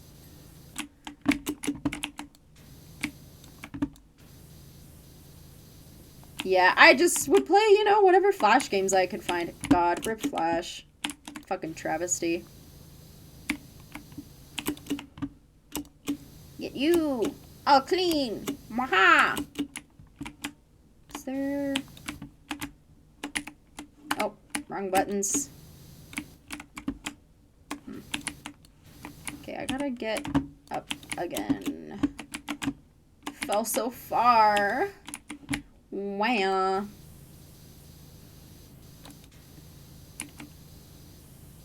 PlayStation 2. Nice. Yeah, and then I got into PC games, like, teenage years, and that was, like, the first time I had played games, really, for any extended amount of time. I think my first game was, like, Overwatch, Stardew Valley, and Undertale were my first couple of games that I played. I got a copy of Overwatch because I thought the character designs were really cool at the time. Now I'm like, there's better out there. But at the time I was like, they're so cool. It seems so fun. Oh my god, you can do all this fun stuff. And I actually, the story of how I bought it is kind of funny because I was like, I really want this game, but I don't really have a gaming computer, and, like, I don't go to game stores or anything.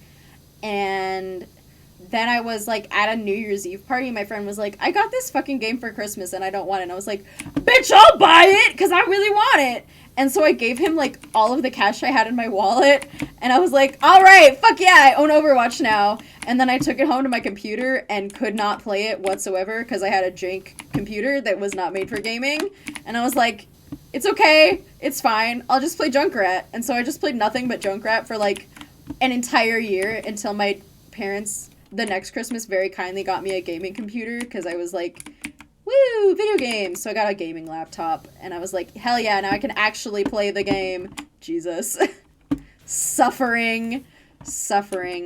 Yeah, I enjoyed it for a long time, and then they started, like, patching it and making it very competitive, and I was like, I'm not competitive. I am baby. I don't want to play this game anymore. So I haven't checked out Overwatch 2 at all, because, I don't know, I'm kind of done with online games, at least for a while. Overwatch is the first time that I got cussed out for being a girl, because I joined voice chat, like, once, and they were all like, me, you're a girl, and started insulting me, and I was like, great, I love being online as a woman. Fucking stupid.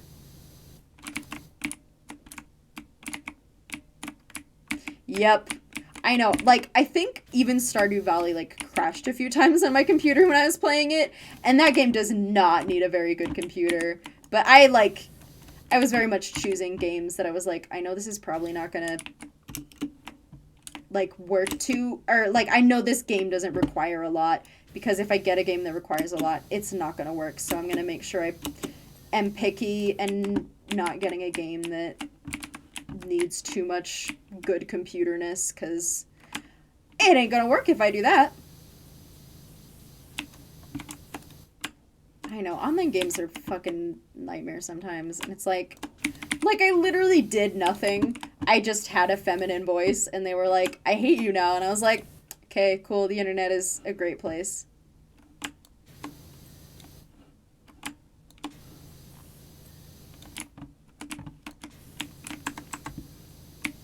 Where are you, dirty? Where's your dirt?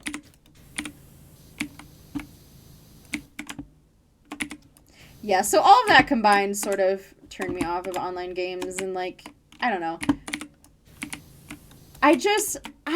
I'm a very casual player. I don't want to be good at video games. I'm not trying really, and when people are taking them so seriously, it just ends up making me miserable, because they're like, you have to play this way, and you're so bad at aiming, and I'm like, I know I'm bad at aiming, and I don't really care. I'm not trying to be like the next MLG Pro YouTube star, what the fuck ever. I'm not trying to be a competitive gamer. And like, they would all treat it like this is the top tier of gameplay, and like, we are the sole people standing between us and the end of the world, and I'm like, it's not that fucking serious. So yeah, don't take video games too seriously. It's fine. That's why I say, just play single player, and if you play single player, you're allowed to cheat as much and as often as you want. Don't take it that seriously. Give yourself as many mods as you want, as many cheats and hacks. Just don't make yourself miserable for no reason being competitive about games, man. Like, yeah, no one should be having that attitude.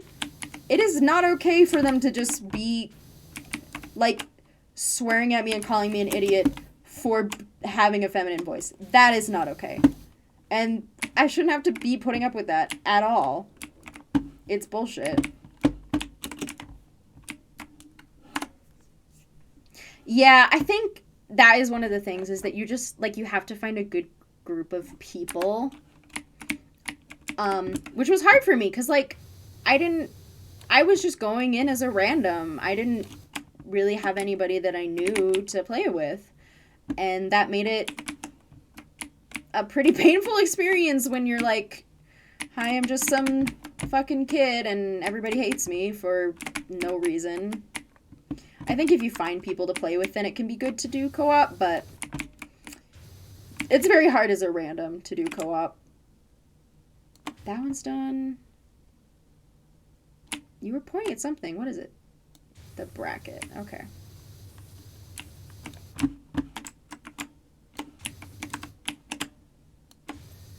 There's that one.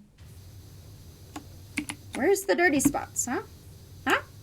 Huh? Yeah, if you just find your group of people and then stick to them and never talk to anybody else, then it seems to work out okay. But I never really had a game or a group, and I wasn't sure how to find a group, so I was just like, wah, random strangers are bitches. There it is. These ones done? Yes, and come on. Yes. Oh, what's that? Oh, I missed something on box 4. Obstacle 4, that's all the way back there. This is 5, this is 4. What did I miss? Box step, box. Huh?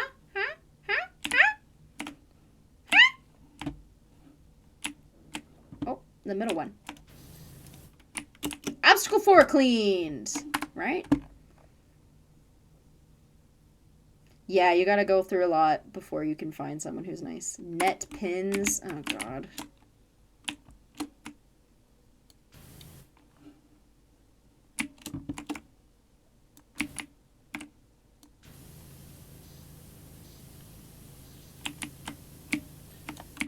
Okay. That's obstacle 6. Apparently all done. Yay. Obstacle 7. Looks like it's all clean. Woohoo! Next one.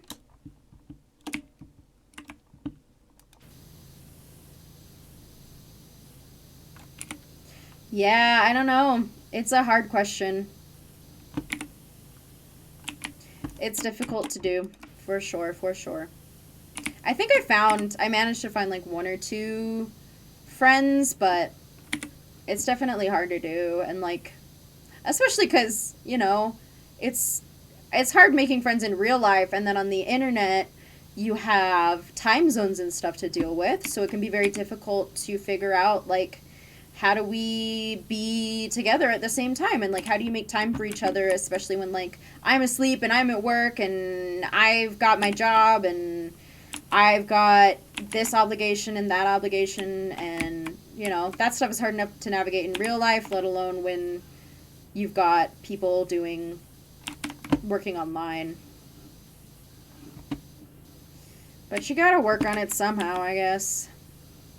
I think the rewards are worth it, even though the trials of doing it are trials indeed.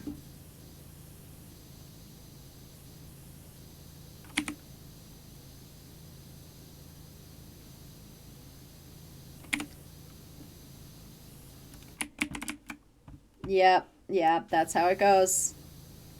I know, people keep being like, okay, I'm going to bed because it's 3 a.m. for me, and I'm like, what the fuck are you doing awake at 3 a.m.? All you gamers and you not sleeping. My mom instincts say that you should be in bed, and I'm telling you to go to sleep. Yeah.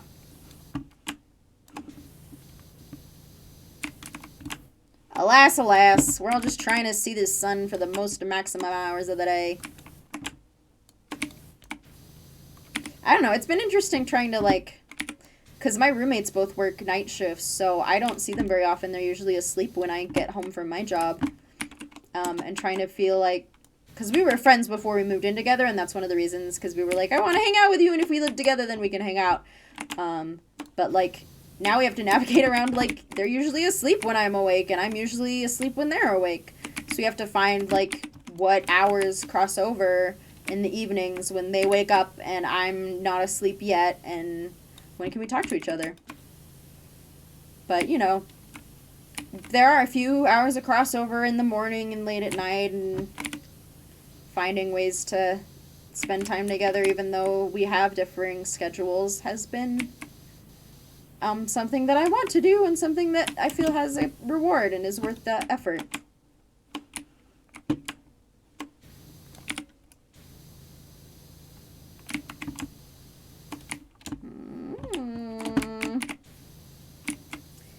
Find all the spots.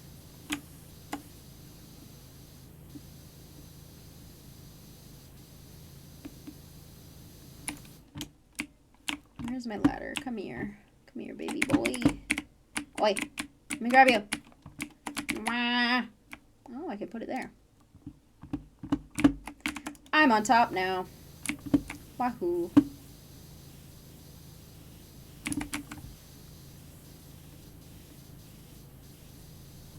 Getting it done.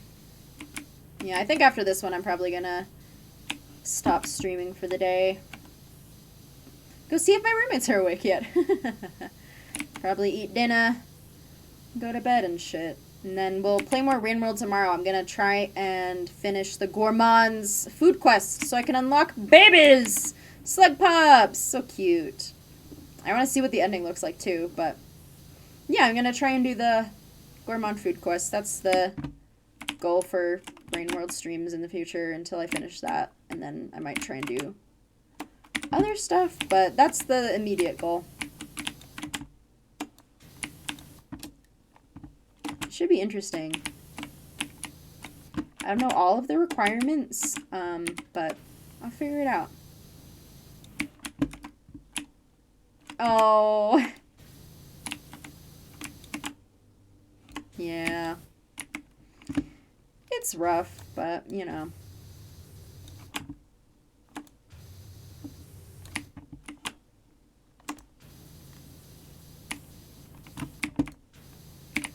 You gotta figure out sort of thing out in whatever relationship you have.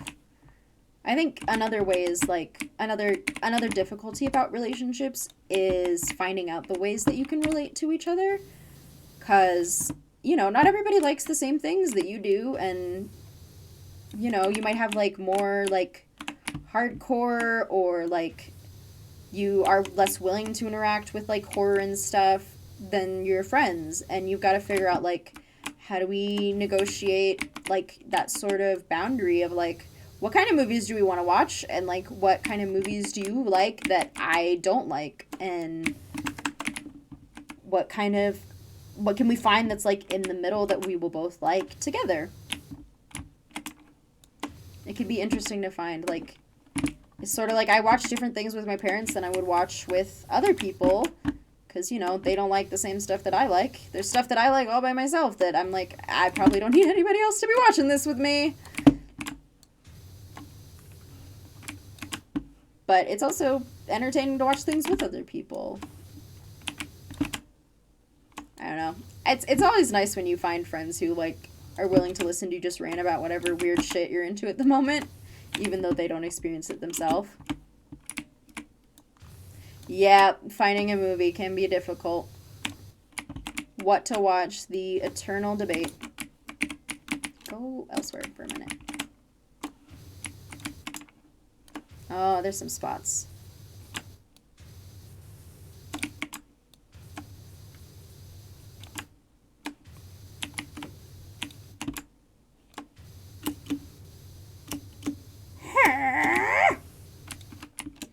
I'ma get you.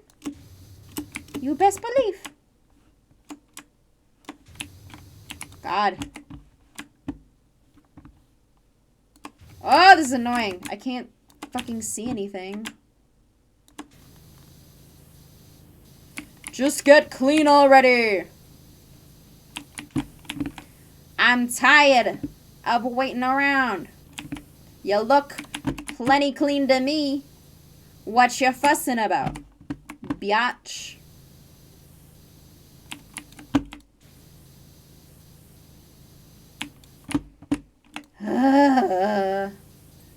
There's one thing.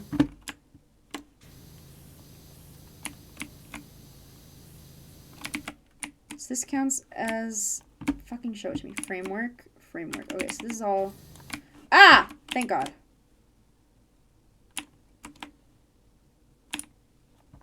Okay, I think that's number 8 done. Hooray. Yep, that's number 8 done.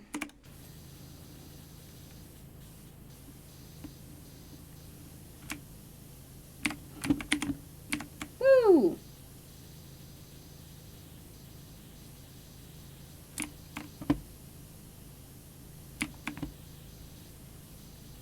Alrighty.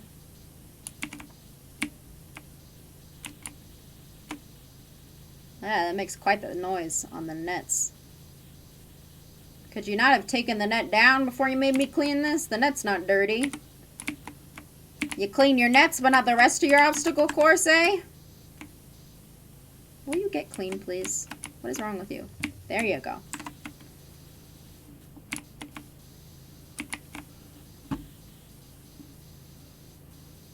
Alrighty.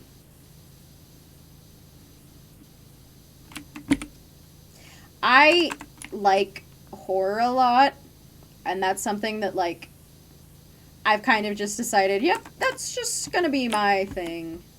Nets go in the washing machine every night. Yep. Because I just like all sorts of horror. I think it's all great. Like the shitty stuff, and the really actually scary stuff, and the gross nasty stuff. It's all fun, and I love it all, and, like, it's probably a lot to stomach for most of the people I know, and so I don't really ask other people to see horror movies with me. I kind of just am like, yep, that's just what I'm going to do on my own. There's a tunnel. My God. I have not watched The Witch. The Witch. That is one that is on my list. Despite loving it, I still need to, like, catch up on it. I watch a lot of, like, recaps instead of watching the actual movies. Because, you know. But I have been making an effort to watch a bunch of them lately. I've definitely been watching more lately. That's part of my, like, as I've been watching movies most nights, or not most nights, but trying to watch movies before I go to bed. That's been a lot of the ones that I've been watching are horror movies that I've been meaning to watch. There's been a lot of really good ones this year. It seems really good. It's definitely one that I want to watch. I just, there's a million of them out there. I gotta watch more of them, but I can tell you a lot of, like, obscure horror movie facts, because, again, I do watch a lot of recaps and have an interest in it. The start of my horror obsession was probably when I was in grade school. Yep, just grade school, like, getting into junior high, I think. Junior high, grade school, that's around when it was happening. But I had a massive obsession with the Saw franchise. Oh yeah, I need to watch that one too. You know what? I'm gonna write these down on my list of movies to watch, because I don't know if they're on there. I think The Witch is, but I don't think The Black Coat's Daughter is. Let me put them on my list. The Black Coats. The Blackboard's Daughter, excuse me. Don't autocorrect me, phone. I didn't ask for that. Daughter. The Witch. Okay. Yeah, so I had a massive Saw obsession, but I genuinely really love practical gore, and I think it's so cool, the special effects of it. Like, one of my favorite fun facts about that is there's a scene where they cut a dude in half, right? And they have a breathing tube in this fake torso in order to make it look like this dead half of a human is breathing, and they've got someone on the other end of this breathing tube blowing into it, so it looks like the chest is rising and falling. Come on! That is so fucking cool. Two Guys Chained Up in a Bathroom is number one. That is the first one. That is the defining feature. That one was known for being very cheap, but very good. It did not cost a lot to make that film, but it's a very good film, nonetheless. And then the rest of them started getting into more wacky ways in which you could murder a dude. And it's fucking entertaining. Like, I kind of love the gore of it. I think it's great. The other thing that I watched on YouTube, like, I would just watch clips on YouTube. I didn't know how to get movies at this point in my life. I was like, YouTube is the only video platform that exists. I don't know how anything else works.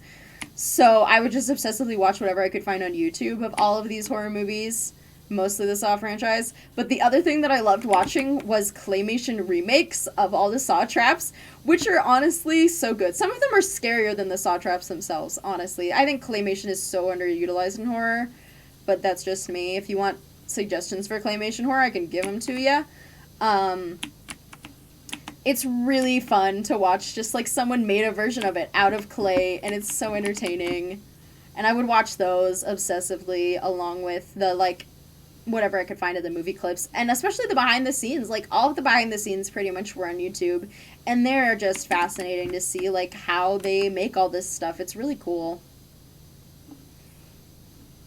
Like, there's fake glass, and there's all sorts of stuff that they use, and it's just fascinating to look at it all. Like, how they put, like, there's one scene where a woman rolls around in a pit of needles, and then they have a bunch of needles sticking out of her, and how they have to, like, get a bunch of needles for the pit and, like, take out the sharp part and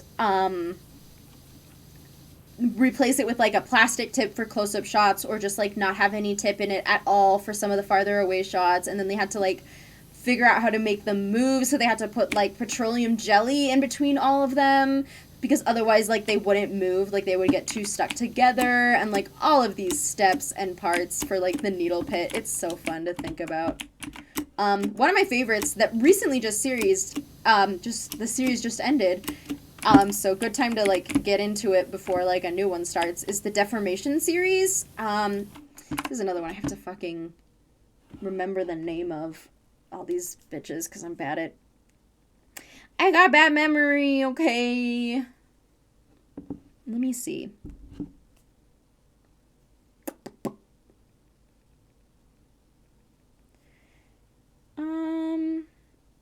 where's the one that I like? Come on. Don't show me all this bullshit.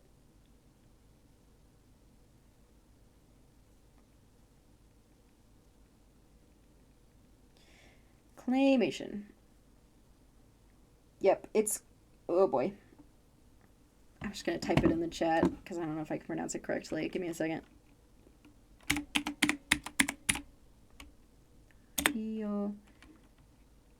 Maru.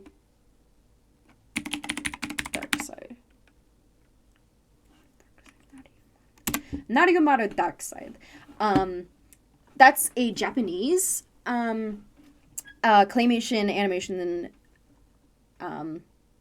channel. They have a lot of really great animations. They recently had a series basically just focused on deformation of like an evil worm that turns humans into other things. Incidentally, I was recommended your services by a mutual friend. Oops.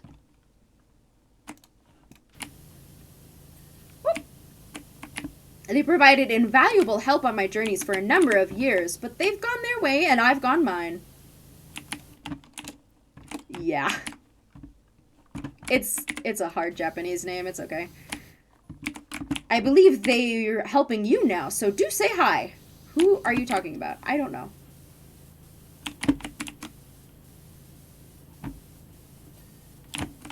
Laura, I guess.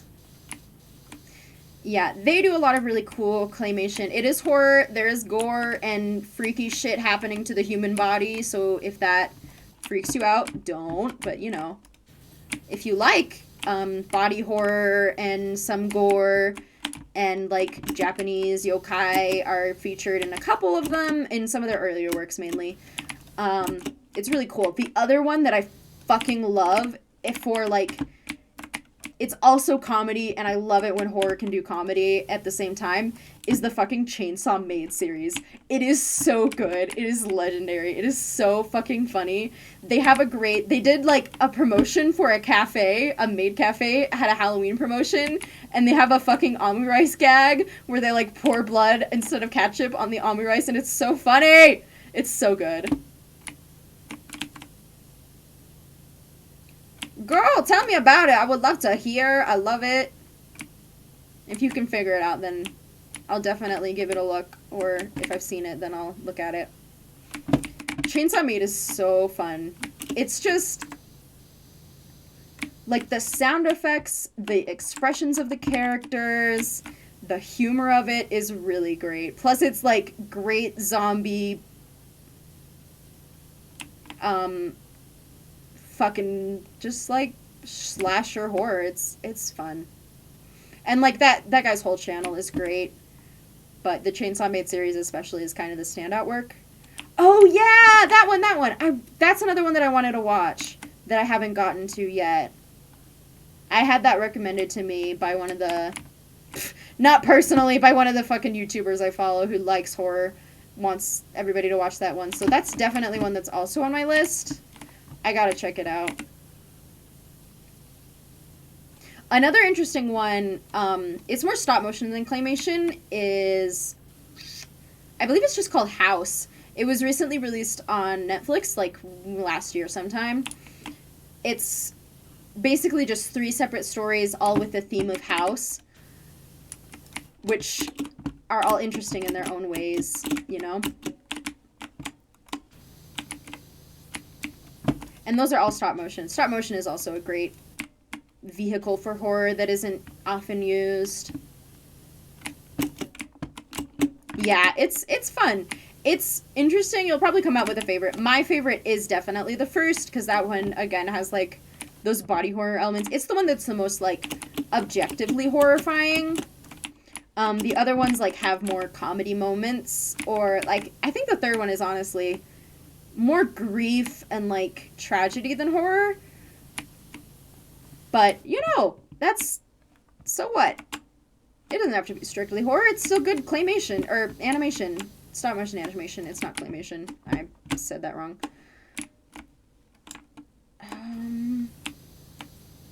You look pretty clean to me. Where's your... Ah, there's the dirty spots hidden underneath, eh? Okay, is that one done? No.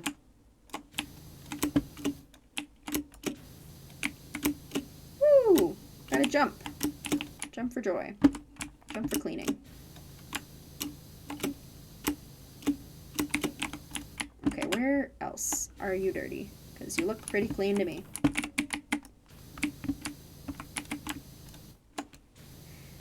Yeah, it's a fun one. Just a bunch of like little short films. I also watched the fucking favorite of TikTok, Skinamarink, which is fun. And I want to check out the rest of that guy's YouTube channel. I just like have to get the time for it. It is quite a lot of content. Yeah, I don't know. Take your time. No pressure, but I do like it. I love the first one a lot. Here's something that you should definitely check out is I believe it's Emily Carroll with 2 R's. Let me double check that. Whoop, whoop, whoop. Oh my god, I can't type. Is that the one?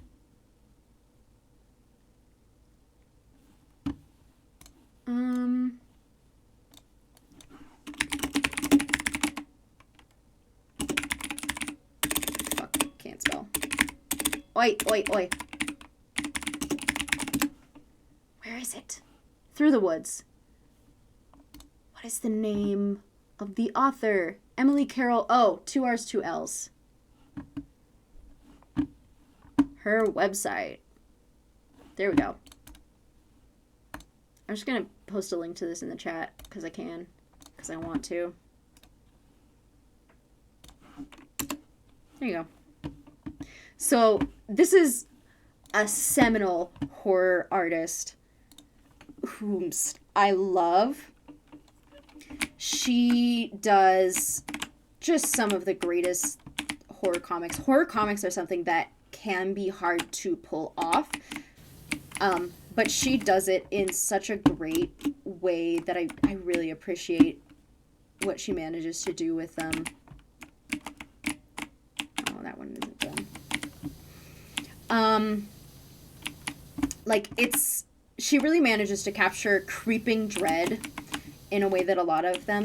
One good example, like, again, minor spoilers, but, like, fucking read it anyways, is one of her comics it's set up like a webcomic, and it has ads at the sides of the screen.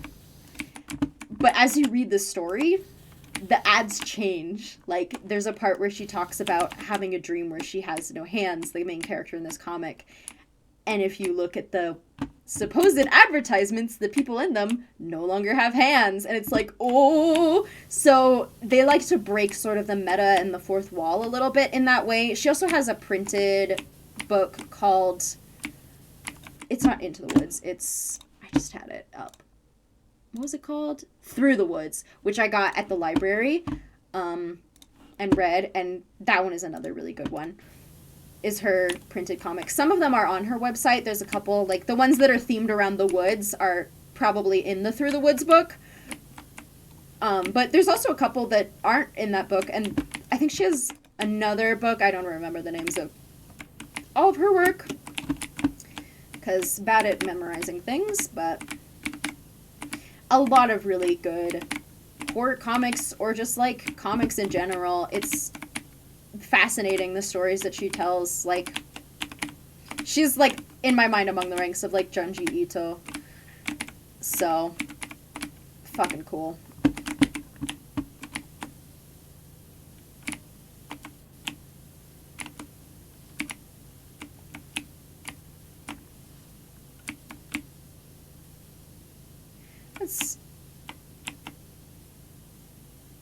Yep. Uzumaki is a good horror manga. That is one of the ones by Junji Ito. Junji Ito is probably the most legendary horror mangaka in, like, the modern age. He's made a shit ton of horror manga. He's still making them to this day. One of his...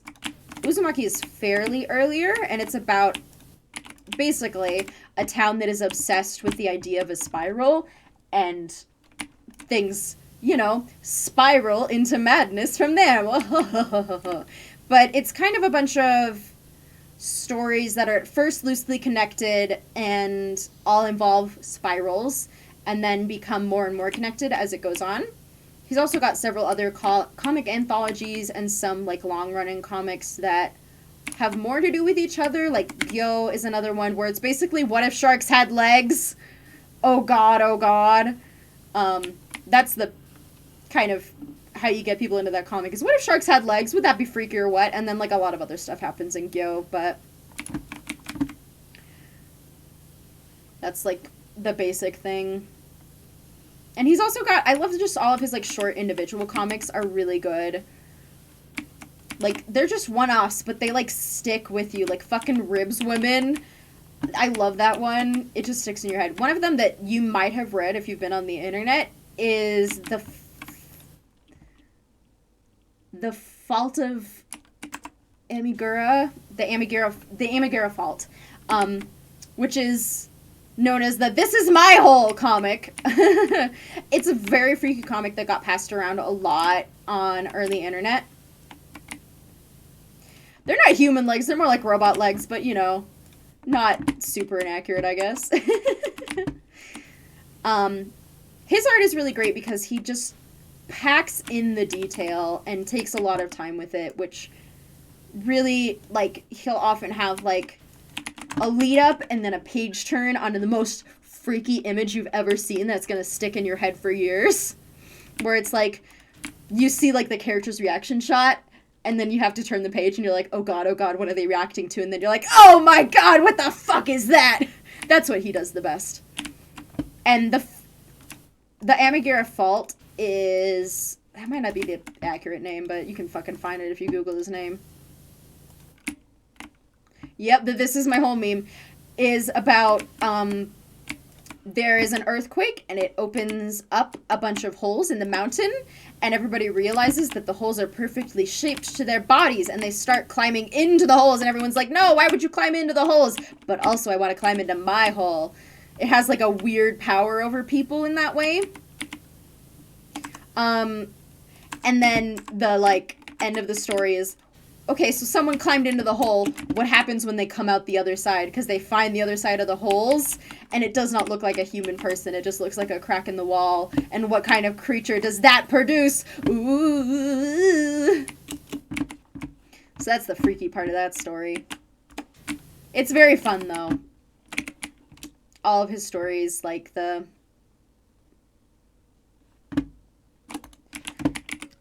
individual stories are really good.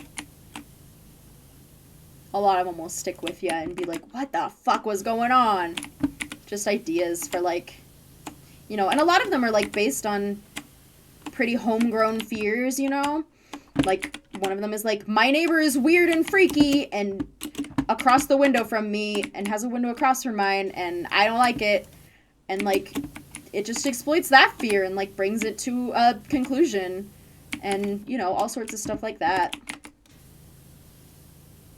Playing with ideas. His other most famous series is probably the Tomi series, which is about a girl who is immortal.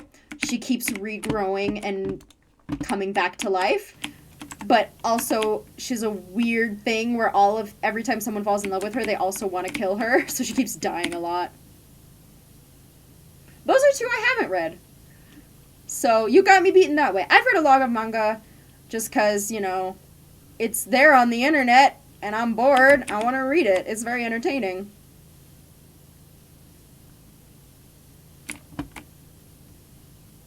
I also, like, it can be a lot easier to read manga than books sometimes, man.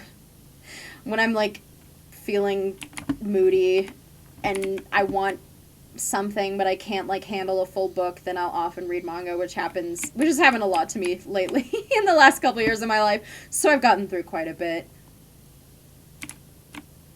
But it helps me feel like I'm actually reading something, even though it's, like, not a real book. It's still like, I'm reading something, yay! Makes me feel happy in that way. Gotta clean the roof.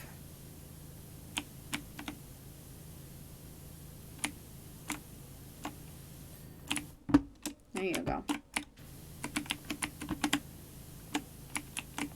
that one's done. Oh, that one still has some spots. Oh, good. Oh. What? Pool wall? This wall?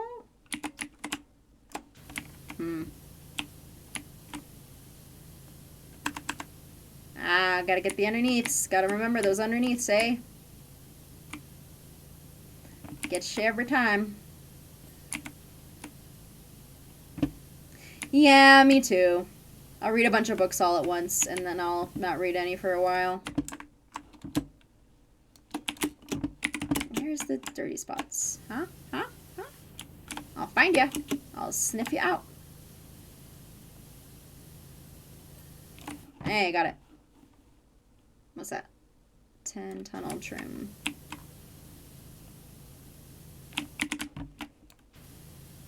One book series that I really recommend is the Murderbot series. It's fucking good. It's so funny. It's about a killer robot who does not want to have feelings and at all times has feelings, and it's very entertaining. It's like, look at this robot. Look what you did. You gave it social anxiety. It's that meme, but a book. It's very entertaining, and it's really funny and really cool and like a fun sci-fi environment. I, like, read all of them within, like, a month of each other. I was devouring them bitches. That's a book series that there was one point in, like, there's a bunch of, like, little shorter novellas, and then there's a longer novel. And when I was reading the novel, there was literally a scene where I, like, stopped reading and had to take a walk around the room because of the audacity of what had just happened. I had, like, my jaw hanging open, and I was just like, I just need to, like, leave for a minute. I can't handle this right now. And I was just, like, walking around the room like, what the fuck, what the fuck, what the fuck?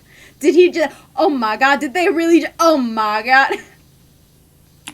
It's fucking good. If you want a book recommendation. Love you, Murderbot.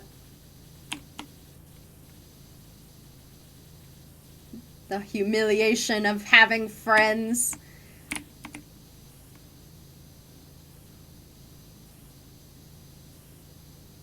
Also, the other thing about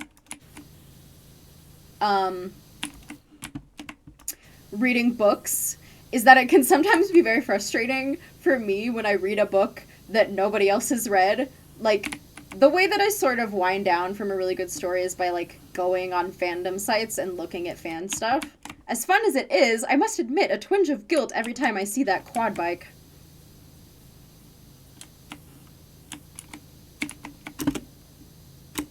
Woo! I must have driven Winston round the bend with my perpetual tire marks through the manor.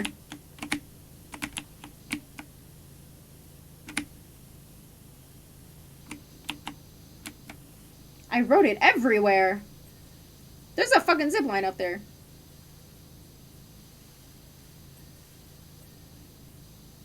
I wonder if I can use it, or if it's just, like, scenery. I even got it onto the roof on one occasion. How the fuck?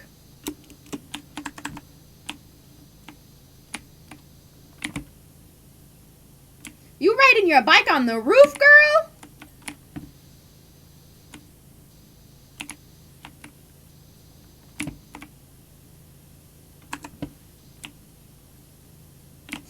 Oh yeah, I was saying about books, like, when I read a book whenever I see something that I really like, then I'll often go look up, like, fan fiction, fan art, everything for it, as a way of, like, letting it go and not just rereading it 10 times in a row. It's part of my process. I don't know why. But it can be sometimes very frustrating when I read a book, and then I'm like, okay, I'm gonna go look it up. And then nobody has heard of it, and I'm like, oh, I wanted to look at fan art. So it has been fun reading what's the word I'm looking for? More popular book series, such as Murderbot, which I heard about because it's got quite an established presence online already, and then being able to have other people to talk about it with. Because sometimes I get like, oh no, nobody knows about this fucking book. Now what? Now I just gotta, like, go find someone else. Make my own fandom, damn it.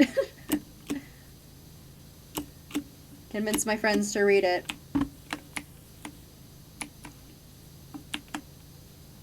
So that I can talk about it with someone. Anyone!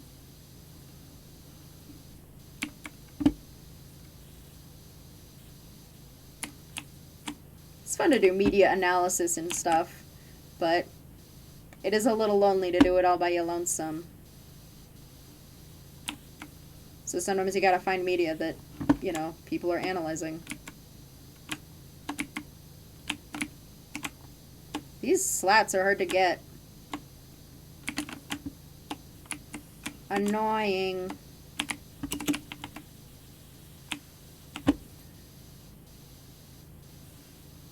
Okay, I think I'm gonna climb up. Where's my ladder? Boop, boop, boop, boop, boop, boop, boop, boop, boop. Here we go.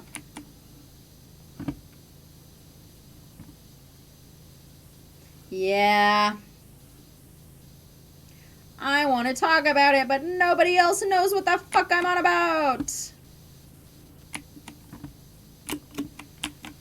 That is one of the nice parts of the internet, is you can easily find people who like the thing, but if it's not, you know, some level of popular, then you won't find people.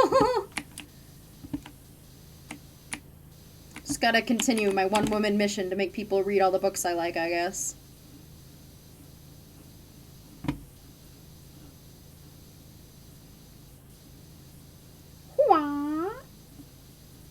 I'm glad there's lots of people who like Rain World. Even though it's such a small indie game, it really has such a great community. Lots of love for this game, and I love it. I love love.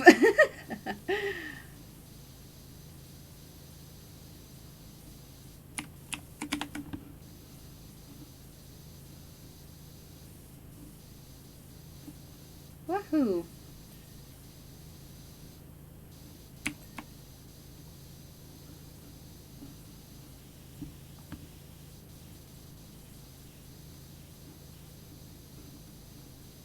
The other book series that I read, because I saw a bunch of people talking about it, was the Locked Tomb trilogy, the first one, which is Gideon of the Ninth, I believe is the title. Or just Gideon the Ninth, I don't know. But I know, it's like, it's got a small community, but everybody in the community like loves it so fiercely that it feels like it's a good community. Yeah, I don't know. Yeah, I feel like with Gideon the Ninth, though, I feel like I could have used some spoiler warnings for that book, because, like, it's a tragedy. Let's be real. That book is a tragedy. That's, like, the structure that it is using, and that's not a bad thing. Some books are tragedies. But, you know, I could have used a warning, because I was like, oh, this is pretty heavy. Okay. Yeah, and I'm excited. People are playing Rain World more. Now a bunch of people know about it, because it's, like, new DLC, new shit. New shit, everybody come play my game. Woo! Not my game, the game I like. I own Rain World, did you know? Mine now.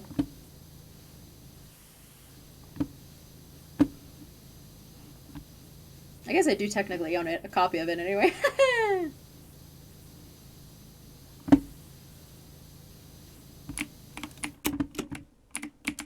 There's the spots.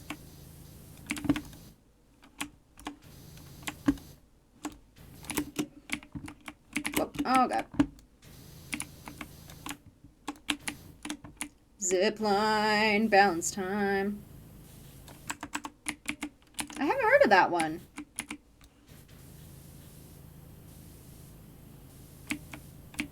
Interesting.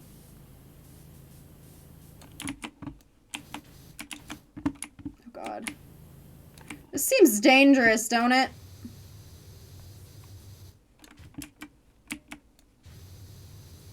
But the angles, my god.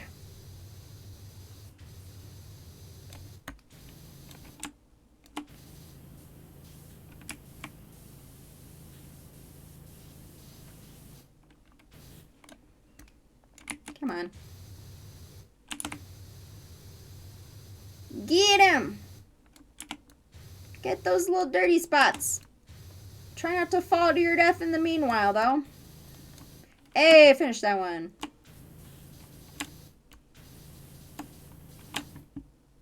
Alrighty. Oop, oop, oop, oop, oop.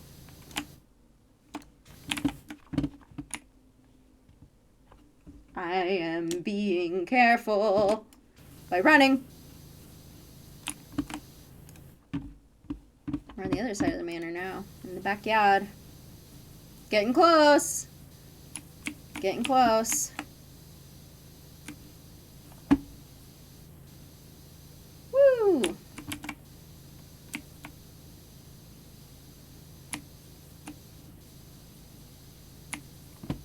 Alrighty. On our last obstacle. Ah, I fell! I'm fine. Just being dramatic.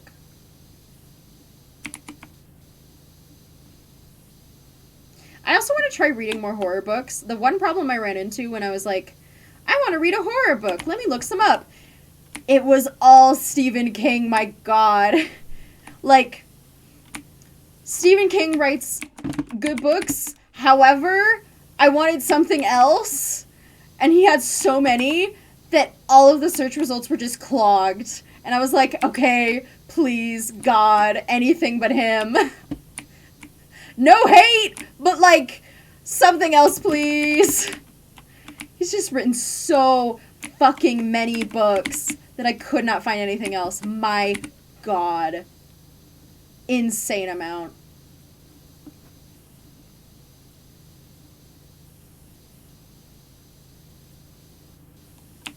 Good for him, but like, I would like a different flavor, thank you.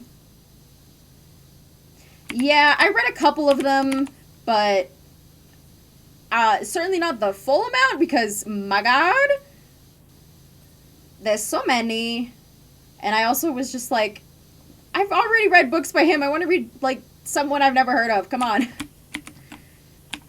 I already know what Stephen King is about, I feel. I want to read about a book from an author that I have not heard the name of. Oh my gosh, I keep hiccuping. Sorry.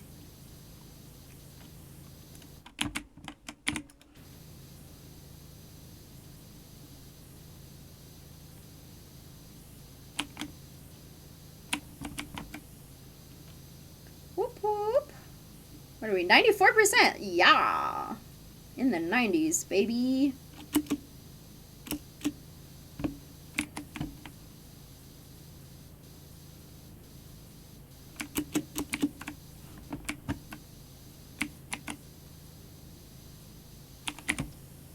Hoo-hoo-hoo. Hee-hee-hee. Ha-ha-ha. Ho-ho-ho.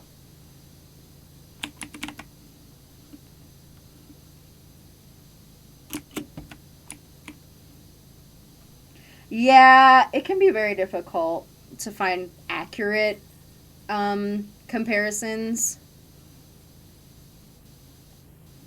I've had fairly good luck with Goodreads as far as finding books that are somewhat accurate to the book I just read. It's, like, sometimes not, but most of the time it gives me something that's at least in the same vein. But I don't know. I think it's kind of just like a struggle of the medium in a way, because books can be so unique that it can be hard. Like, I feel like the genres can be a lot more muddied than in other mediums. Maybe that's, like, there's obviously muddying of genres in other mediums, but I just feel like I've noticed that with books more than I have with other things.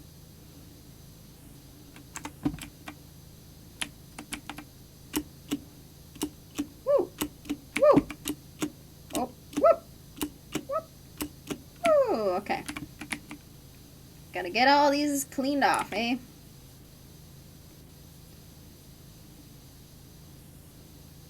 I'm getting there. I'm getting there. Okay. Oh, that one is dirty too. Yeah, I gotta do some jumping in order to get it all clean.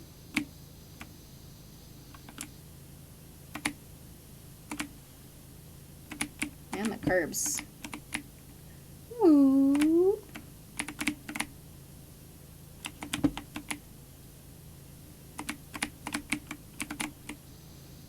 Yeah, there was a minute where I was reading a lot. I need to get some books. I don't know. I feel like I'm almost like a little scared to start something new. But I just gotta pull the trigger on it. Man, stop being intimidated. I've just been in a rereading mood lately, I think. So I gotta get in a read new things mood. Stop reading the same shit over and over. It's not that big of a problem, but you know. Oh, there's some. Oh, these little square boxes have a lot of corners that will evade you.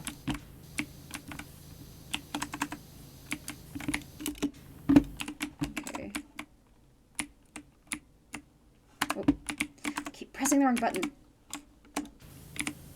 Wanted to rotate, not get my equipment out. Yep, these need doing more. Saw that coming. Oh, that has a spot. Yeah.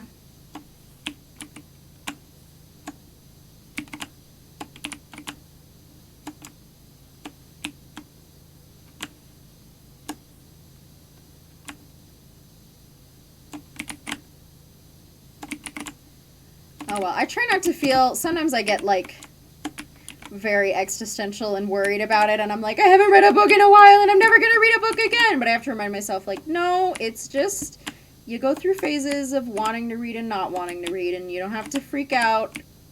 Like, you will probably want to read again, so don't freak out. No, okay, ah! Wah.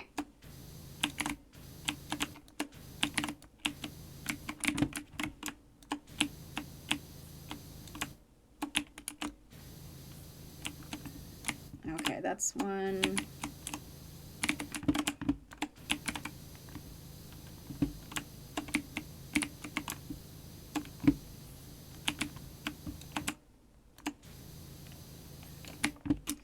One more.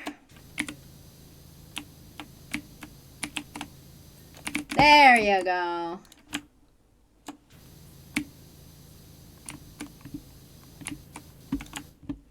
There's a spot.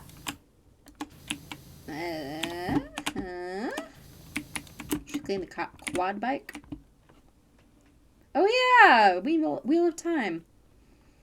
I had that one as a kid for a little while.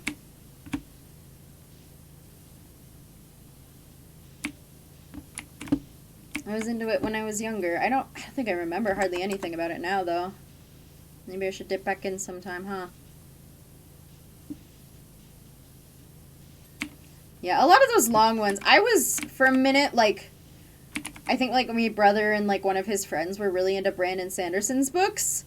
And those are long fucking boys. My God, that man writes so much. I do not understand how he can do it, really, but good for you, I guess.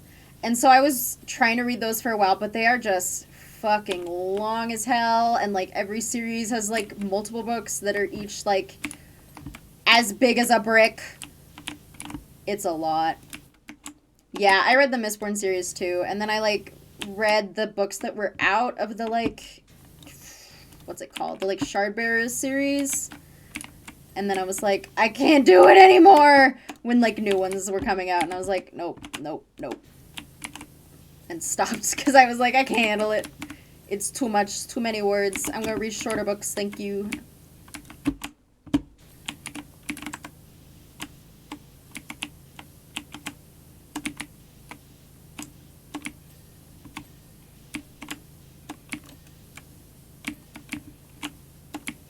There's a bunch of spots over here.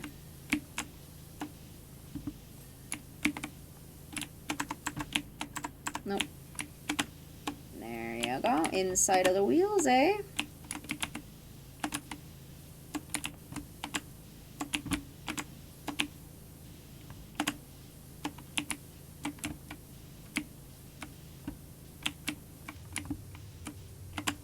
quad bike's done. Oh, wait.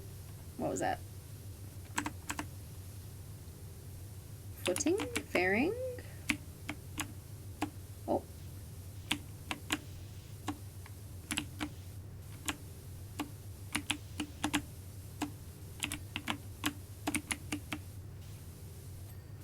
There you go. What else? Saw something for a second. Where? Come on, you flashed at me. What was that?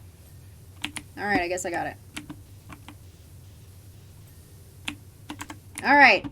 I think that's the quad bike cleaned. I didn't mean to switch. Oh, God. Okay. Let's clean these ones. Yeah, they're definitely good books, but they are very long. And also, he is Mormon and seems to not think about the fact that gay people exist, which creates a major flaw in his world building. Like, listen, he prides himself on, like, really well-built worlds. And then there's no mention whatsoever of gay people, which leaves... I'm not criticizing. He can hate gay people if he wants. However, you do need to mention their existence in the world. Otherwise, you're building a shoddy world. Because they do exist. And if they're not in the world anywhere, then it's like, bro, you bad at thinking. And then he, like, shoddily fucking added one in as, like, a representation gag. And I'm like, no, you need to think about it. Because, like, that was one of my, like, criticisms I was having of Shannon Hale, who... hails from the same place. Who'd have fucking thunk all the Mormons working together? But she also had that problem until there was a very small moment in, like, the last book of her... It's the, like, Goose Girl series. I don't know the name of the series in general. It's, like, the books of something or fucking other.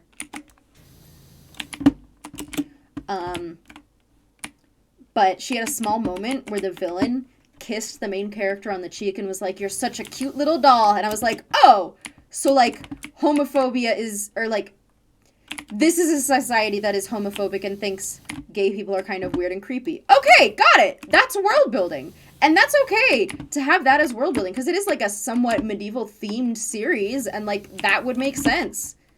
That, like, homophobia is, like, weird and something that villains do. And I'm not, frankly, mad at it. Not every book needs to have, like... Not every book needs to like gay people. Like, as an author, you probably should. Or a bit of a dick. But, like, your book can have homophobia in it. And it's allowed to happen. But it needs to have something, or else you will have a hole in your world building. Because... homosexuality exists in every world, in all nature, and if it isn't talked about at all, then it's like, something is missing. This is weird. So I think it's really interesting to, like, think about that in terms of, like, a flaw in world building. Because if you don't think about it at all, like, that still has to exist in your world. Whether it's good or bad, that gays exist, they still do exist. And, like, there were a lot of chances that Brandon could have thought about that in his, you know, series, and he didn't put it in at all. And I thought that was just, like, fascinating, because it's a series that very much deals with, like, gender roles in society, and, like, they have this concept of, like, safe hands, and, like, you have to cover up your hand, and it's more modest that way. And if you're a woman and you're not covering up your hand, then you're a whore. And, like, they had moments where, like, women from that society would see people, like, naked, and they'd be like, oh my god, oh, it's so crazy and weird that people are naked and they don't think it's a big deal. And, like, that would have been a perfect moment to have, like, you know, there's a gay couple over there and they're fucking weird, but it's okay here in this city, but not where I'm from at home. Oh, that's it. It's the fucking tops of those things. That's what I'm missing. I got you now. Okay, now what? Now I have to check the thing. Oh, what's that? Obstacle 11? Banned?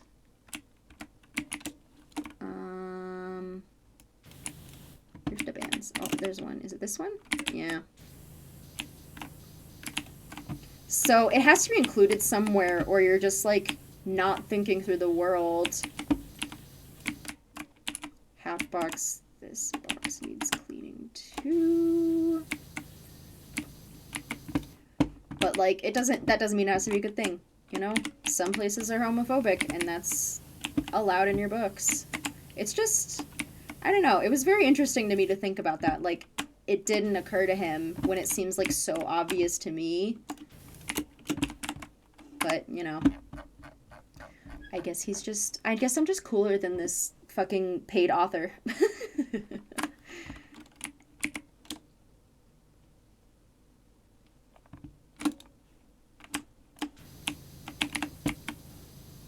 Yep, the tops of them. Oh, and the top of the thing I didn't get very good. Yeah, that was one of the reasons where, like, it was just like this slow creeping realization as I was reading his book, and, like, we were getting more and more details about the world, and I was like, there's something missing here. What is it? I don't know what's missing here, but there's something. And then I was like, oh, it's that there's no mention of, like, people who are gender nonconforming or people who are gay. And that's weird. Like, there should be some mention of them, even if it's like, these people are weird and we don't like them. There has to be some mention of them. Because, like, I mean, even weirder is that there's no one who's, like, gender nonconforming. Not even trans. He doesn't have to put a trans person in his story, but just someone who's, like, gender nonconforming. Especially in, like, a series that is so focused on gender. Like, that's a big part of it. Is, like, what gender looks like in this society. And, like, what it is like for someone of, like, woman, the fairer sex, to, like, survive in this society.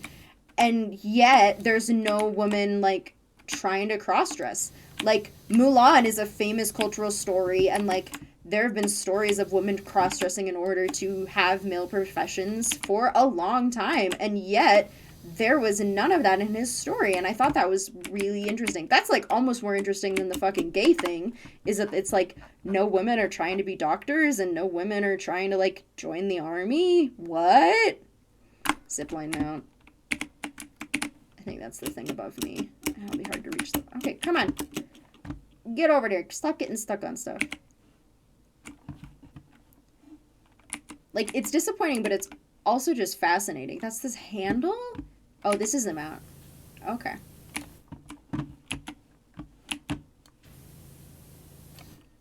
Perfect. Obstacle 12, slanted box, obstacle 12, zipline mount.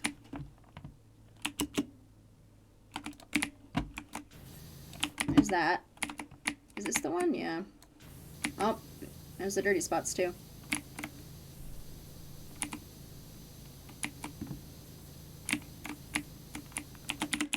Where else you got dirt on you, boy?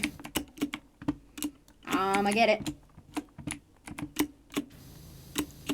Yeah, I think having to reckon with that is just a part of world building that he somehow missed. I mean, because he's got probably a pretty small worldview and doesn't think about that stuff. But, I mean, I think that's something that can only serve to better stories. Like, that's a fascinating thing to include in your world, is, like, how does gender work and how does refusing to be gendered work? Because, you know, that's a cool part of it. Oh, look at that. Oh, look at that. Oh, look at that. I can't express how good it is to find someone who works to such exacting standards. I can throw myself into my new training regimen with confidence, knowing every grab and landing will be true. Many thanks, Lara. I'm just going to start this one. In the courtyard, you will find my beloved Jeep and motorboat. I'm afraid they're both bearing the additional weight of our adventures together, and I'd like to give them the kind of deep clean their sterling service deserves. If you could trouble yourself one more time on my account, I'd be very grateful. Oh, and do take extra care with the boat. There may still be the odd shard of Venetian window glass lurking here and there. Nice. Continue. Look at that! We got a boat. We got a car. I know. It's so orange.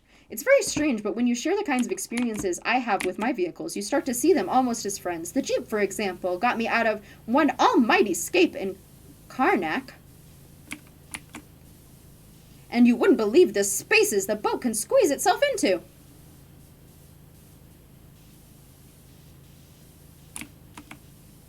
It seems more like red sand, like maybe it was in the like Utah deserts or something.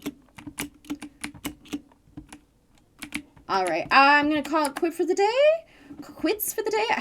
I can't talk anymore, so I need to stop. Bye-bye. Thank you so much for joining. I had a lovely time chatting. I hope to see you again tomorrow for some Rain Worlds. We're gonna have a fun time. Eat all the foods. Eat all the foods. All of them. Hell yeah. Let's do it. Yep. Bye-bye. See you tomorrow.